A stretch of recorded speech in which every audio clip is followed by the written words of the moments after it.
the prayer. Now open your mouth, full mouth. No, bring your hand down. Bring your hand down.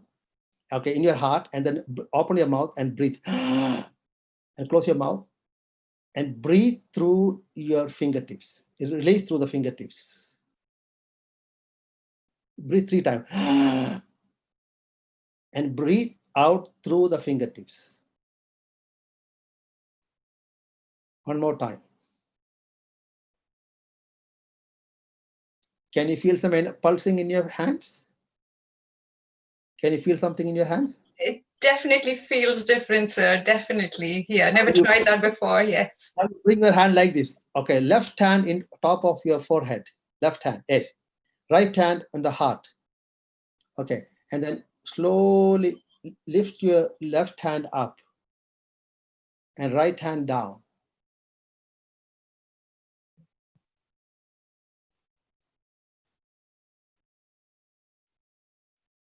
You will feel like a pillar of light coming into you. Do you see some light, sister? There is something different, sir. Yes. Yes, it was quite bright. This is called the pillar of peace and joy within you. And once you are able to stay in this pillar, nothing can harm you. This is your divine right. This is called, because sometimes you will see the picture of this light, Master Jesus standing inside this light. This is called the pillar of light within oneself. Amazing, sir. Amazing. This is all completely new. So, yeah, really, really nice to know about There are such things. so many things. Final thing. Okay, open your left palm, sister. Left palm. Left palm. And bring your right hand like this. Bring it like this. Yes, in front of your heart. In front of your heart. Yes, yes. Close your eyes. And just breathe.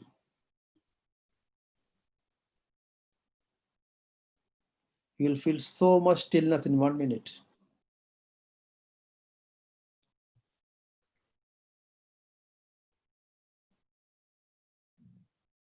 Can you feel stillness, sister? There was a very bright energy inside. That's something I could feel for sure, sir. It means I am part of the whole, but I am individual. Okay. Simple thing. Privileged to learn about all this today. Thank you. Thank you all very, very much. And great love to all of you from my heart to your heart. And before we go, there is a chanting from Babaji. He will just give you one chant. Sure, sir. Just for 1 minute.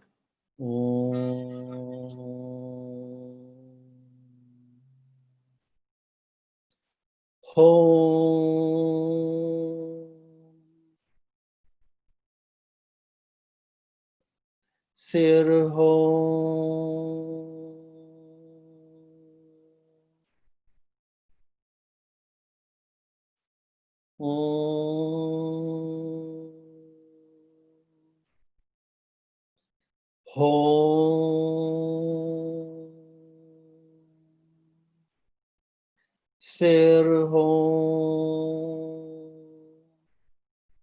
One more time, last time.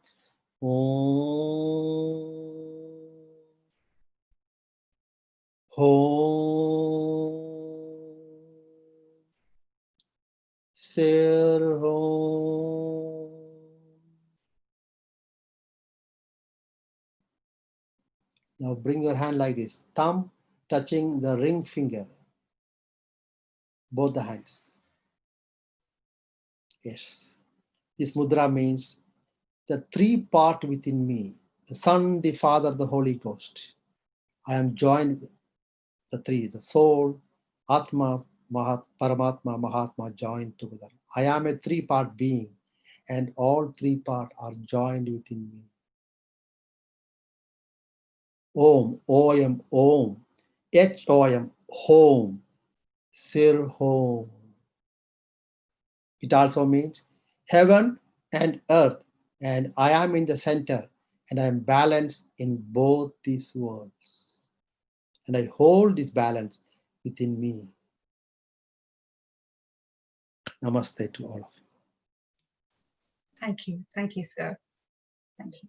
All very, very much. Great love to Patriji once again, and to all of you, Ravi and your sister, and to all the people who are here. Deepest appreciation, gratitude, love from the heart. Let us take our right hand to honor the Creator.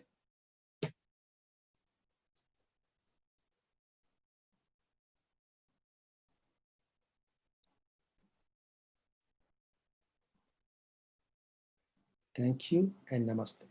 Thank you, sir. Namaste. Thank you, thank you, thank you. Thank you all. Bye-bye. Bye, sir. Thank you. Bye-bye, bye-bye, bye-bye. Thank you. Bye-bye. Okay, friends. That was something else, wasn't it? Thank you. So now we move on to the next session in our program, and we have the experience sharing from a young master, Indrani Krishnamohan from India, who would like to share her journey into meditation and how it helped her fly through those difficult teenage years and has enabled her to manifest what she wants from her life. Can we have her video, please? Namaste to PMC viewers.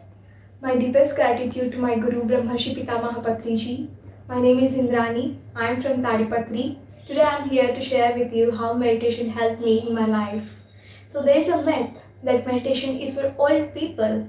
So actually it's not true. It's for everyone, each and every individual, right from the children, for youth, for adults, for everyone.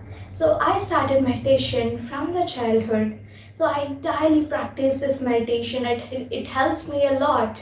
I increased my memory power and my concentration power, which helped me to excel in my studies.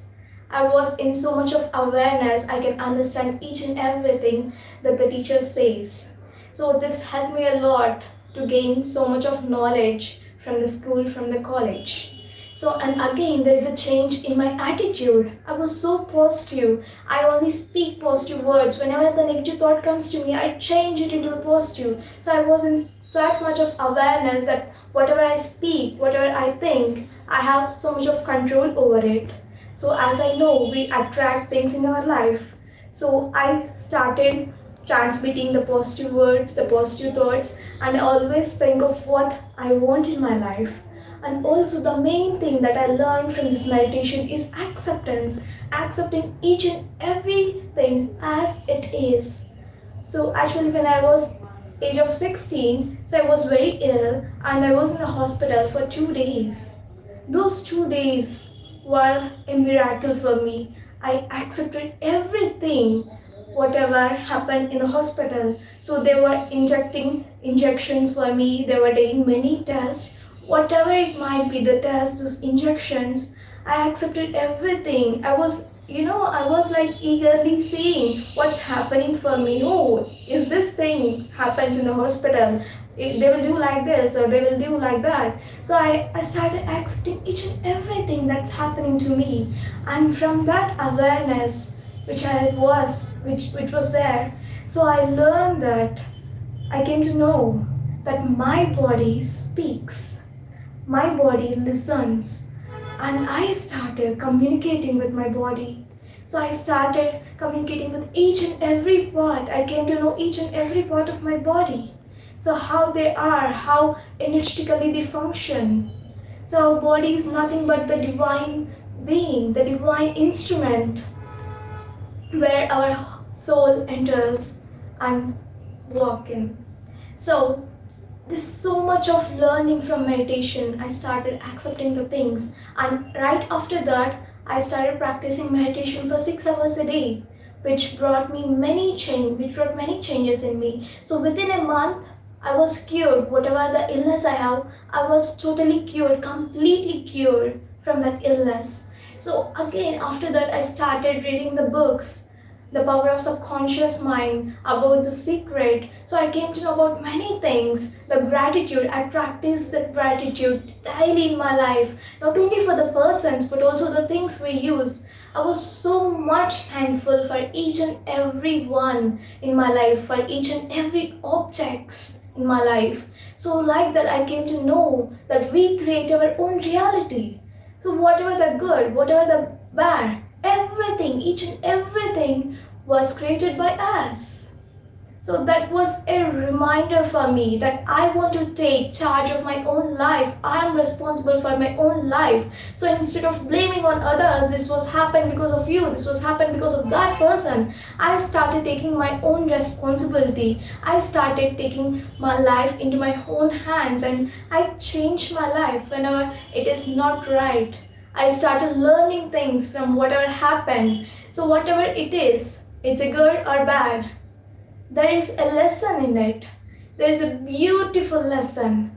When we learn that lesson, we just grow, we just move on to the next phase. This meditation helps you with to be in total awareness, to be in aligned with yourself, to who you are. We think that we are these humans, we don't have so much of power in us, but no, we have that ultimate power what God has. We have to go through, we can achieve many things with this power, with the help of meditation, and also with the creative visualization. We can imagine things, we can transmit the frequency to the universe, and that frequency can come back to us. This all everything, it was all because of the meditation, the starting, the basic foundation which was laid from my childhood. So this is very important for each and every person to do meditation from the childhood. It's never late. You can start right at this moment. So that basic foundation can help you grow, can help you see the changes in yourself, and you can view the world in a different perspective. So now I request everyone, each and every individual can start meditation. Every children can start meditation, because when my father used to distribute books for the government schools. So me and my father will go there and teach meditation for those children, because that meditation also helped them. So now this meditation can bring so many things in your life, can change many things in your life. So whatever the situation, it helps you to accept. It helps you to bring the best out of everything right now in this crisis of corona. So I started reading books. I'm very happy in my home. I started reading many books, and I'm taking many classes also. I'm conducting many Zoom sessions at this age. So this was all because of just meditation. So I hope everyone meditate and bring the best out of you. And thank you for giving me this opportunity.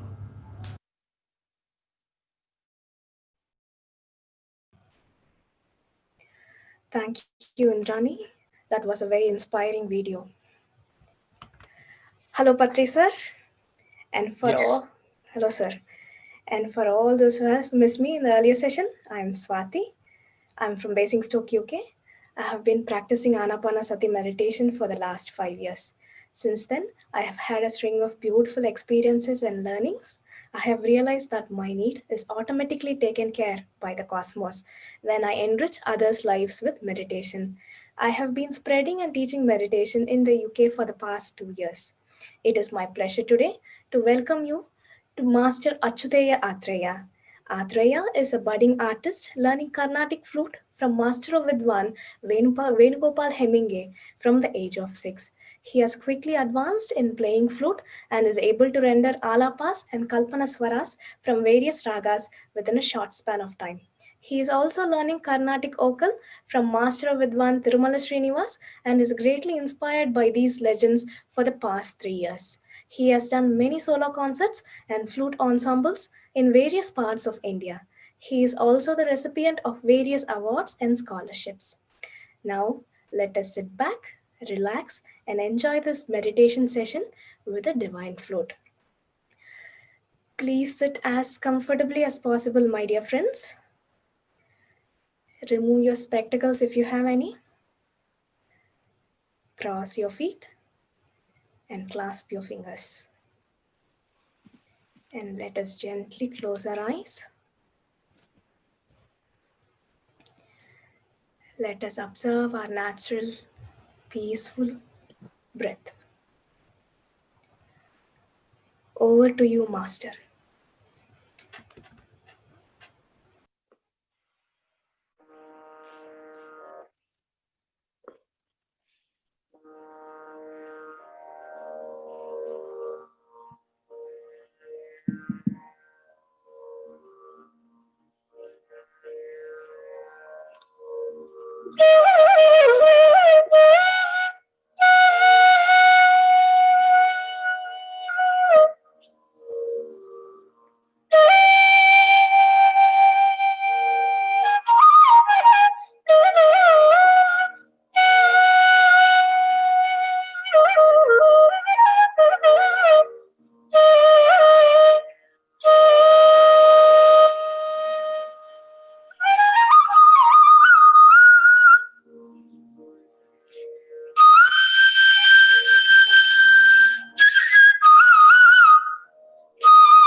Please be with your breath, normal, natural breath. Let us continue meditation with the glorious music.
be with your breath, my dear friends.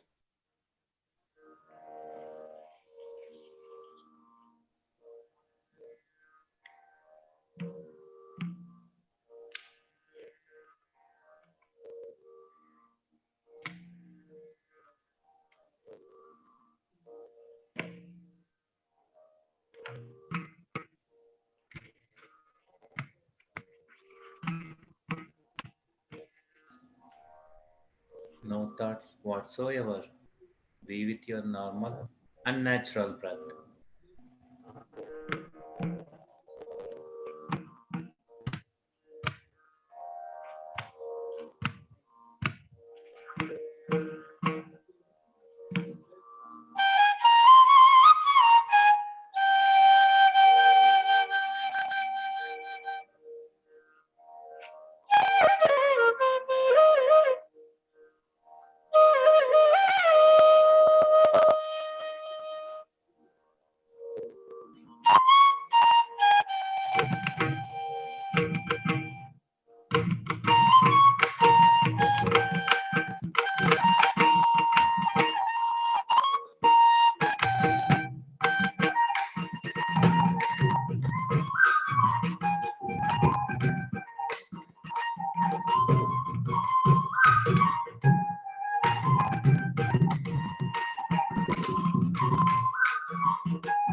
Be with your normal, unnatural breath.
Be with the breath, my dear friends.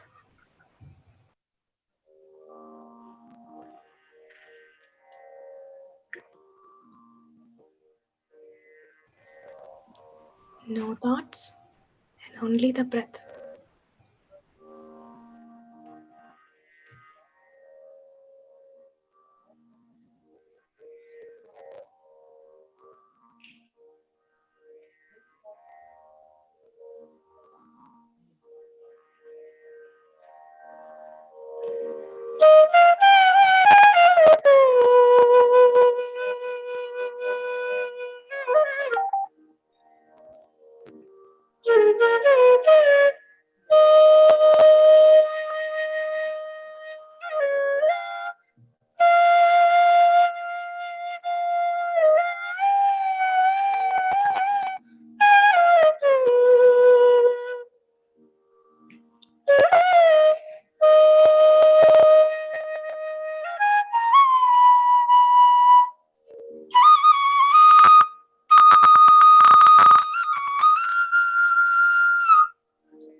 10 minutes, my dear friends.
Thank you, masters. Wow, wow. For all the meditators, gently release your hands and place them on your eyes for 5 seconds. 5, 4, 3, 2, 1. And slowly open your eyes, my dear friends. Thank you, masters, once again. Very few times we Say a can. few words, Achyut. Thank you, sir. Please say a few words.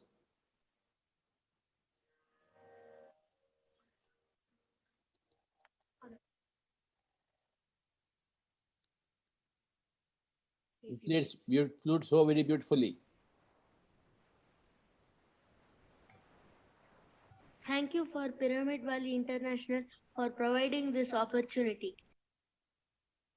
My goodness, my goodness. Thank you to Patri Ji for providing this wonderful opportunity and giving us so much of encouragement.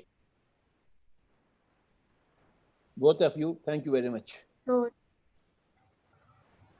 thank you, sir. Please keep like this, always with us. Sure, sir. Thank you, Baba.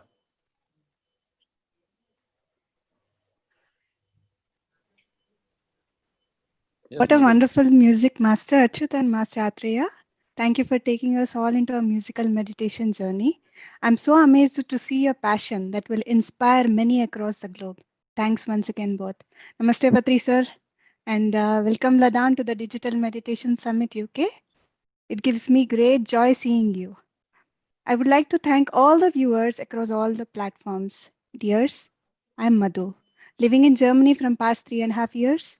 I've been associated with Pyramid Spiritual Society's movement from past 10 years. In the year of 2009, I had a miscarriage and I went into a deep depression. Thanks to my husband's family who introduced me to breath meditation. With a regular practice of meditation, I came out of my depression and I found my inner joy.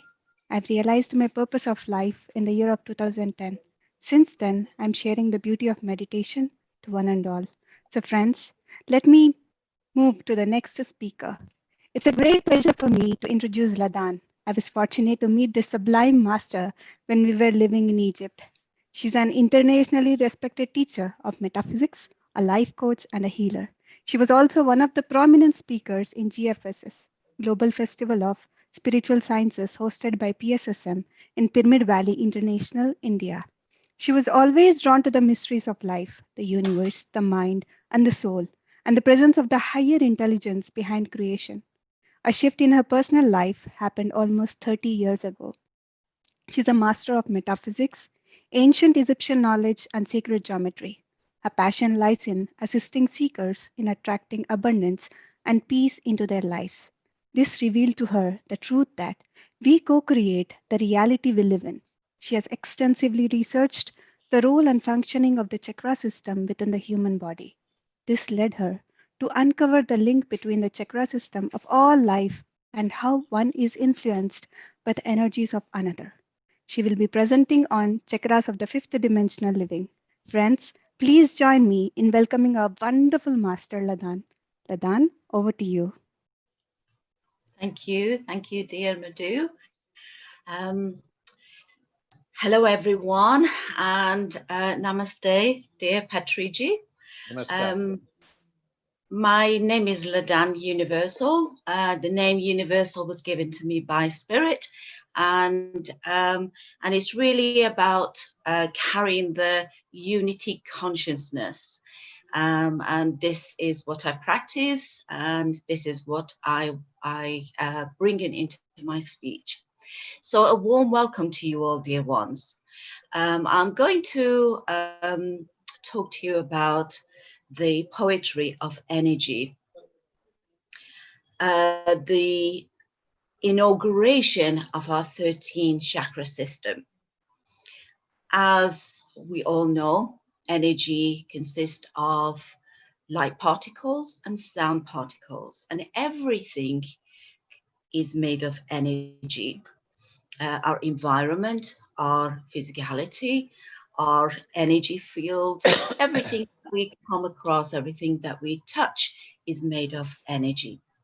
And so our chakra systems serve an important part in ensuring that we maintain this energy, because we need energy to stay alive.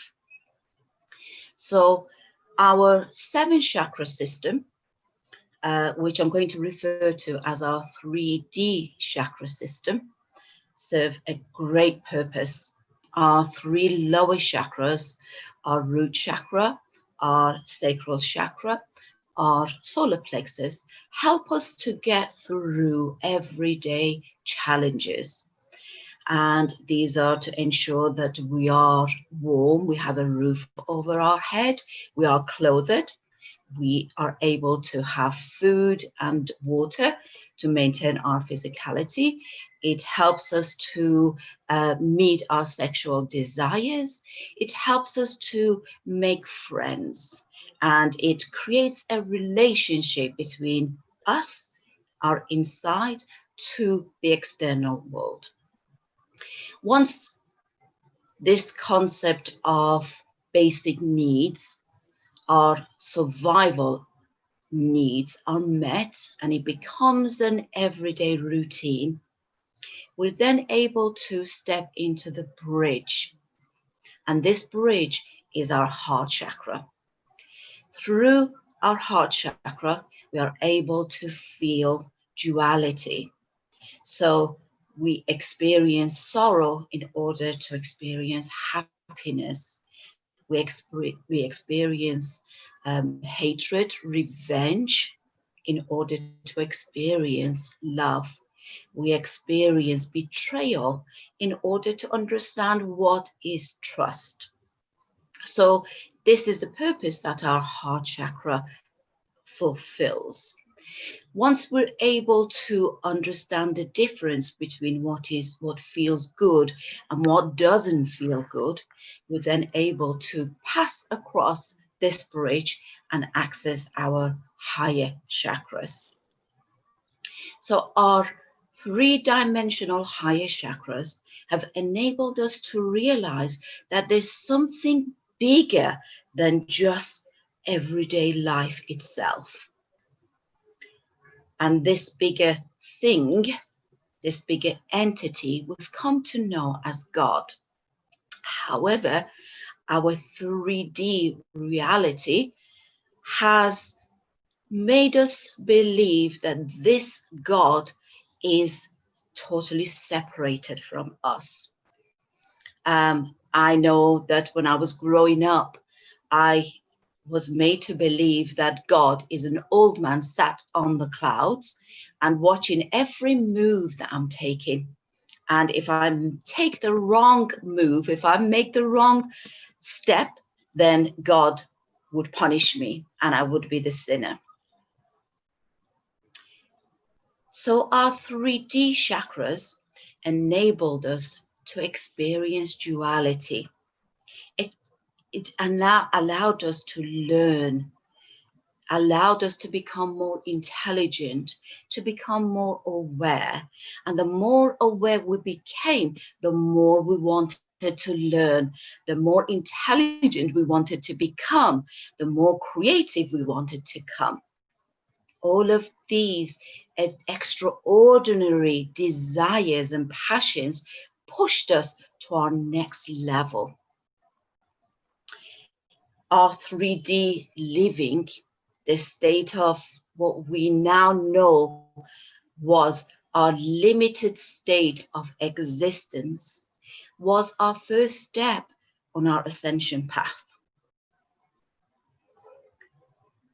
All of which has led us to the now. However, between our state of limitation to where we are now, we've also got another middle part. So us wanting to discover more helped us to expand our awareness, our energy field. We created this passion within us, and that passion gave us the fire to want to expand.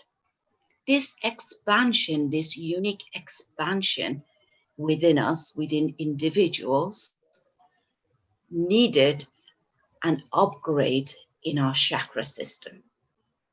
So, just to reiterate, our chakra system helps us to get through everyday life. It helps us to deal with challenges. They absorb the energy that's within our environment.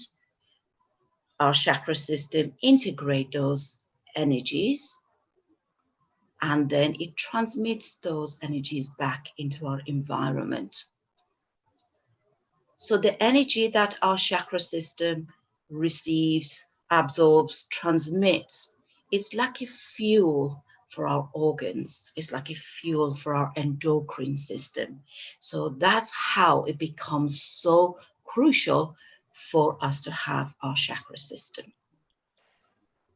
So as we started to become aware that there is more to life than just this getting up, going to work, coming home, having food, going to sleep, and so on, we started opening opportunities within our chakra system to undergo an upgrade.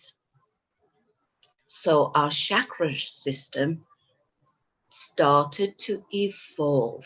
And as a result of that, we opened 5 additional chakras. These 5 additional chakras gave us many skills. For example, our Earth Star chakra, which is about an arm's length beneath our feet, strengthen our connection with the earth. We became aware that we are part of the earth, and the earth is our true mother. We became aware of the importance of caring for our mother, not just our physical mother, but our infinite mother. And as a result of that, we became concerned about the pollution in the air, the pollution in our waters, and we began creating ecosystems, planetary systems, recycling systems. So we started becoming a caring being. From there, the Earth Star chakra helped us to become aware of other life forms upon the earth. Many of us actually became vegetarian because we didn't want to cause any harm to other life forms. Our caring nature enabled us to connect with the elemental kingdom. During our dreams, during our visions, during our meditations, and even with our physical sight, we began connecting with the fairies and elementals. We became very drawn into the crystal kingdom, and we wanted to have crystals within us, within our homes, within our workspace, because we realized that we need to clear density, lower density forms from our lives, from our minds, from our energy fields. So we began using crystals for healing, for clearing, and for re-energizing. And of course, this continues right through to now. Our 7 chakra system continues to be, however, another chakra that we opened up is our higher heart chakra, which is within our thymus gland. Our higher heart chakra gave us the opportunity to move from the ego of love, where it was controlled,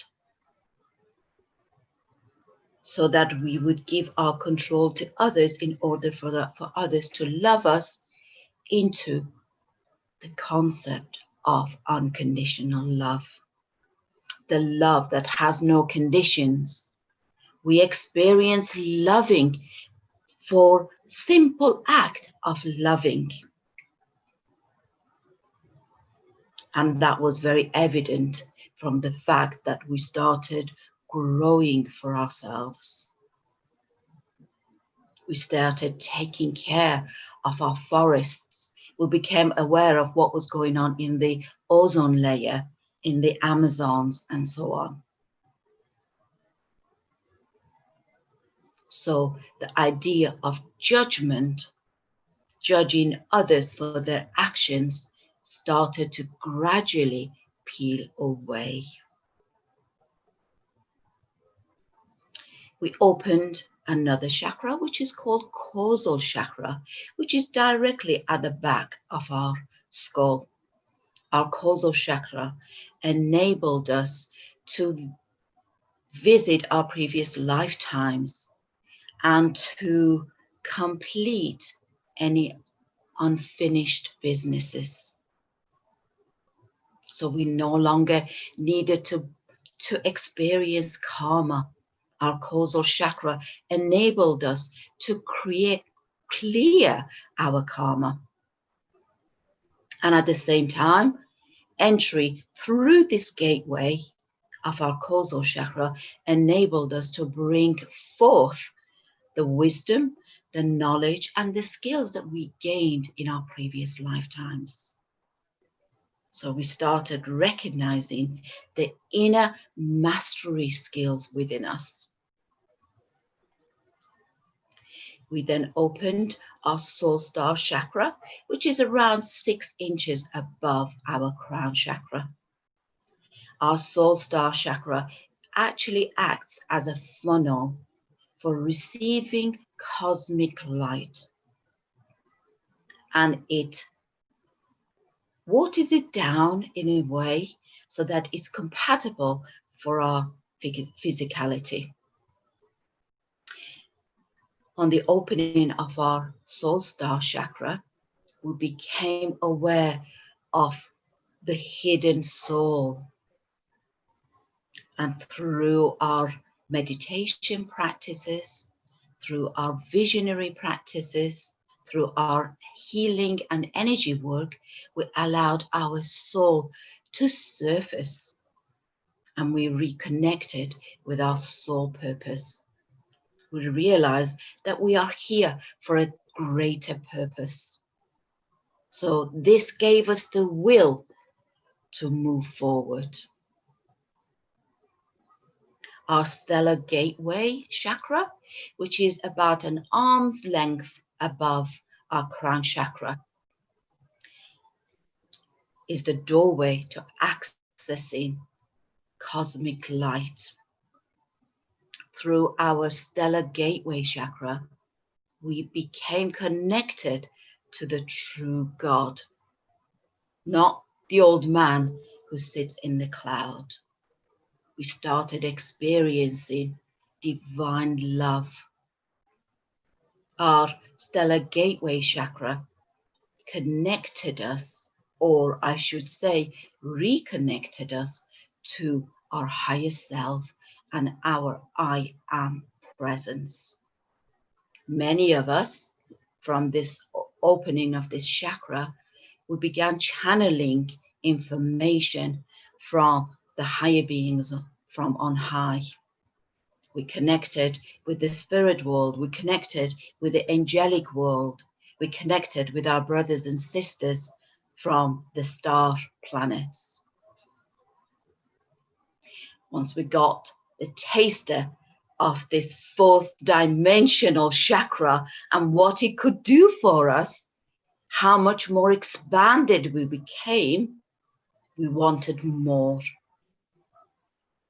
Our fourth dimensional chakras, our 12 chakra system, enabled us to get a taster of what we deserve to have as a human being upon this beautiful planet. This once again gave the opening. So we moved from the timeline of the human existence, from the 3D state of being into 4D state of being. Our way of thinking changed to become much more positive.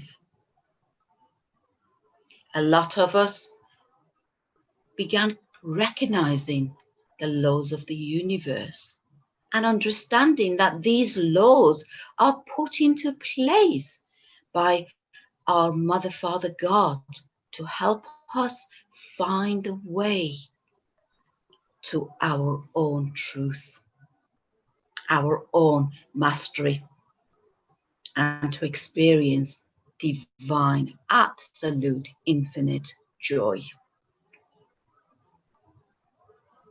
So we began to want to explore more.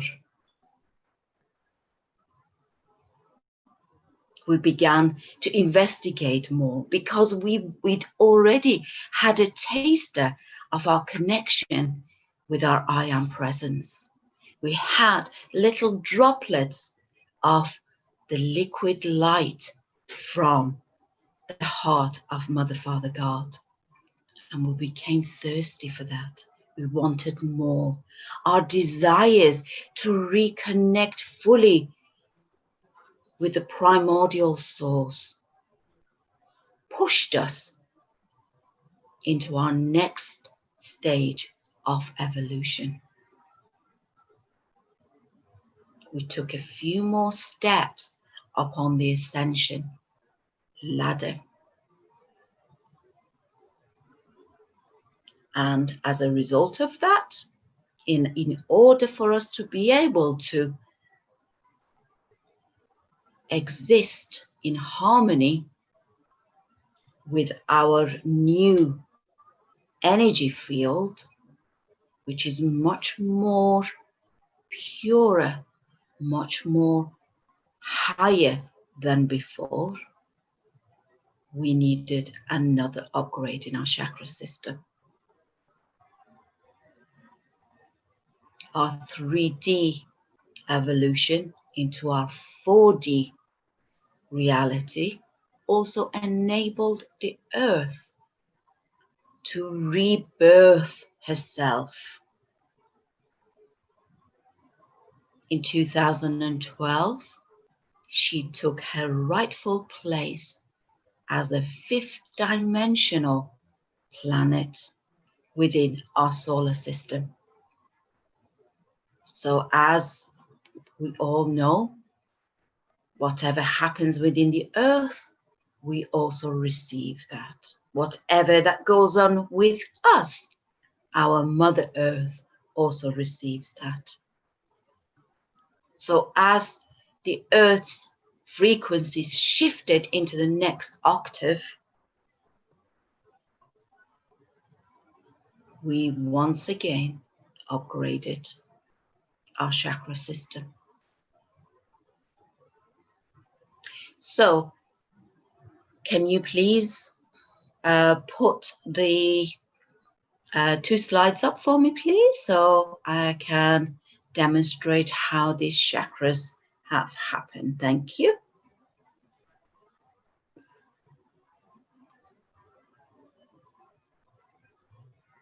Okay.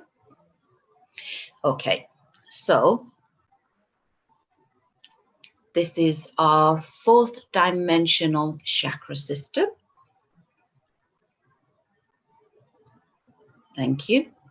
So our 4th dimensional chakra system, as I explained, sorry, previous page. Thank you, that's perfect. So our 4th dimensional chakra system, the way we absorb the energy through these 12 energy centers helped the earth to also ascend. Okay, next slide, please. Okay, now this wonderful diagram was put together by Jody Jones. So I'm going to now explain what is happening within our energy system. Some of our secondary chakras are evolving to become primary chakras. We are opening new chakras, and we are also activating temporary chakras for this evolution within our energy system to take place. So our hands and feet chakras, which used to be secondary chakras, now have become our major chakras. The chakras in the hands and the feet expand in order for energy, in particular healing energies, to come through. Now, the reason for this is that at an instant, we can focus on the palms of our hands and we receive the warmth or the tingling feelings or the surge of energy in the palms of our hands, and we can perform instant hands-on healing on ourselves or others. Through the soles of our feet chakra, we are able to bring down and anchor light with every steps that we take. This is also strengthening our connection with Mother Earth. We feel the roots of Mother Earth literally moving up through our feet into our body.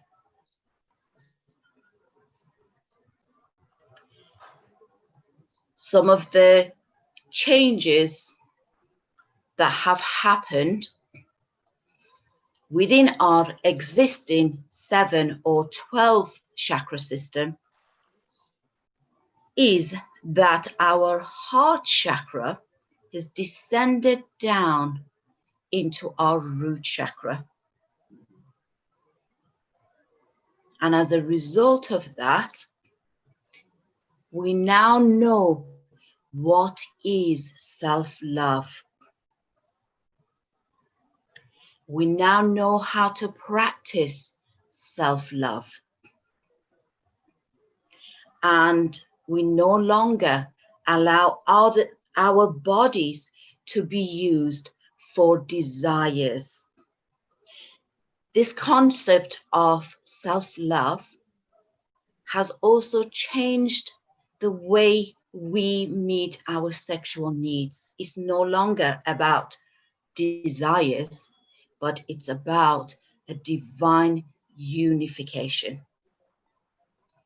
The masculine and the feminine uniting as one, the God and the goddess uniting as one. We opened up a new chakra, which is called the belly button chakra. Now, the belly button chakra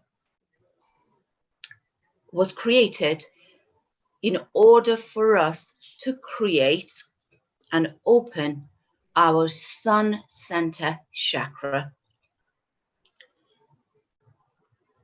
When the belly button chakra opened, Those of you who've reached this stage would have felt a pulling within your belly button, within your umbilical cord.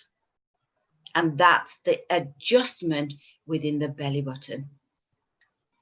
Now, our sacral chakra, our solar plexus chakra, and our belly button chakra merge together as one to create our sun center chakra. Our sun center chakra allows us to feel empowered, allows us to detach from the earthly allurements. Our sun center chakra connects us to the sun within the earth, our physical sun, the central sun, and also the great central sun.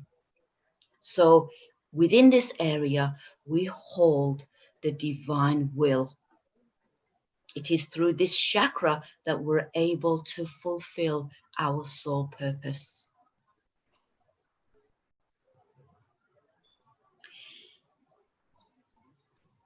Our higher heart chakra is now in the process of evolving. In order for this to complete the process, a temporarily lower heart chakra is created. The temporarily lower heart chakra allows the shift of our heart chakra into the root chakra.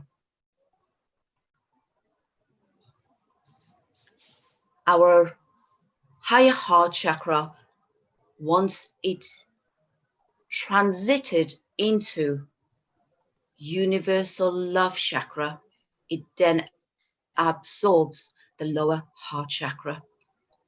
Through this chakra, we can experience divine love. We can experience compassion, forgiveness.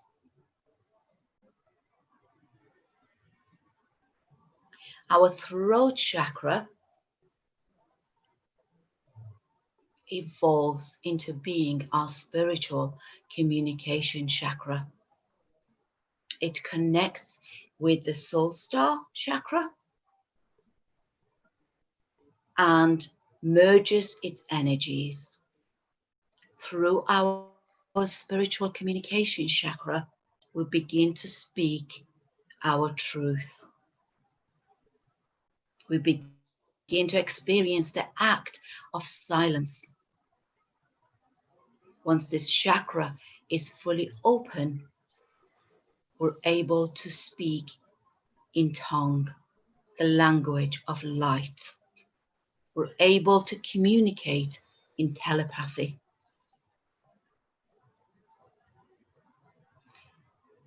Many of you may have experienced sore throat, coughs, itchy throats for a period of time. And that's because your spiritual communication chakra is adjusting itself. We opened a new chakra, which is called the nasal chakra. It's directly at the tip of our nose. Our nasal chakra was created to take some of the roles and responsibilities of our third eye chakra. Through our nasal chakra, our senses become much more fine-tuned. We're able to apply our senses not just within our physical reality, but also within our spiritual reality. We're able to switch between the two easily. Our third eye chakra connects also with the stellar gateway and soul star chakra.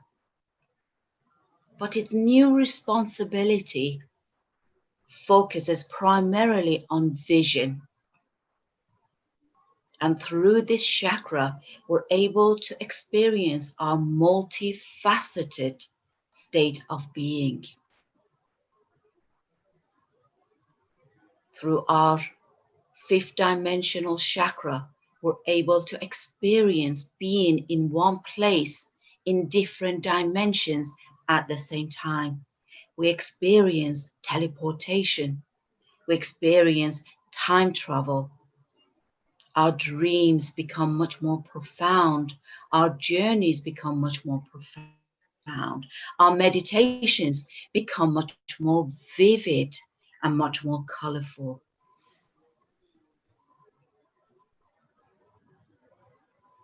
Our crown chakra connects and merges energies with the causal chakra and the stellar gateway chakra.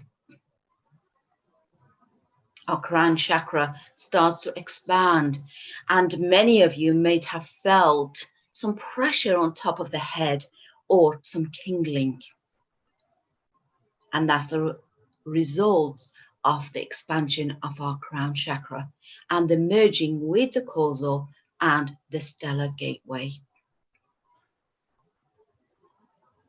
Once this chakra is fully in place, there will be a white column of light from the crown, the causal, right up to our stellar gateway chakra. This will then become our ultimate being chakra. This is when our divine masculine and divine feminine energies become in total balance.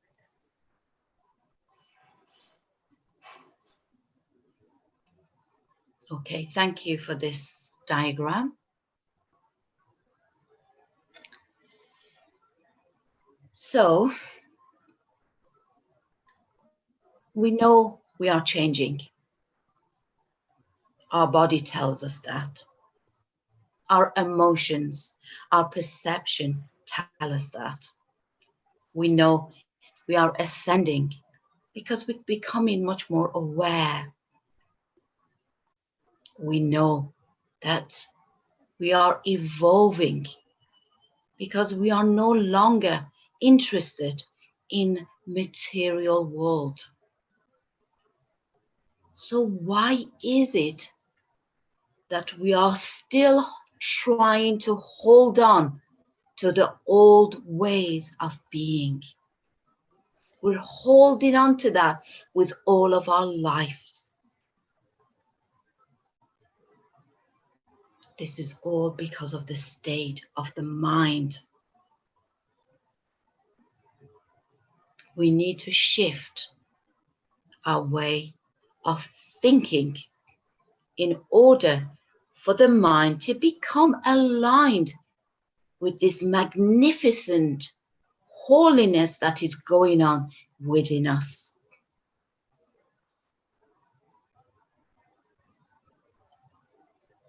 We are no longer becoming. We have already arrived. We are here. We just need to be.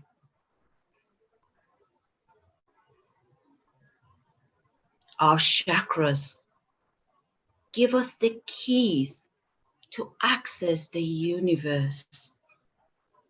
Every single one of the 13 chakras open a doorway to a universal pocket of knowledge, wisdom, abundance.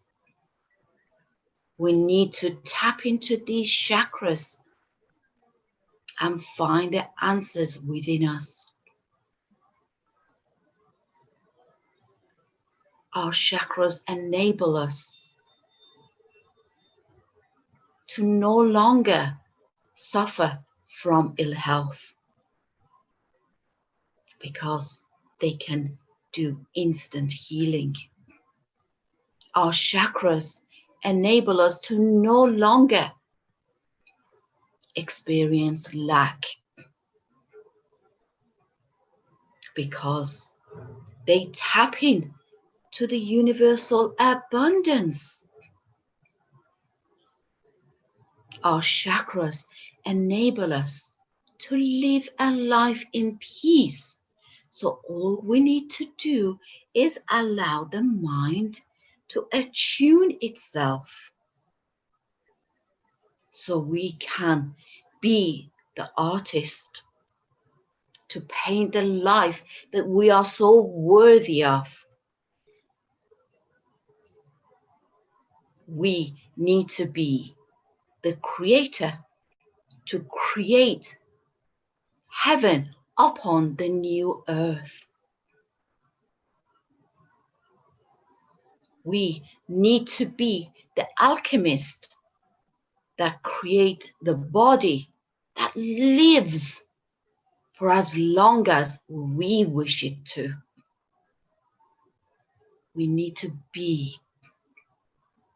So what we need to do is let the heart open itself to those people who bring us joy. Limit your time with the people who choose to live in the old ways.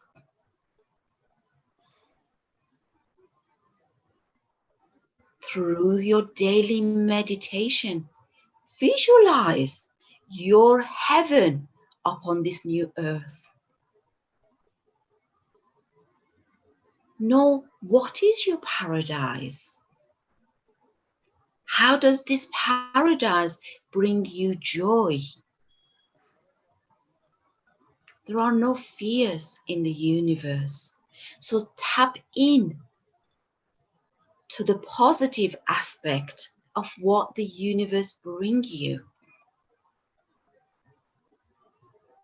And change your mindset and be positive and know that you are worthy of living in this paradise, in this peaceful world, with the entire world living in this paradise. So all I ask you, my beloved brothers and sisters, be the master that you've come to be. Be the creator that you've come to become. Be the artist who can paint your paradise, and be blessed always. Namaste. Thank you so much for listening, everyone. Thank you, Baba. Wow, wow, wow, wow. Thank you a lot, Ladan. Sir, please go ahead, sir. Where are you now, Ladanji? I am in China. Which city? In Shanghai. Shanghai. In Oh, beautiful Shanghai, yes. Yes. For another few more months, and then we shall see what happens. Yeah.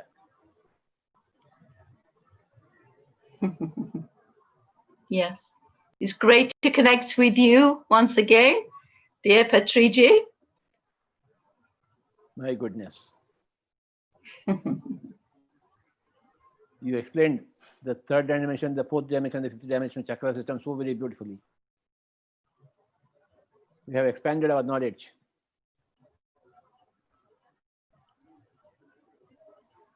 More knowledge means more power. Yes. Yes. Yes. Knowledge, I see knowledge as information that's come to me.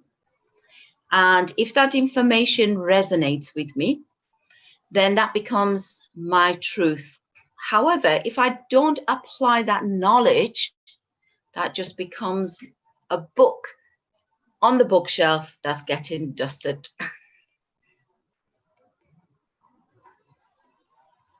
Knowledge slowly turns into wisdom.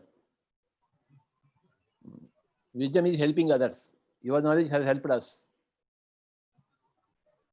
When your knowledge helps others, it is wisdom.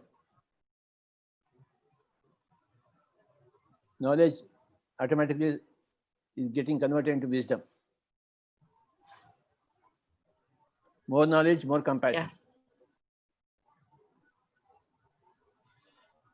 And thank you very much again for coming here on this platform. Thank you. Thank you for being our inspiration. Thanks a Pali lot. said that next August we are having one China Digital Meditation Summit. Yes, we are. We're going to do that in August. Very good, very good. I look forward to going to Yes. Shanghai with you digitally. Yes. Yes. It's always been my intention to bring PSSM into China, bring yourself and the team into China. So our digital world is enabling us to do that now. So Yes. I'm very grateful to the digital world.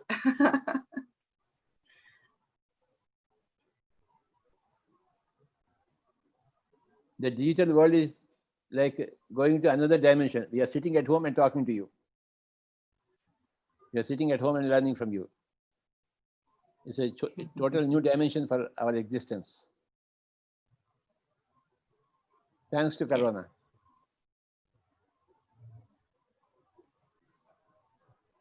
There is good in everything. Yes. Yes, for sure. Yes. Thank you, Baba. Thank you so much. Thank you. Yes, Madhu. Thanks a lot, Ladan, for this enlightening talk. Your voice is as poetic as the topic you have chosen. It's great to know about the 5 additional chakras and their significance. It is wonderful to know how we are evolving from 3D to 4D and to 5D by just connecting with our higher self. Thank you once again, Ladan. And yes, we will all go to China digitally with Patri sir. Thank you. Thank you once again. Yeah. My pleasure. Thank Thanks, you, Ladan. everyone. Thank you. Yeah. So, friends, I'm sure that you all are enjoying it beautifully. This is actually a festival, and we are having many, many masters coming up, lined up next. So we have Erika, who is a Bretharian, and Pradeep Vijay. We have Ivan from Croatia, and we'll have Robert Schwartz and GK, Dr. GK, and that's it. So we will be having this wonderful evening. We'll be ending till 7 p.m. British time. So that's all. So I would like to speak about our next speaker. So dears, in these years, I happened to meet many wonderful masters. I have met our next speaker, Erika, in the Pyramid Valley International in the year of 2011. She's born in Hamburg, Germany. She's feeding on prana since 2001. She dedicates herself to share her awakening together with knowledge of some friends as Jasmine. She's aiming at fully incarnating her spiritual path in the here and now and seeing the divine one within everyone and everything. Her aim is to inspire people to incarnate love, peace, and joy. Instead of only talking about the theory, applying this knowledge into everyday life and feeling connected to all life on this planet. She's also a guide for the game of transformation, a tool of evolution that has been developed at the Finhorn community. She travels all over the world as an ambassador of many communities, but she's first of all creator of tools of peace and harmony to help in the awakening of the big human family in this new paradigm. Let me now invite our wonderful Erika. Erika, the platform is yours. Thank you, Madhu. I'm very pleased to be here and to see Patriji also again. Namaskar, namaskar, namaskar. So it is really nice to be here with you all and to talk to you about my life, which is so rich, and I'm grateful for it every day, and say thank you all the time for the blessings I do receive all the time. Sorry, Fatima, it's a little bit lipstick left off. So these are interesting times nowadays, and we are all in this confinement, and it's a truly international experience we are living right now. And it was so interesting to see when it all happened that I suddenly thought, wow, they have always told us the new world, the new golden age we are going to will be something completely different, and will, things will happen that have never ever happened before. And I saw all this and I thought, wow, this reaches the whole planet. And here we are all together. This must be transformation, and this is the golden age.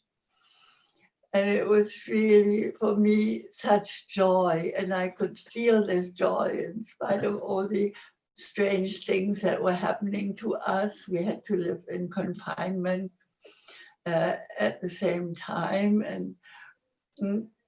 But I could feel inside, I could feel this peace, this immense peace, and knowing that all was very well, and that we are going to this new age, and I don't need to worry about it. It will all happen as it needs to happen. And so I was really not afraid of anything, and I didn't feel, lost or angry or anything. It was just this immense trust. I always see the bigger picture in everything that happens. And so I knew everything was all right, and I could just, live with it and shine my light to whatever it was and wherever the light was going to be. And so I'm living as usual. I haven't really changed my lifestyle. Of course, a few of my trips around the world, not around the world, but to certain places where I'm giving workshops, had to be cancelled.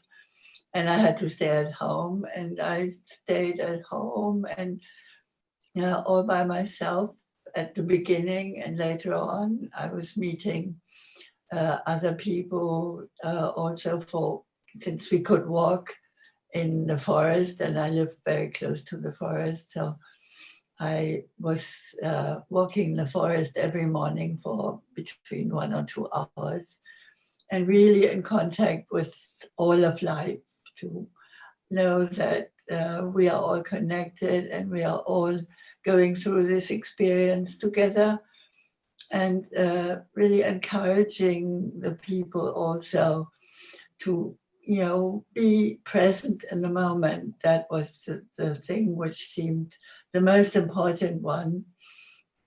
And also to just continue to be my joyful, peaceful self all the time.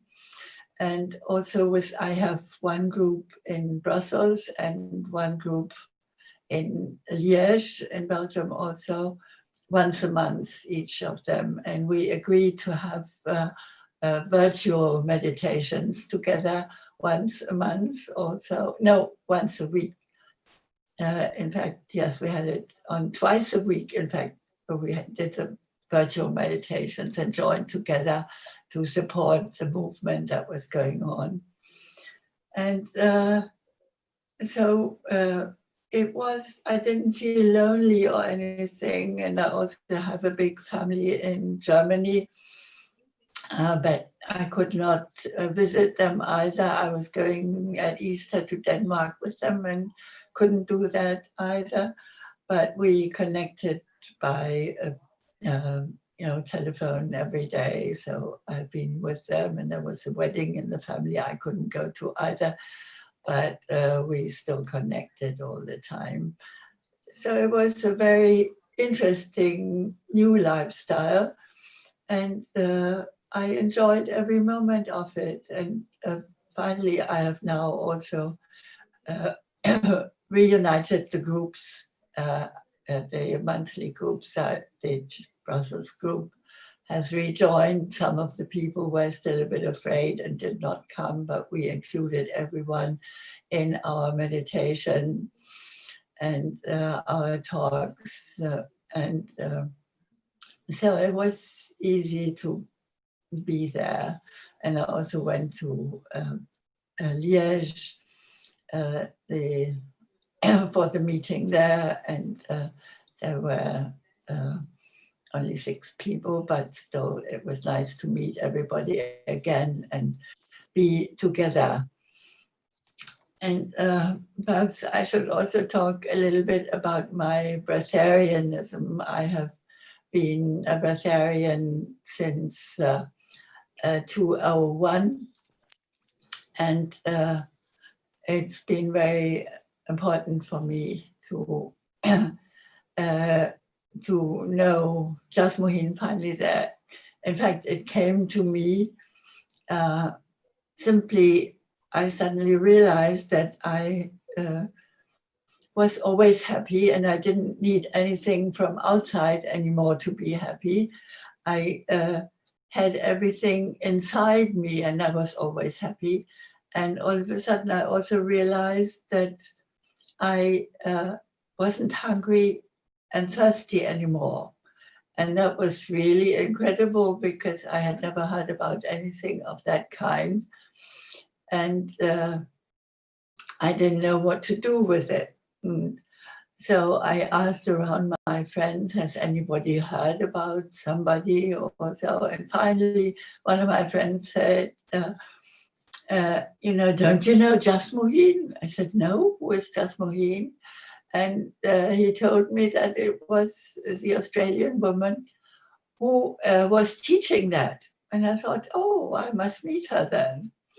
And so I looked up what she was doing, and I found out that she was coming to Belgium the next weekend to Antwerp.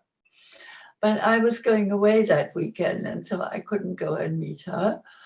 And one of my girlfriends said, I will go there for you. And she came back from the weekend when I came back from my weekend.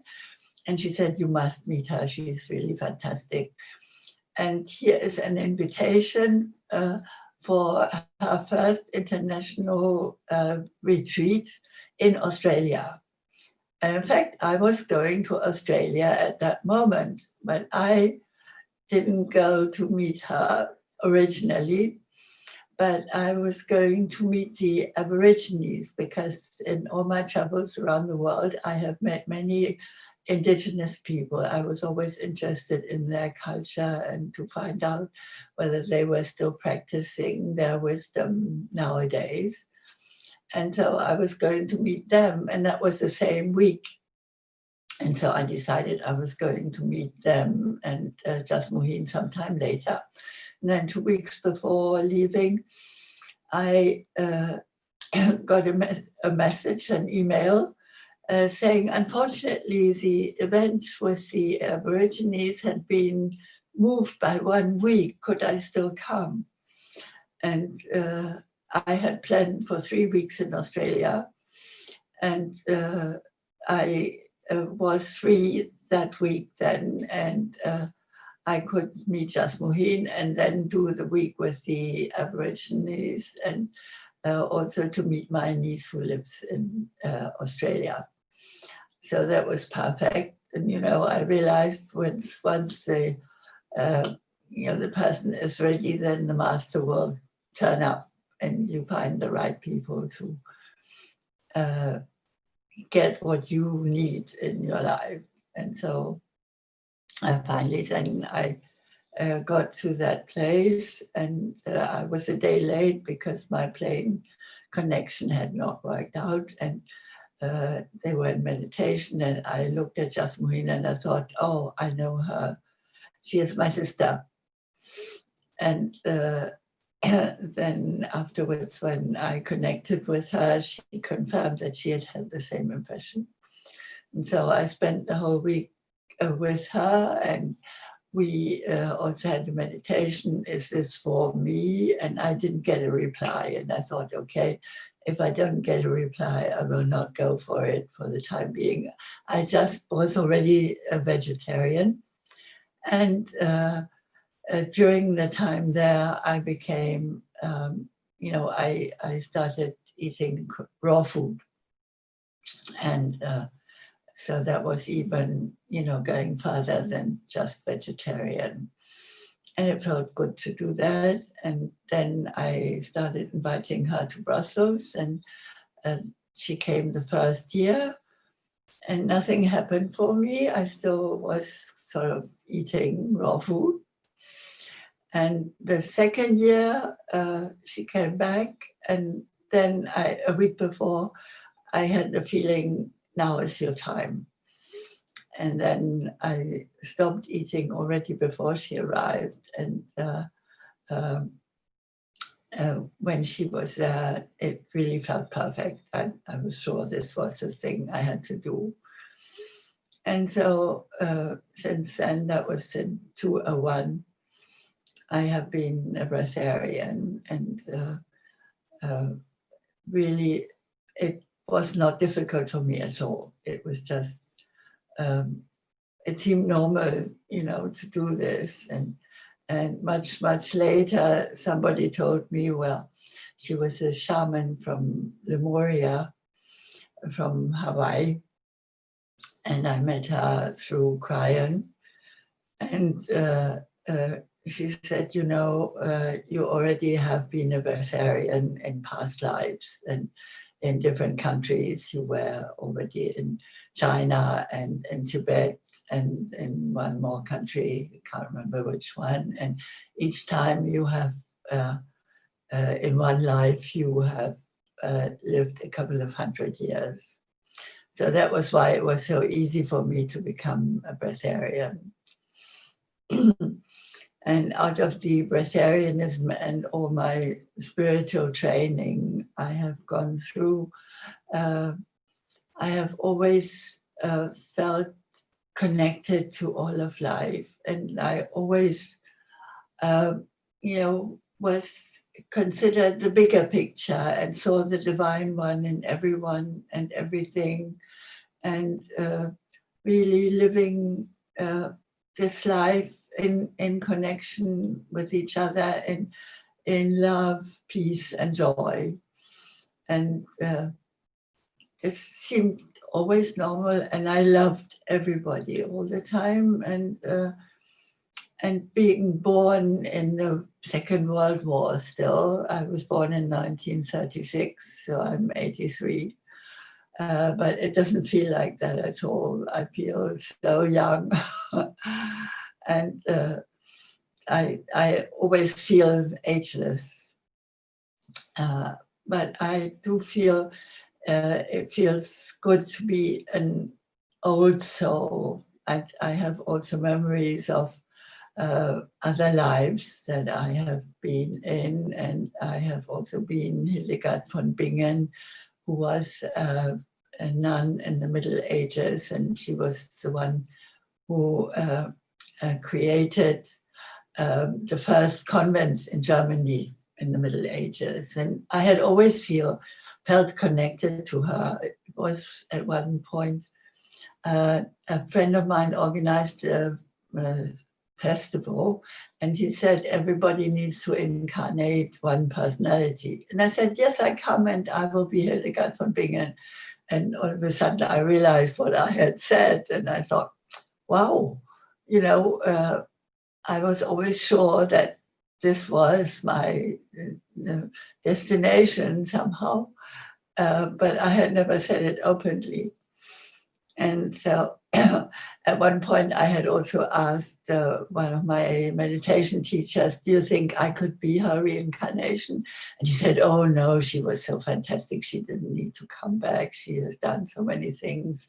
She was a visionary, and she was recognized by the Pope and knew all the important people in life. She was also traveling a lot. And she had these fantastic visions. so this is also probably why I don't have any visions now. I really feel I'm very connected to our present life, and yet also to the spiritual powers that are there. And but my path is really to be love, and to be peace, and to be joy, and to incarnate that. And then I feel that my life is a permanent meditation. And I am here to be an example for this life, and to show to people how to live this life, connected to all of life, and see everything as one, and really be the person I can be, the divine one and the earthen one. And I do a lot of teaching also. I have translated some of Jasmuheen's manuals, and I'm teaching them too. I teach the pathways of peace. There are 12 pathways. And I have also done studies on interreligious dialogue, and to see, what the influence is, and recognize that all the religions are the same in the mythical part of them. That they all belong to the same source. They all have the same gods, and there's no difference. There's not one that has the only solution, but all the mystics, they are the same in all religions or philosophies. And so this also, this has guided me all along my path, and I have always been happy to do what I'm doing, and I'm also teaching in my groups, and I'm also doing consultations for people, and I also play the game of transformation, like Matthew already mentioned. So it is a very fulfilled life, and I used to be a translator in the European Union for 33 years, and took my retirement when I was 58. It just felt there was so much stress in the office that I was so tired all the time, and always had this knot in my stomach, knowing that I couldn't do the job properly because I didn't have time. There was a lot of stress. And so I just asked, can I take my retirement now? And I could. And I had a lower pension, but it was enough to live on. So I didn't celebrate my retirement, but I celebrated my new life, my new spiritual life. And I had organized many workshops before already, besides my job. And now that became my job. And so I'm very happy with my life that I'm doing now. And I am very connected to all of life, and practicing love, peace, and joy at every moment. And I have this fantastic joy inside, and the peace and love. And my life is perfect. I love every moment of it. And it just can go on as long as I need to be here. And I have put my life into service for the common good. It's really all about that, to be here as an example, and join in and work for the common good. And that's what we all do in my groups. And we get together for meditations, and we also practice other meditations. Sometimes we connect with big worldwide meditations, but I always feel that my life is a meditation, and I do all my work in this way. So I can be of service to everyone and everything. And I also have a wonderful connection to nature and the nature spirits, and everything is so, you know, I have these dogs that go past my house here in Brussels, and when I see the people walking them, I always greet the dogs as well as the owners, and they remember, and they come running when they see me and want a little cuddle, and then they go back to their owner. And I have a big forest right next door. In 5 minutes, I can be in the forest, which is beautiful also, and which I enjoy every moment in nature also. And so my life is really completely fulfilled and happy. And now we can go to the next step in this. You know, I'm totally confident that everything is going to be very well. We are going into a new dimension. In fact, we are already in the 5th dimension.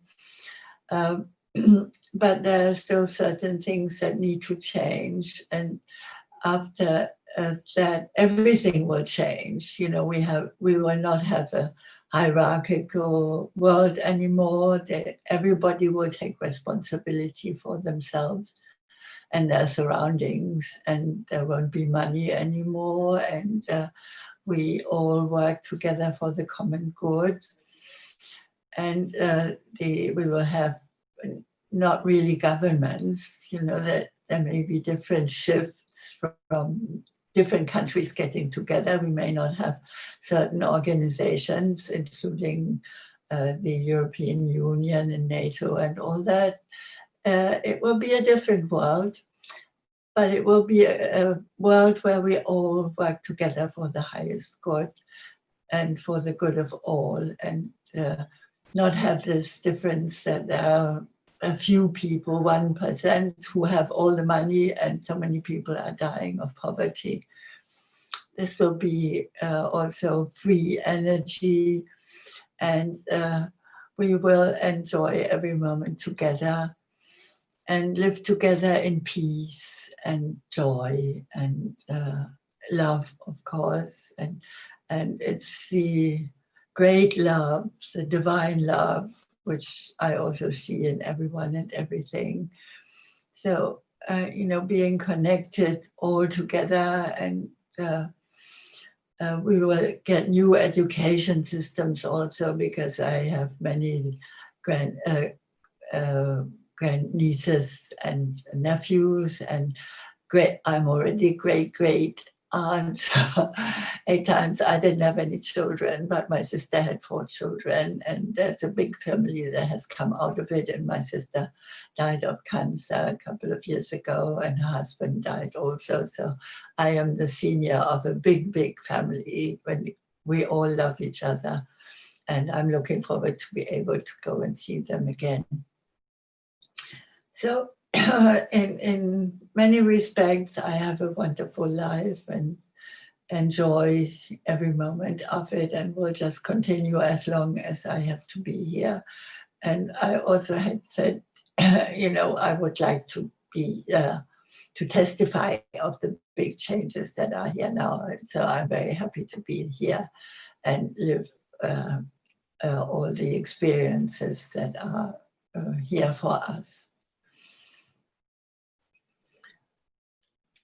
Thank you so much for sharing these beautiful experiences of yours. And you are so beautiful. Thank you.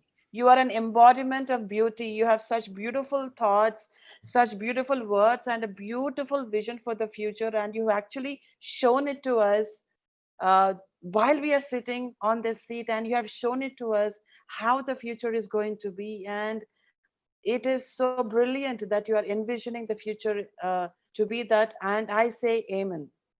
I say amen. Thank you. Thank you so much for sharing your beautiful knowledge and wisdom with us, and being a breatharian. Oh my God, that's marvelous. That's miraculous.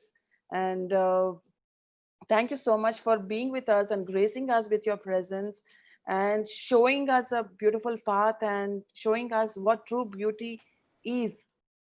So thank you for being you. Thank you for being beautiful. Thank you for showing us the path and sharing us your beautiful wisdom. Thank you so much. Thank you very much. Thank you. Really happy to be here. So thank you so much, Erika. Thank you, Pariyaka. You have shared my words, whatever I wanted to share. Thank you. Thank you so much. And Erika, I have a question for you. Would you like to take that question? Yes. Yeah. One of our participants is asking, many of us don't know what exactly breatharianism is. So if you could just give some light on what breatharianism is, that would help us. Yeah. Thank you. Yes, breatharianism is a way of life, really. You know, it is. It comes from the breath. You know, breathing the energy, and we are nourished. We never say we don't eat. We are nourished by by the universal energy, which is everywhere. It's all around us, and you know, when we get into this new world now, we will have this free energy, and this is science calls it the black energy, because they can't deal with it. They don't know how to handle it. But all the healers and you know, meditators all around, and the new scientists, they all know about it. And we have easy access to it because we just have to breathe it in, let's say, and it nourishes us completely. You know, I never am hungry or thirsty. And all of us, sometimes I eat just for the fun of it, you know, when I'm in company with friends and we celebrate, then I eat a little bit just for the fun of it. And it doesn't matter, it doesn't change my system. My body is still nourished by prana. And this is really the way how it works. Wow. Wow, Erika, thank you so much. Let's all breathe it in. Thank you. Thank you again. Namaste. Thank you. Namaste. Namaste. Yeah. So friends, we will all now see some videos from our masters. Let's go. Thank you.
Friends, we will listen to a few more experiences. That was wonderful sharing of Pyramid Valley. That was a beautiful video.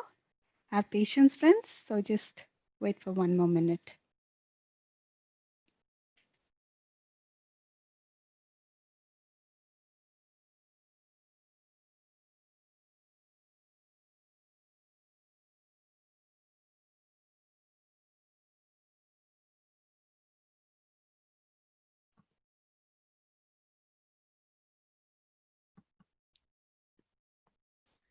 Hello, friends.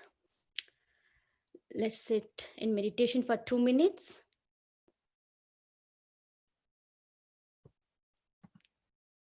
I request everyone to please close their eyes.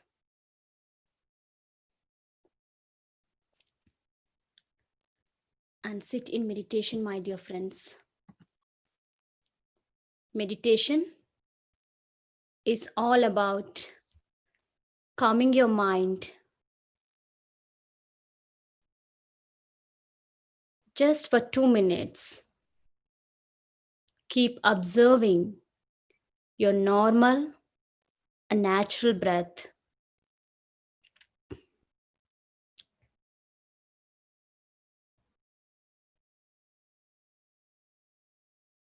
Be with this life force energy, my dear friends. Breath is the life force.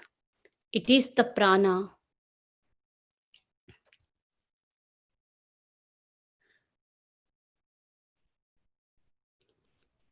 Final 1 minute.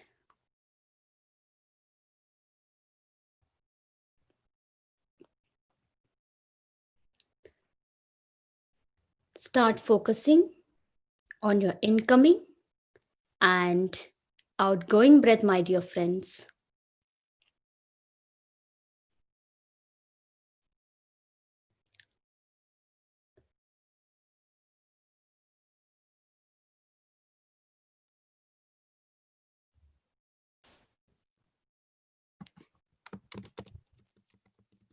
Notice your inhalation and your exhalation. Last 30 seconds.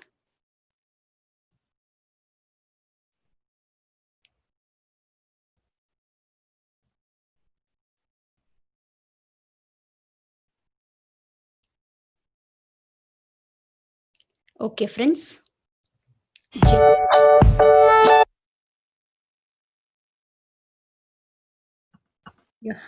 Gently place your hands on your eyes for 5 seconds.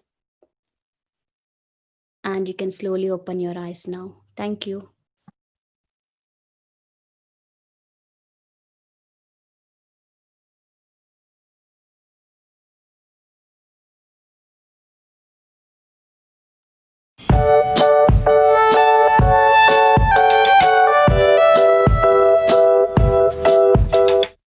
Namaste.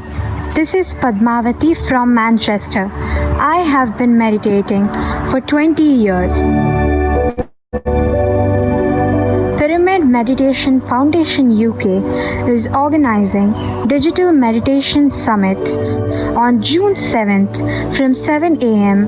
to 7 p.m. over YouTube Live to share great spiritual wisdom and teach meditation by masters across the world. I am attending and I would like to invite you all too. Thank you.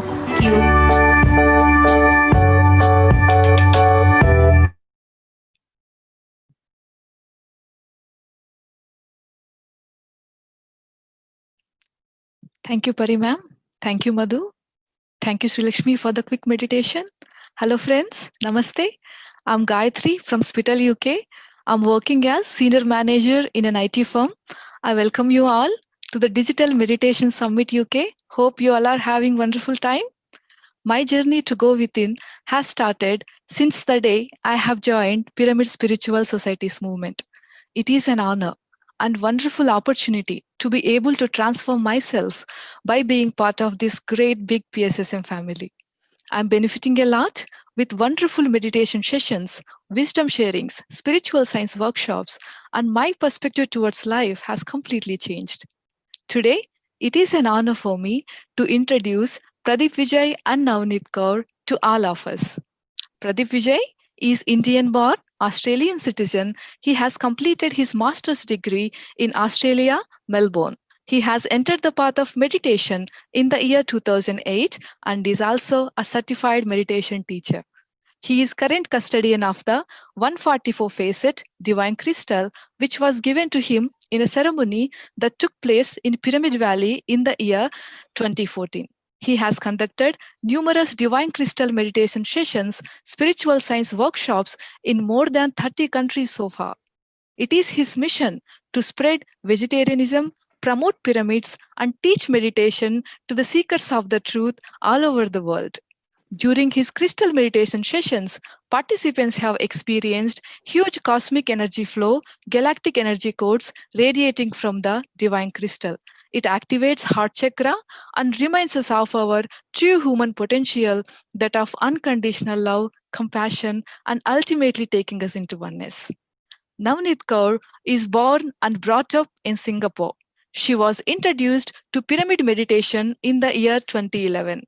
Her regular practice of pyramid meditation has led to great inner transformation. She is certified teacher in meditation and spiritual science from Pyramid Spiritual Science Academy, India.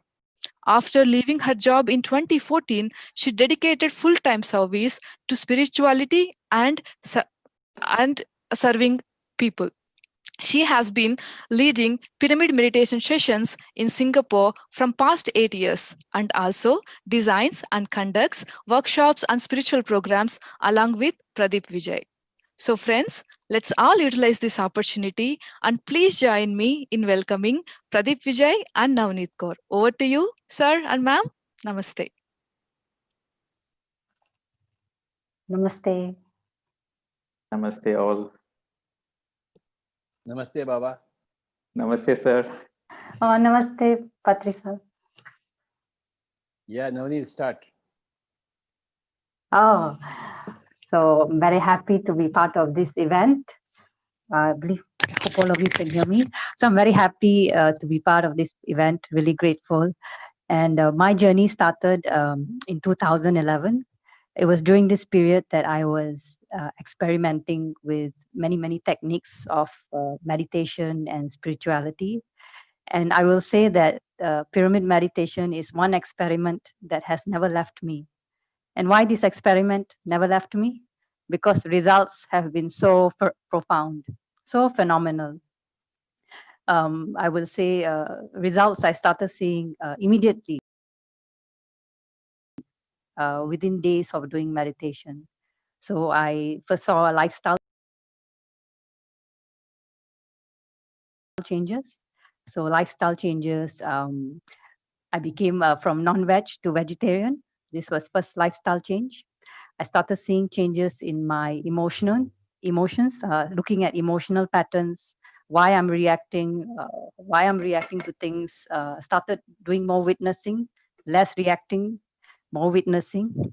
And then mind patterns, why mind is so negative, started changing slowly, from negative mindset to positive mindset and to miraculous mindset. And so these changes I saw within myself, happening within me, around me. And so I continued with this experiment up to this day. And it's been very profound. Within 10 months, I started doing service in Singapore, leading meditation sessions, and it's brought me great joy. And I met Pradeep in the year 2013 in Pyramid Valley. I was attending a global conference on spiritual science, and we happened to have a very nice friendship, and we continued the friendship. And in the following year, in 2014, Pradeep received a very beautiful 144 facet divine crystal. And this crystal is not something ordinary. Is really divine, very magnificent. And I will say that this crystal helped to accelerate my own spiritual journey. Before I was using help of pyramids, group energy, music, nature. And with this crystal, I immediately saw that I was going much deeper into meditation. Mind became empty very quickly.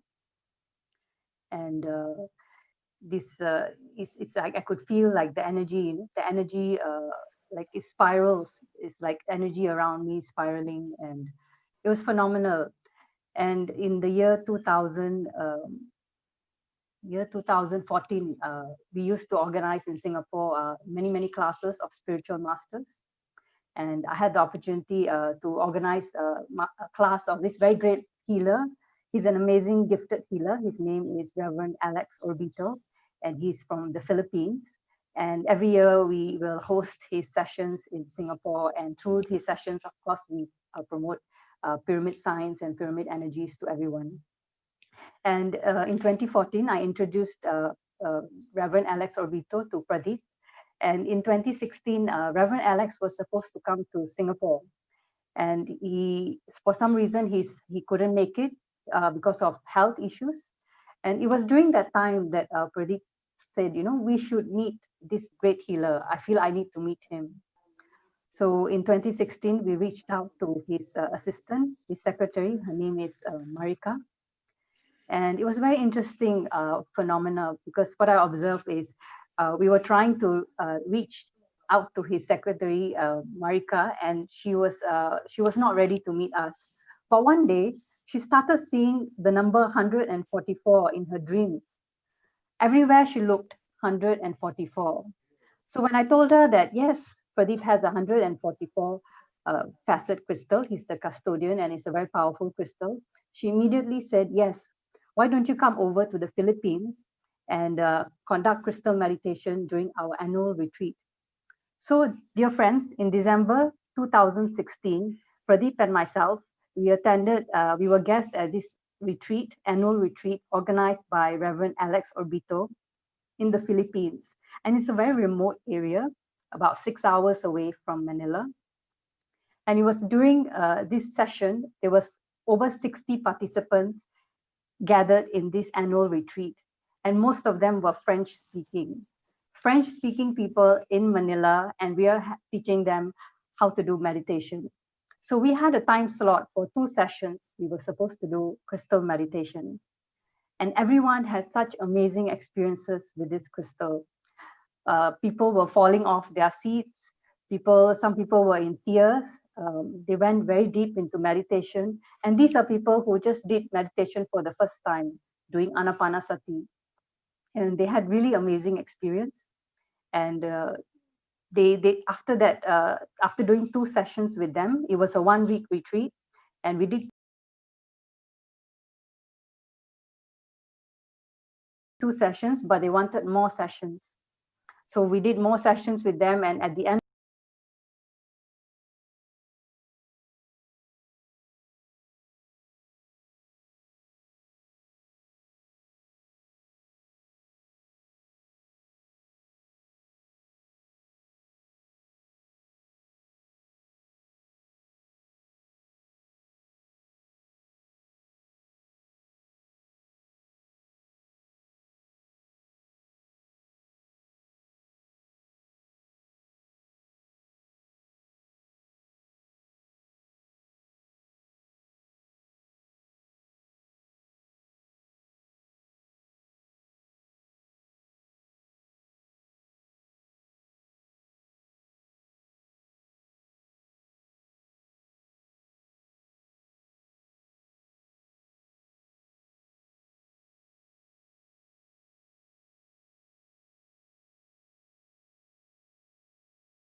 closed my eyes, and I still got the answers.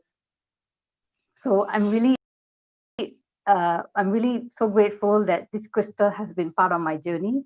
It has helped me to perceive truth directly. I know these answers are not coming from my mind. They are not coming from some knowledge which I have gained in this life. I just know it's coming from a different source, and I trust this source. And it feels really wonderful to be able to experience truth directly. So very grateful to Pradeep and the crystal, and it's really amazing experience to be in the presence of this 144 facet divine crystal. Thank you. Wow, wow. Yes, Pradeep ji, namaskar. Namaste, sir. Namaskar. Very happy to see here. And thank you, Navneet, for such a beautiful sharing. And it's the strength of Navneet that helped me to travel many countries around the world along with the crystal. So now I would like to play a small video. It's less than 1 minute. The ceremony which I received the crystal. Yes.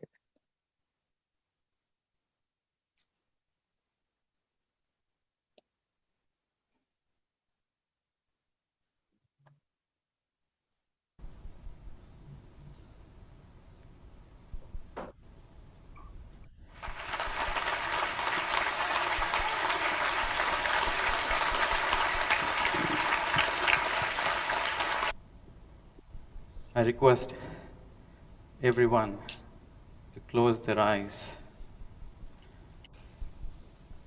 and feel their strength.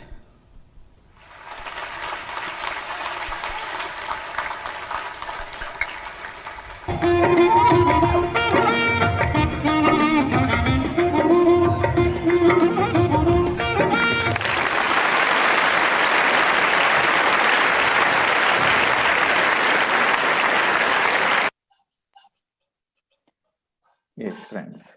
So that was a short video which was shot during the time I received the crystal. So how I received the crystal and what is the story about the journey, my journey with the crystal, my journey before I received the crystal and after I received the crystal. What is the significance of my journey? So let me share with you, my dear friends.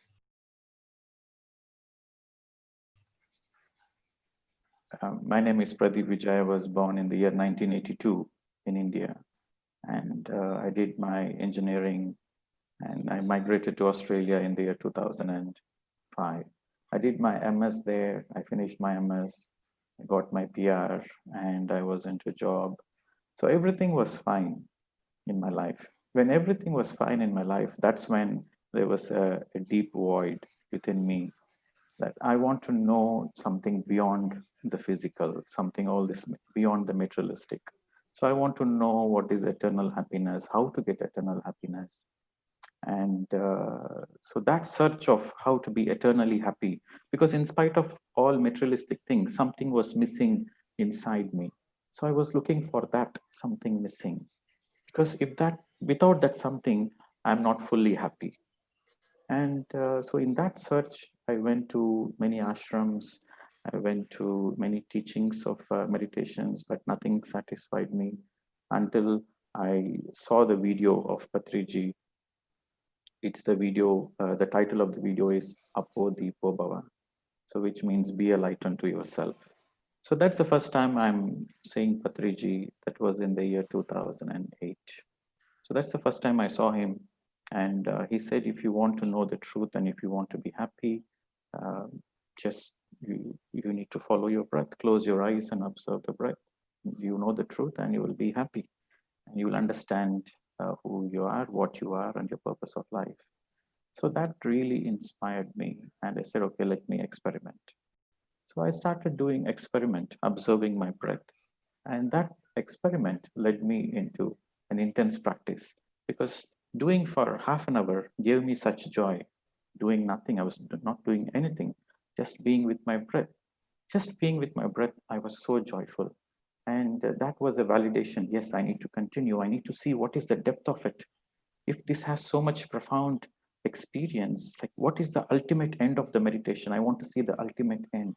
So that motivated me to go on and on. So I did hours together, and like I used to do like 8 hours, 10 hours per day in the year 2008.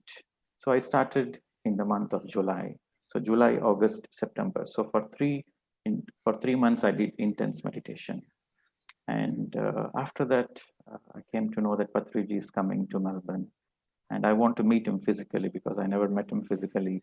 I want to meet him just to see how is the experience to meet him physically, and also to thank him, because of watching his video, my life was transformed. In that 3 months, I experienced deep meditative states, and my life was completely transformed. Within the 3 months of meditation, my life was completely transformed. I became a vegetarian instantly.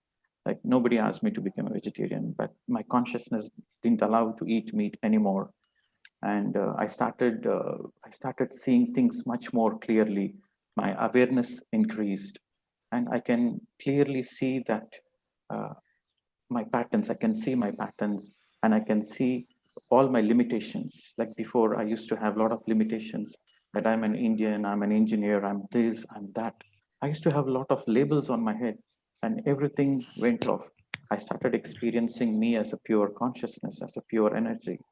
And this was something amazing. This was something liberating. It was a great liberation to experience your own consciousness, to experience your own strength. And after meeting Patriji, I asked him, that was on September 10, 2008. I still remember the date. So when I met him, I was so happy. And I asked him, I'm so happy, and I want to be happy every single day in my life. What is your guidance?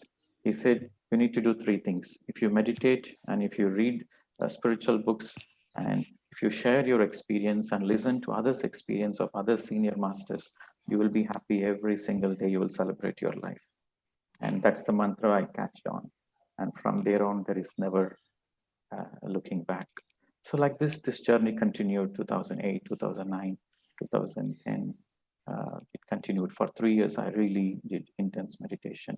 And I was not doing any job because I was not searching any job. I was not interested in any job.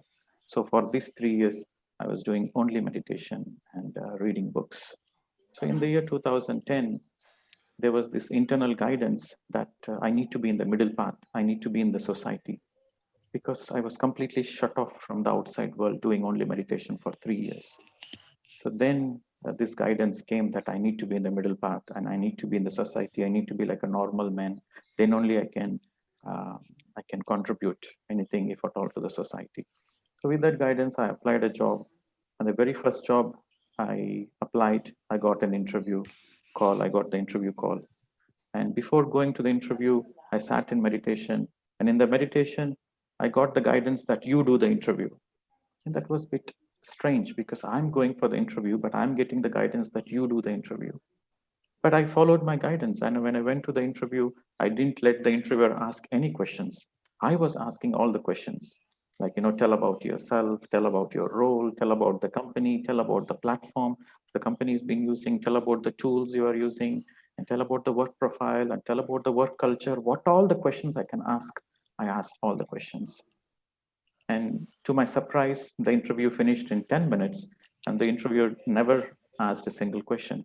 She said, this is the salary, and if you're happy, you can join next week.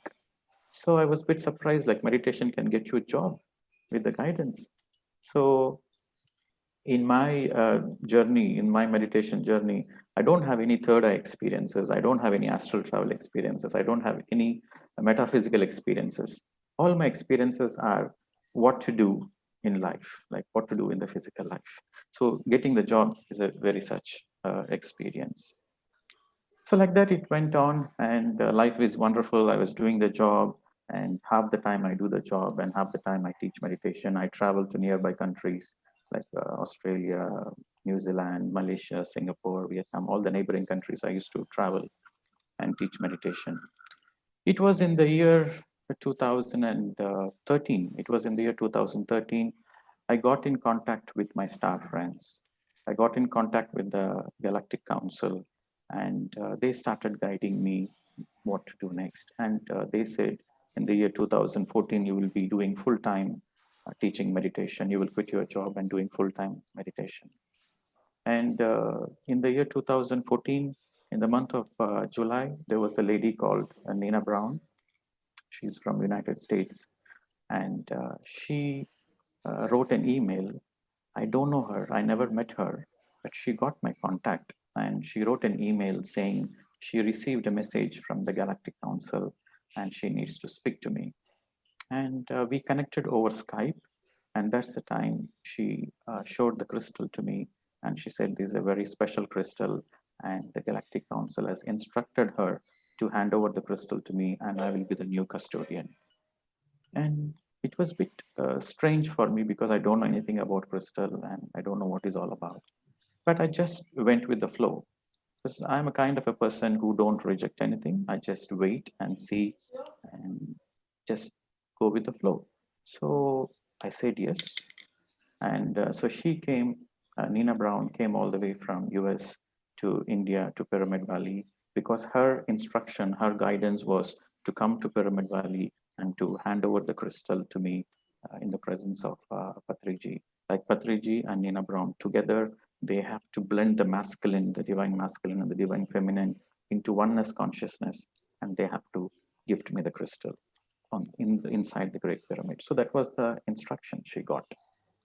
So as per her channeled instructions, the ceremony took place on October 2nd, 2014. There were more than 2,500 people witnessing the ceremony inside the pyramid, and there were thousands of people all around the world witnessing it live online. So that's a video I played before where the crystal was given to me. So that's how I received the crystal. And after I received the crystal, I don't know what to do because I don't know anything with the crystal, anything about crystal. So I asked Patriji, what should I do? And Patriji said, the crystal is not a normal crystal. It has, it is a gift from the it's a gift from the Galactic Federation. So all your movements on the planet Earth will be monitored by your astral masters and your star friends. So they are going to support you, and you are going to travel all over the world with this crystal, and you're going to teach meditation. He said, you simply place the crystal in front of the people and teach meditation. The crystal will do its job and you will do your job, and together you are doing a greater job. So I didn't quite understand, like, how come this crystal take me all over the world? I said, like, because that's the time I quit my job. I quit my job in the month of September 2014. As per the guidance, as per my spirit guide's guidance, I quit the job in the year 2014 on September, but I received the crystal the month of October. So I was like, I quit my job. I don't know where the money is going to come from. I don't know how am I going to travel around the world. But let me see. It seems like all airy-fairy. It seems like magical. But you won't believe now, it's like fast forward. Like, it's been more than 5 years, and I have traveled more than 35 countries. It's an amazing magical experience. How it happens, you know, there were people from different parts of the world. They get messages in their dreams. They get messages in their meditation. They don't know about me. They never heard about me, but they heard about the crystal. So they somehow contact me, and they invite us. So we go to their countries. We make friendship with them. Sometimes we see them for the first time. After making friendship with them, then they become our organizers. They become vegetarian, and they become meditation teachers. So this is how the journey has been very beautiful, my dear friends. And also there were very magical instances, like people who I don't know, they will call me, or they will come and meet me, and they say that they receive guidance in their dreams from their astral masters that they need to support my travels. So those and they give me a blank check. So these kind of magical experiences happened after the crystal came to me. But of course, I never used the blank check, because the universe always kept us in abundance. whatever we need, the universe has taken care. And here I would like to share this moment when I quit my job. So like everybody, I was going through this this questioning. It's kind of a it's not a fear, but it's a kind of a concern. Like, if I quit my job, because the spirit guides have asked me to quit my job and do full-time meditation. So if I quit my job, then how will I survive? How am I going to pay my bills? And Australia is an expensive country, so you need to manage yourself. So how are you going to do that? So when I was questioning this, suddenly this intuition came to me. Like, it's a very clear voice which came suddenly. It's not a voice from outside, but it's a voice from inside. It came to me that when you work for somebody, it's their responsibility to take care of you. So when you work for a company, when you work for a multinational company, or when you work for any companies, the company pay you salary so that you can take care of yourself. So when you work for somebody, it is their responsibility to take care of you. So if you're doing God's work, if you're going to teach full-time meditation, it's a God's work. So when you're working for God, it's a responsibility of the God to take care of you. So this voice was very convincing, and I felt like, okay, let me experiment. And I started experimenting, and you won't believe, in the last minute, whatever is needed, that will reach in our hands. It's unknown, magical journeys. I can go on and on. I can share more about it, but before that, I would like to see if you have any questions. But let me share, there is a crystal I want to show as well. Let me share my computer screen so that I can share the crystal. Yes, so this is the crystal which has 144 facets. And you can see it has two pointed edges, one on this side and the other on the other side. So it starts from a single tip, and it projects into a 9-petal lotus, and each petal has 16 facets.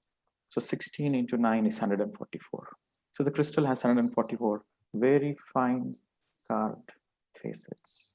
And it's really beautiful. It's really amazing.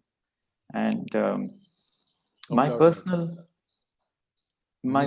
experience with this crystal is you can speak. You can speak to the crystal. You can communicate to the crystal. Crystals are enlightened beings among the mineral kingdom. They vibrate in a very high frequency. And when you sit in meditation in the presence of a crystal, any crystal, you can connect to the energies. But with this special crystal, with this pure, transparent, pure quartz crystal, with this crystal, when you sit and meditate, it connects to your soul, like your soul potential will unlock. It radiates a certain codes. Codes are nothing but energies from the other dimensions. So you get connected to this high frequency codes, and these help you to unlock your real potential. So I experimented that there was one time there was some of my friends from United States who are crystal experts. They said, you can program the crystal, but I don't know how to program it. I said, okay, let me ask the crystal how to program. So I sat in meditation and I placed the crystal in front of me, and I sat in meditation and I said, okay, I need to connect with you and I need to see what I can do. So the moment I put this intent out, I just became like a light, like me disappeared. This physical being disappeared, and this crystal in front of me disappeared, and the crystal transformed into a spark, and me transformed into a spark, into a light, and both this light merged. So I could see no difference between me and that. So it was a very interesting experience. And there was a voice, there was an intuition within me. In this moment, you have become one with the crystal. So whatever you feel in your heart deeply, so that's what's going to get programmed with the crystal. I was like, really? So let me try, let me experiment. So, but in that state, I was in a state of awareness. My mind was not working. So I just told within me that whoever comes in the presence of this crystal, their true potential, like compassion, kindness, should get activated. And ultimately, they should realize themselves, and they should experience the highest qualities of friendship, love, and oneness. So in essence, it means whoever comes in the presence of the crystal, they should become a meditator, and they should realize their true potential. So that's the programming I did.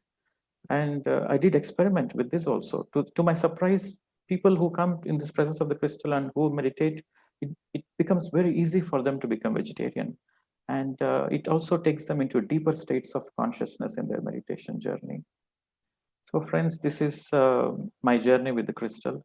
And since 2018, I got guidance to do retreats. Instead of doing meditation, instead of doing crystal meditations, I got guidance to do retreats, meditation retreats, intense meditation retreats, where whatever I have experienced in my 3 years of intense meditation, I incorporated everything in that retreat. So detoxing, going through a body level detox, going through a mental level detox, going through an emotional level detox. Like participants will be in complete silence. So when you are in total silence, your emotions gets detoxed.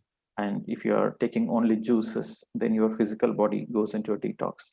And when you're doing into an intense meditation, then your mental detox happens. So I started experimenting with these retreats in the year 2018, and phenomenal results. Like the first set of participants, there were about like 20 people, 22 people. And they all become meditation teachers. And again, I did another retreat in 2019. Now in 2019, I started doing retreats in many countries like Vietnam, Bali, many parts of Europe, in Bulgaria, and Switzerland, France, and also in India, in Pyramid Valley. So these intense retreats transformed more people, and the self-realization happened. So I would like to play that retreat video once, my dear friends. So let me share that. It's a quick 10 minutes video. So let me share my screen.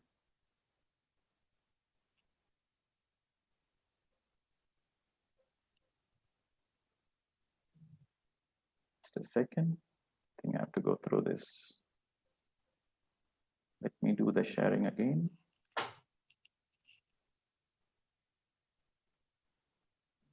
Okay, share this. Wow.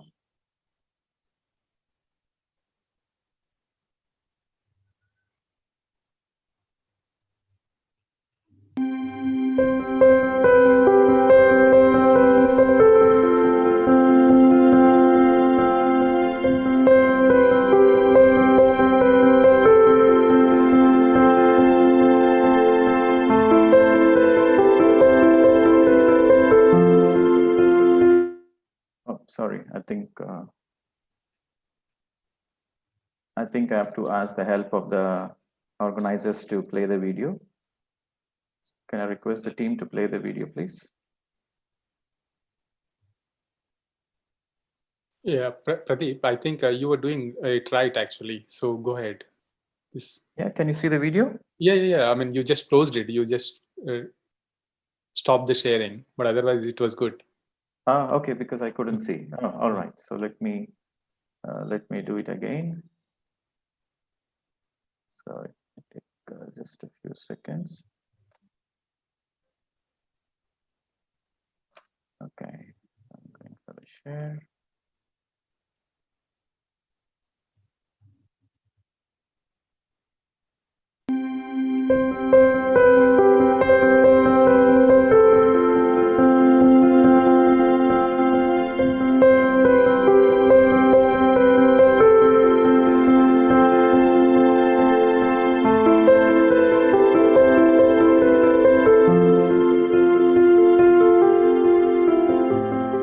I met Pradeep and Navneet in September in Denmark when they gave a chakra seminar.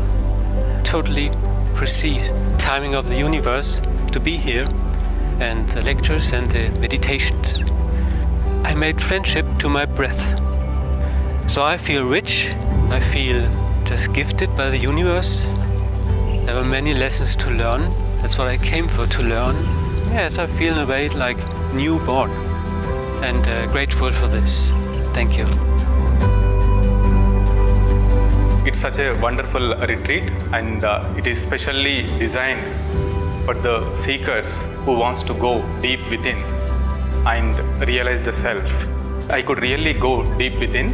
There was a lot of intense meditation. There are group meditations with Crystal. Crystal was so powerful, and the liquid diet was really good. I could feel very light in my body, and I could spend more time in meditation in total state. The mindful walking, they were amazing. I could really enjoy my stay in Pyramid Valley. Thank you.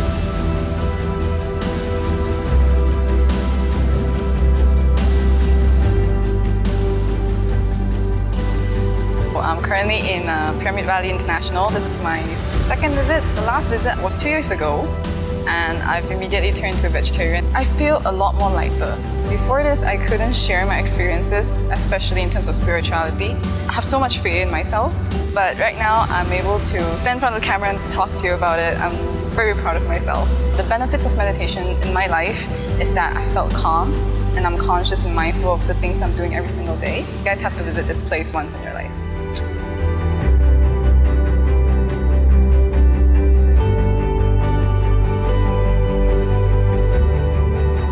The most amazing thing I experienced was during my meditation in the pyramid. So blessed to have that opportunity, which I think each and every one of you should come and experience it for yourself. The place is, it really feels like home. It's unbelievable and it's not explainable. And I think that it's the best birthday present I've given to myself. Thank you.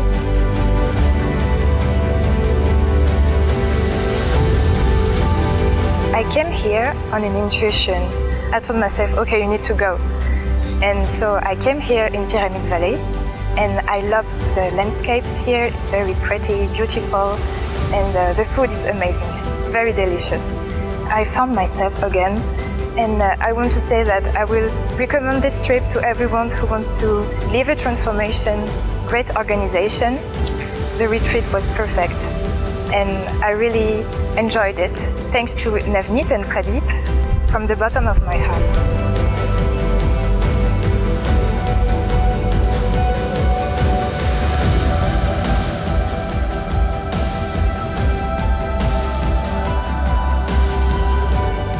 I knew that something really different would happen in the retreat. Meditation was really profound. The diet was a healer for me. All people here are shining love, and we feel love everywhere, and it's so nice. Thank you very much, Pradeep.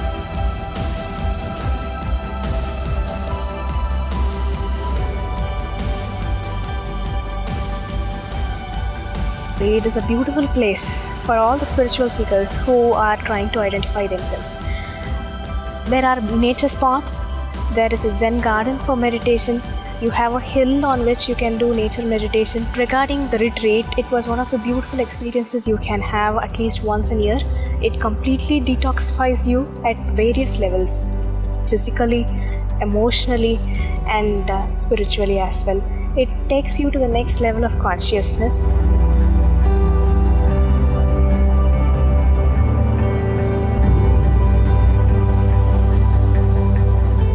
I found such a great beauty in this valley with so high level energies and strong energies, so that meditation is very effectful, especially in the Great Pyramid or on Tapastali on the rocks.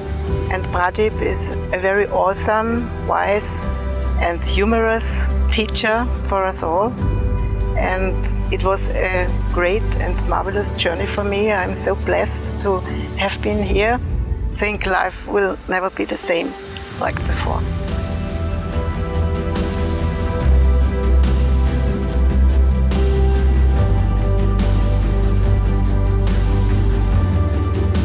this trip, I decided to come for the retreat because seriously, I would like to love and to find out more about myself. The biggest thing I take back is actually I can accept myself better. The strong me is within me.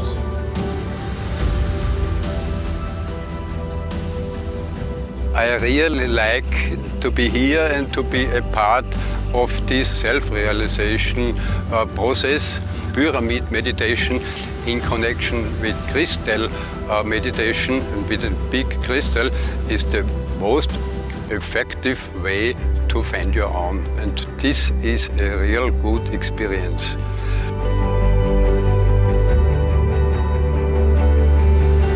This is definitely a beautiful place. It's a really beautiful place and full of energy. This retreat is about self-realization, and the whole retreat is just into meditation and with a proper diet, with a proper guidance.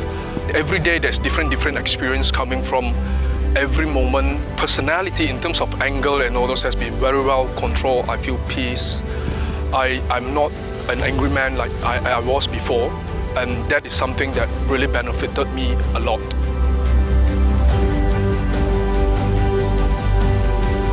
For me, it was such a great experience, a marvelous experience, because what I was searching for all through my life outside in different ways. I was searching through relationships, through journeys, through all kinds of adventures outside. I was finding here inside. I experienced through meditation, and I came home to my soul and to myself, and it feels like I have started now real life, and I have taken over responsibility for my life. And Pradeep gave us practical rules how to go on and for further evolution.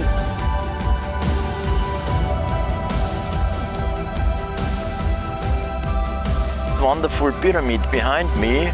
There is a stronger energy where you can experience the cosmic energy flowing through you. Meditated up to 10 hours a day in silence, in complete silence. You switch off your mind, your real self has the chance to come out. I feel who I really are, what I've never felt before. I come back the third time, and I will keep coming again and again and again. It's such a marvelous, wonderful place, full of energy, vibrating, in so much of peace and calm to you. Oh, it's wonderful. It's really wonderful.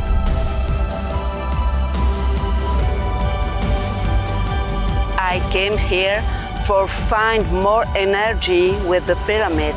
It's so important that I could enter in connection with myself. And it was really a deep work for me.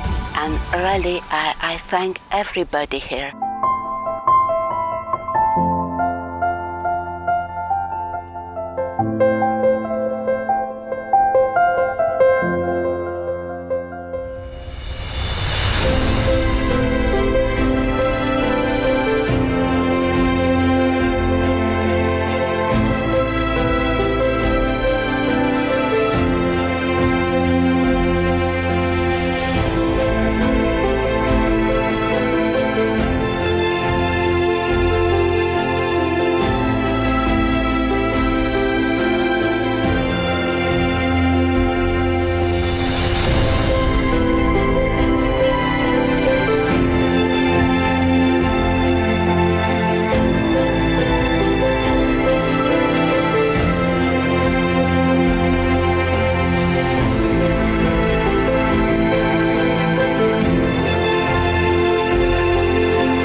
So friends, that was the moments captured during the India retreat last year, which we did in Pyramid Valley. And thanks to Navneet for supporting in this mission. And thanks to Patriji, because of his guidance, I learned meditation from him. And because of his constant guidance, he has become my role model. And he's a living example how I should progress forward in my life. So thank you, Patriji. Thank you, Navneet.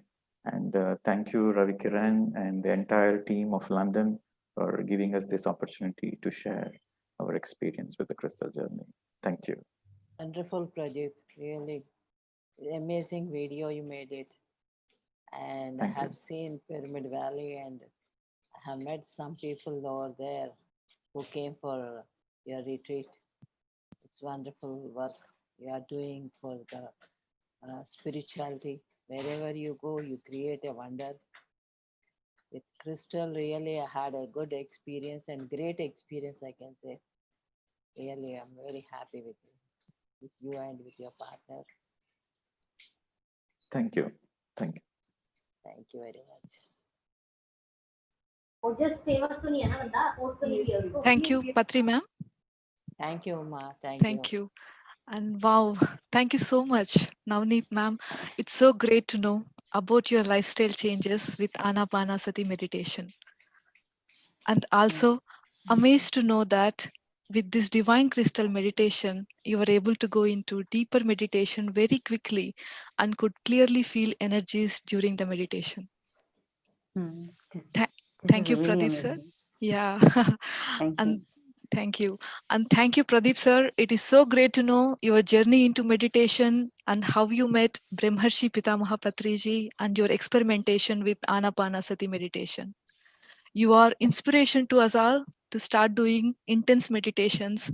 And today you have given us the mantra of happiness, that is to meditate, read spiritual books, share and listen experiences. We being software engineers, our mind can only understand programming a workflow or a specific task, but it is astonishing to know that you have programmed the crystal. Wow. We as a UK team will be looking forward for an opportunity to meditate with this divine crystal and to be able to attend intense retreats. Thanks a lot to you, sir and ma'am. Thank you so much, Thank you. Patri ma'am. Thank you. Thank you, Ma. Thank Thank you. you so Thank much. you. Thank you. Thank you, Patri madam. Thank you. Thank you. Thank you very much. Yeah. Thank you. I now request Ram to take this summit further. Thank you.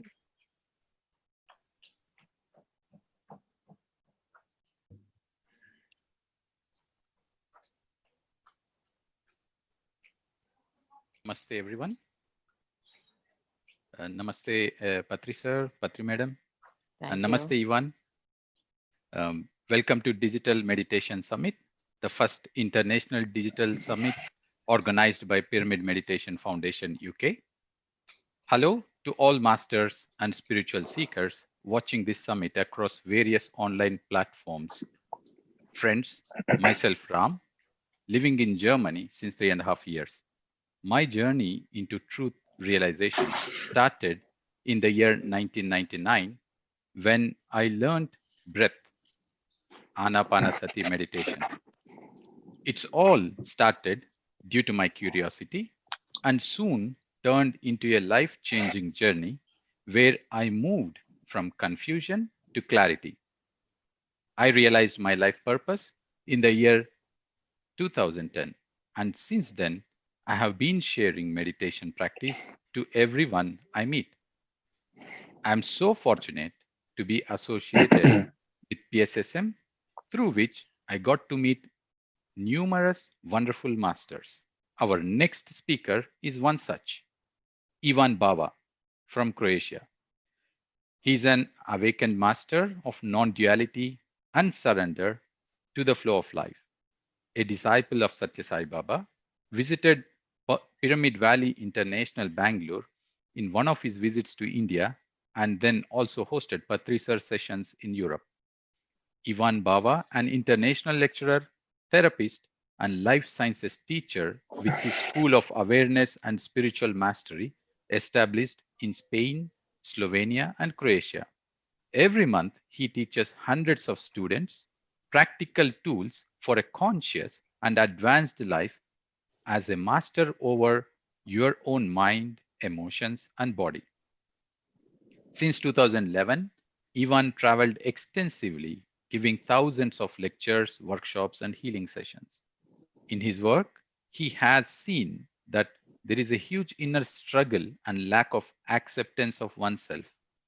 So he uses his ALO method, allow, let go, and surrender, to give people the possibility for liberation from the conditioning of the past traumas, resentments, emotional and mental states. He lives in Peace Valley, Croatia, a holistic permaculture spiritual community that serves as a therapeutic, farming, meditational, and healing center surrounded with rivers, lakes, and pristine forests full of wildlife. Without any more delay, friends, please join me to invite Master Ivan and dive into his wisdom sharing about pure being beyond the concepts. Ivan, the stage is yours. Thank you very much. So beautiful to be here and so beautiful to see friendly faces that I know from before. Big greetings to Pradeep. I do miss not seeing you again here.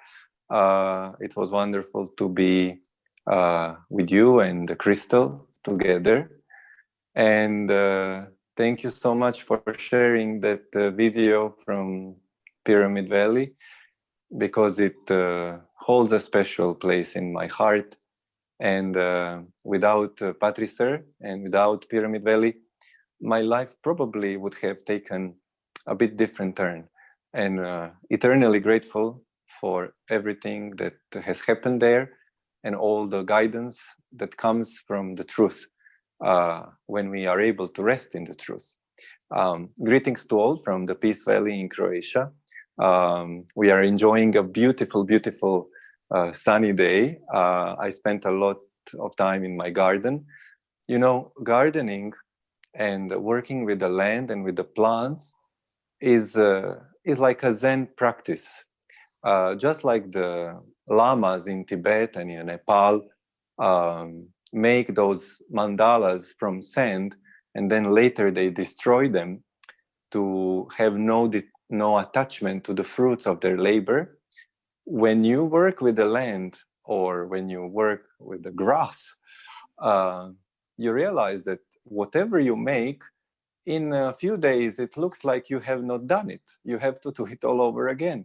So this practice is a true meditation, Zen practice, where you are not attached to everything you're doing, and you understand that the intelligence of life is the one who decides what, when, and how it's going to happen.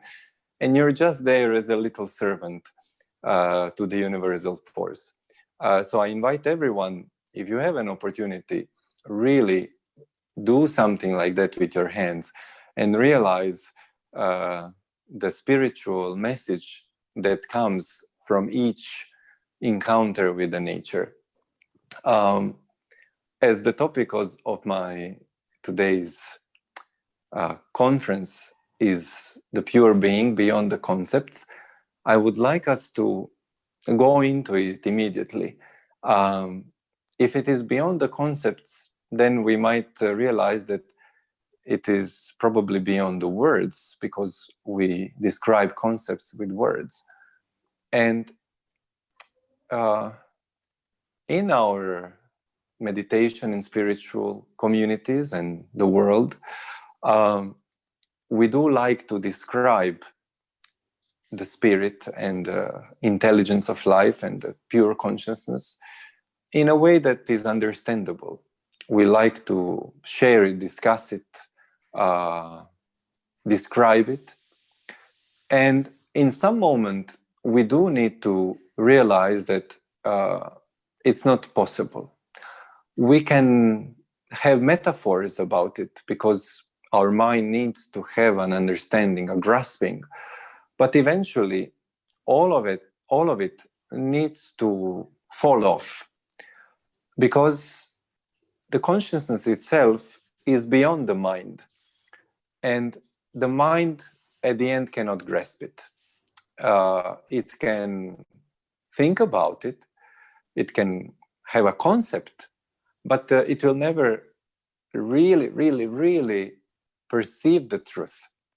Because the mind is just a vessel, it's just a tool for the consciousness to express itself on earth or in the created universe through the five senses, through the physicality and through the energy.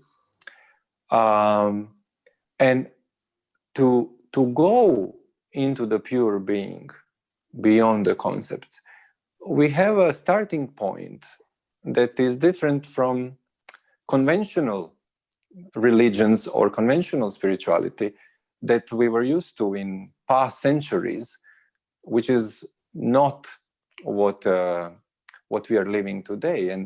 And Patridges and Pyramid Valley and places like this actually are guiding us to the new understanding, which is we are not human beings that have a soul who want to reconnect with the divine.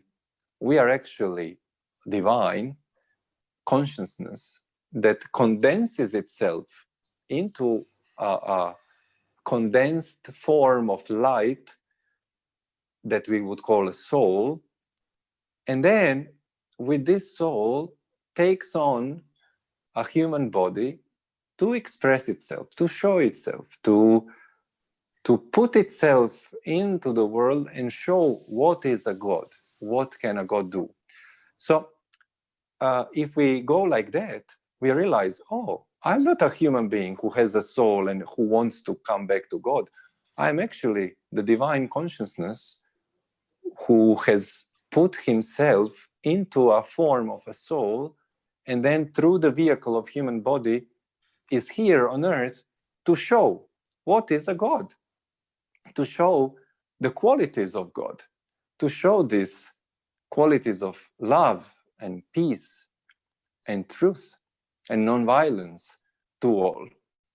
So rather than us looking for something or discovering, like wanting to become something, the enlightenment is actually a realization of something that already is. It cannot be achieved. It cannot be produced. It is. If you need to become something, whatever that is that you are going to become is not the truth. For example, you want to become a dancer. Well, you can become a dancer, which means you are not a dancer now. You're going to become a dancer. And being a dancer is not the ultimate reality. It's just temporary reality, temporary appearance on earth. So you're not going to encounter truth thinking, oh, my life purpose is a dancer. I'm a dancer. No. This is just a transitory thing. If you are not it already, whatever you can become is not true. So the truth is something that already is, and you cannot become it. So this is the beauty of the spiritual understanding, of the spiritual awakening, that you realize you're not going to become anything that you are not. You're just going to realize that you are already. And this realization can come effortlessly. It can come, usually it comes when you are not intending it. Just like with the Buddha. Gautama Buddha, he did really so many years of how would you say, deep meditation and renunciation of the world and renunciation of comfort. But the enlightenment, the awakening did not appear during the struggle, during the effort. It actually appeared in the moments of relaxation, in the moment of the absence of effort, because the truth already is without effort, and it likes to show itself in the moments without effort. So the best, really the best that the meditation gives us is, at the end there is like a little effort, like when a rose has a bud, there is an effort for this bud to grow. But once the rose flowers, it is flowering effortlessly. So you can't say that rose is doing something to flower. Flower is flowering. It's not saying, oh, what a difficult day, I've been flowering all day long. You know, the flower flowers effortlessly. So as long as in your life, meditation is an effort, we could say that you are still in the bud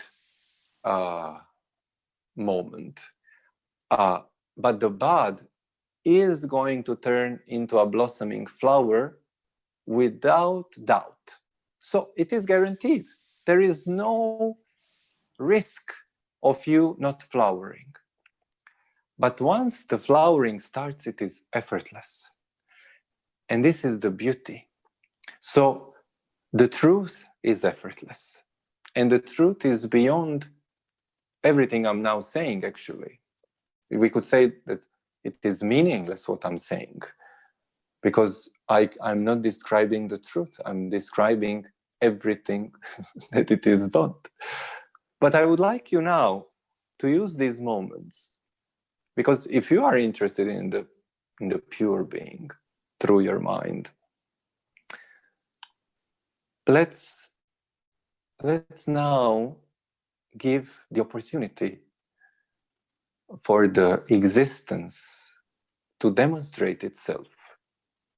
We are not going to imagine it, think about it, visualize it. No, we don't need to. We don't need to affirm it. And I'm not going to put anything in your mind. I would just like to ask you a few questions. And to ask you a few questions, and if you can, just within you, feel the answer. Don't think about it, just feel it. So it is important that you inhale deeply, okay? And you exhale with relaxation. Inhale one more time.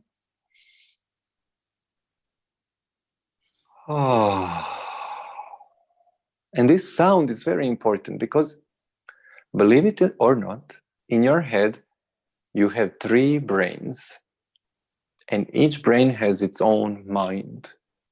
So you have the reptilian brain, which is instinctive mind. You have a limbic brain, which is emotional mind, and you have neocortex, which is rational mind. So you need all 3 brains and all 3 minds to get the same message. You are relaxing. And the little brain, the reptilian brain, does not understand words nor images. It just understands body posture, breathing, sound, muscles. So when you do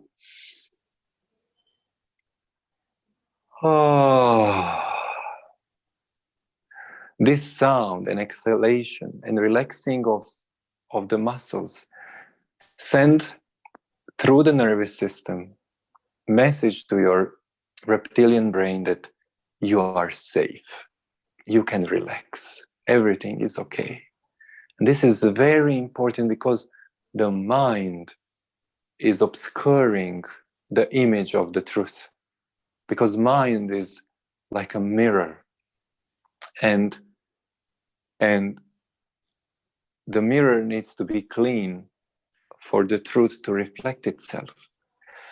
So if your mind is tense, you're not going to grasp the reality. You will see the blurry image, a fake image of the truth reflected. Relax. And your shoulders and your eyes, let them close down. And relax your face and your arms and your feet. And with every exhale, you withdraw your attention to your chest. And you're aware that your face is relaxing, your eyes, your shoulders. You're aware that your back is relaxing and your feet. And you're aware of the chair below your body and the floor below your feet. And you're aware of the body breathing without your control, without effort. There is breath coming in through the nose and flowing down the nose. You do not control anything. And together with all of that, you are aware of yourself, who is aware. This is the crucial moment. Not only are you aware of the face and the body and these words and the air and the breath, you're aware of yourself, who is aware of everything. There is something there, aware that it is aware. Stay with this. Relax there.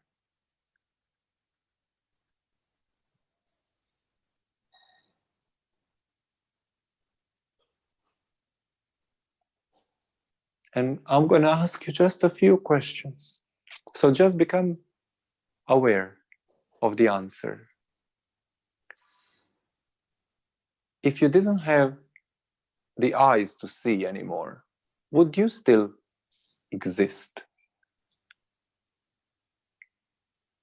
Ask yourself, without the eyes, would I exist? Would something exist?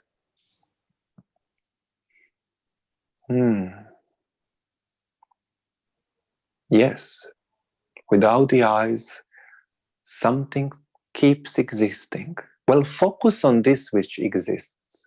Withdraw your attention from the eyes. Forget about the eyes. Focus your attention on this that exists without sight. And now, without the sense of smell, would something there keep existing without ability to smell or taste?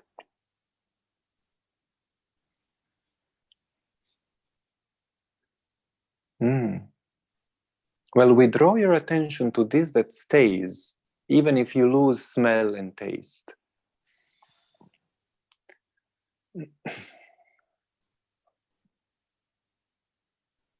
And if you lost the perception of touch, that you could not touch anything anymore, you wouldn't feel it within your body or outside the body.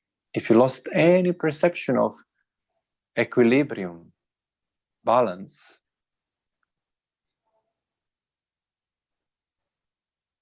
would you keep existing?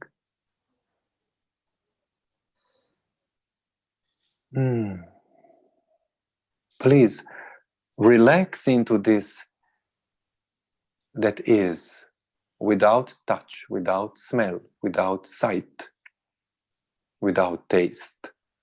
Relax there completely, no worry. You know, I'm not stealing your senses permanently from you.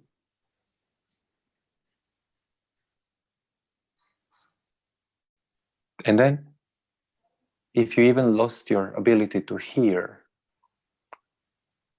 would you exist without ears to hear?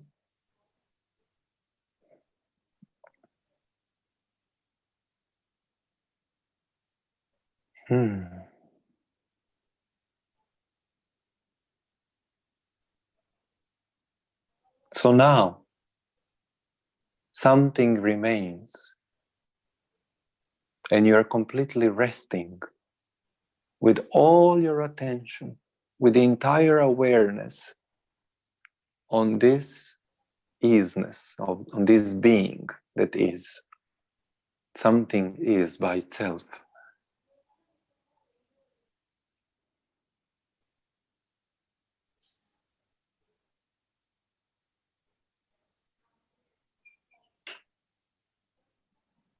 So we're going to go further. And I'm asking you, just for the sake of this conference, to let go of your mind, like you put it as a backpack on the ground. You just don't carry it now. And you ask yourself, if I hit my head now and I lose my memory of the entire life until this moment, would I be able to exist without memory of the past? You know, you would not know who your parents are, siblings, partners, lovers, job, what you know, nothing. Everything is forgotten. Is there something that remains without past?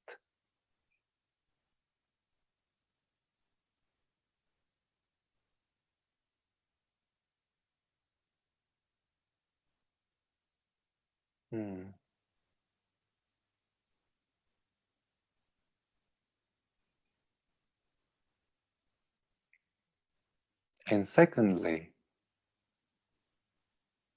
if you dropped any plans for the future, like where you're going to go after the conference, what you're going to eat, what you're going to do tomorrow, what are your plans for the future?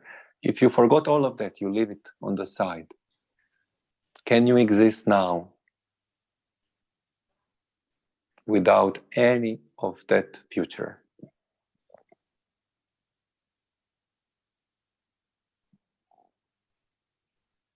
So no one to resent, nothing to plan, nothing to heal,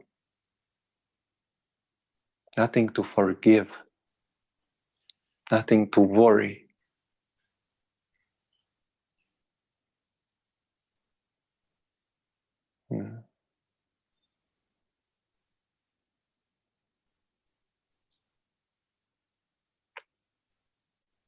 So this that remains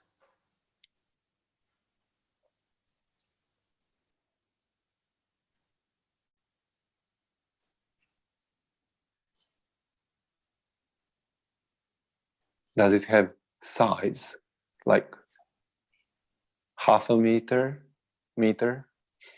How big is this that remains when we get rid of the superficial, the transitory?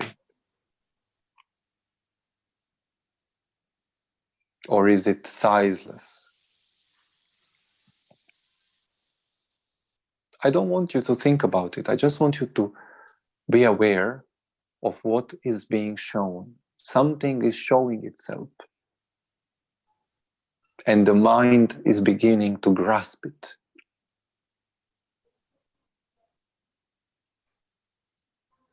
Awareness itself is becoming aware. And look if this has a gender. If this that is it male or female? Does it have a nationality or race?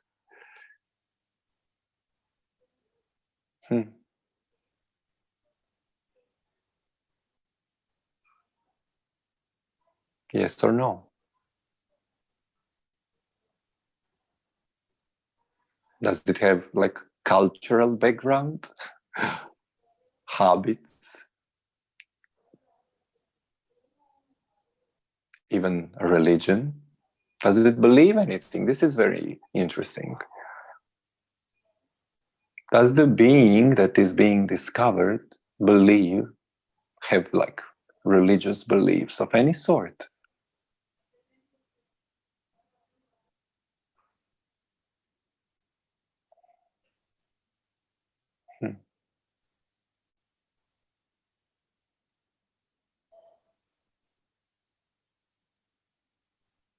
Is it hungry? Does it need anything to be? Does it depend on water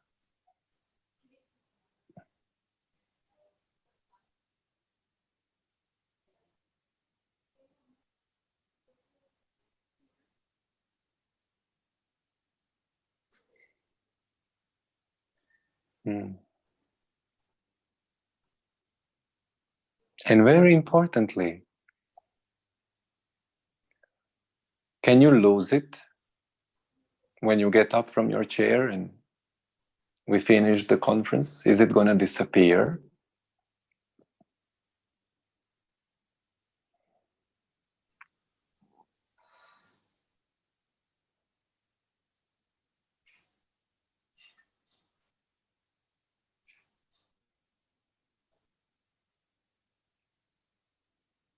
It seems not. So even if you forget about it, even if the mind goes into the world of form, into objects of perception, is this that is there gonna disappear if the mind is not focusing on it?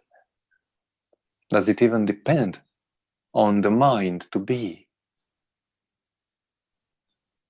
Does it matter where the mind is?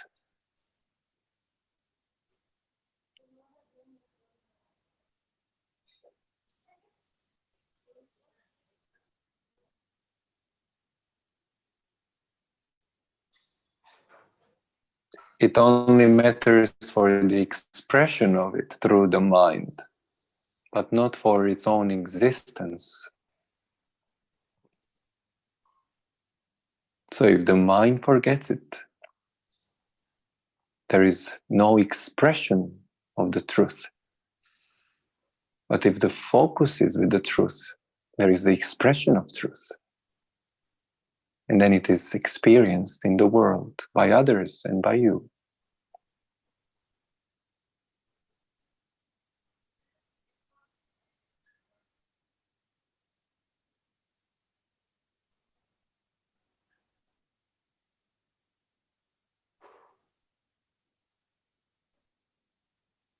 So this,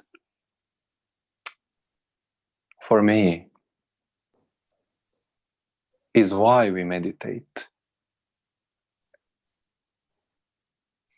So that the mind finally sees that it has no job to do, that it cannot improve upon the consciousness, it cannot make it more interesting, better. Mind just needs to rest. And for me, this is a beautiful way, because when I ask questions and the answer shows itself naturally, the mind stays empty, because it sees its own illusion, the illusion of its own existence. And mind is not stupid, and mind is not against you. Mind, it was meant to be your servant, like a Mercedes, to take you comfortably and rapidly to the materialization of your divine intentions and desires. Unfortunately, most people keep the Mercedes in the garage and they go on a 10,000 kilometer trip with a bicycle. And then they quit after 5 kilometers because it's so exhausting. Well, bicycle is fun, but for big tasks, you need the Mercedes, you need a rocket, you need a spaceship. And your mind as a servant is a spaceship, and your mind as a boss is a torturer. So the best way is that the mind itself realizes its own illusion, and to realize that there is a boss, the consciousness, the you. And then your mind starts to serve you, because mind just wants the best for you. But when it's not trained, it becomes like a wild horse. It can even hit you in the head. So training the mind for me begins like this, having moments of nothing, because silence, the nothing, is like the empty space between the words on the paper. You know, if the entire page was filled with text without break, it would be meaningless. You couldn't read anything. So it is actually the emptiness between the letters and the words that gives meaning to what is written or said. So silence gives meaning to the fullness of your day, to your words, to your actions, to your emotions, to your thoughts. If there is never a break, if there is never silence, emptiness, your life becomes meaningless. It's incomprehensible. So give yourself this gift of resting in nothing, of resting, not visualizing, because that is again a mental thing. You're visualizing, you know, maybe at the beginning you do visualize. At the end, you have to stay empty. When we do the Anapanasati, of course, at the beginning, we are focused on the breath. We are one with the breath. Eventually, there is no breath. There is no awareness. You just, everything dissipates. Only you remain. If you don't remain, then the meditation didn't flourish. It didn't produce the flower. It is still just budding. It's okay. It takes time. But eventually, the nothing has to be for the meaning to appear. And what is the time? Okay.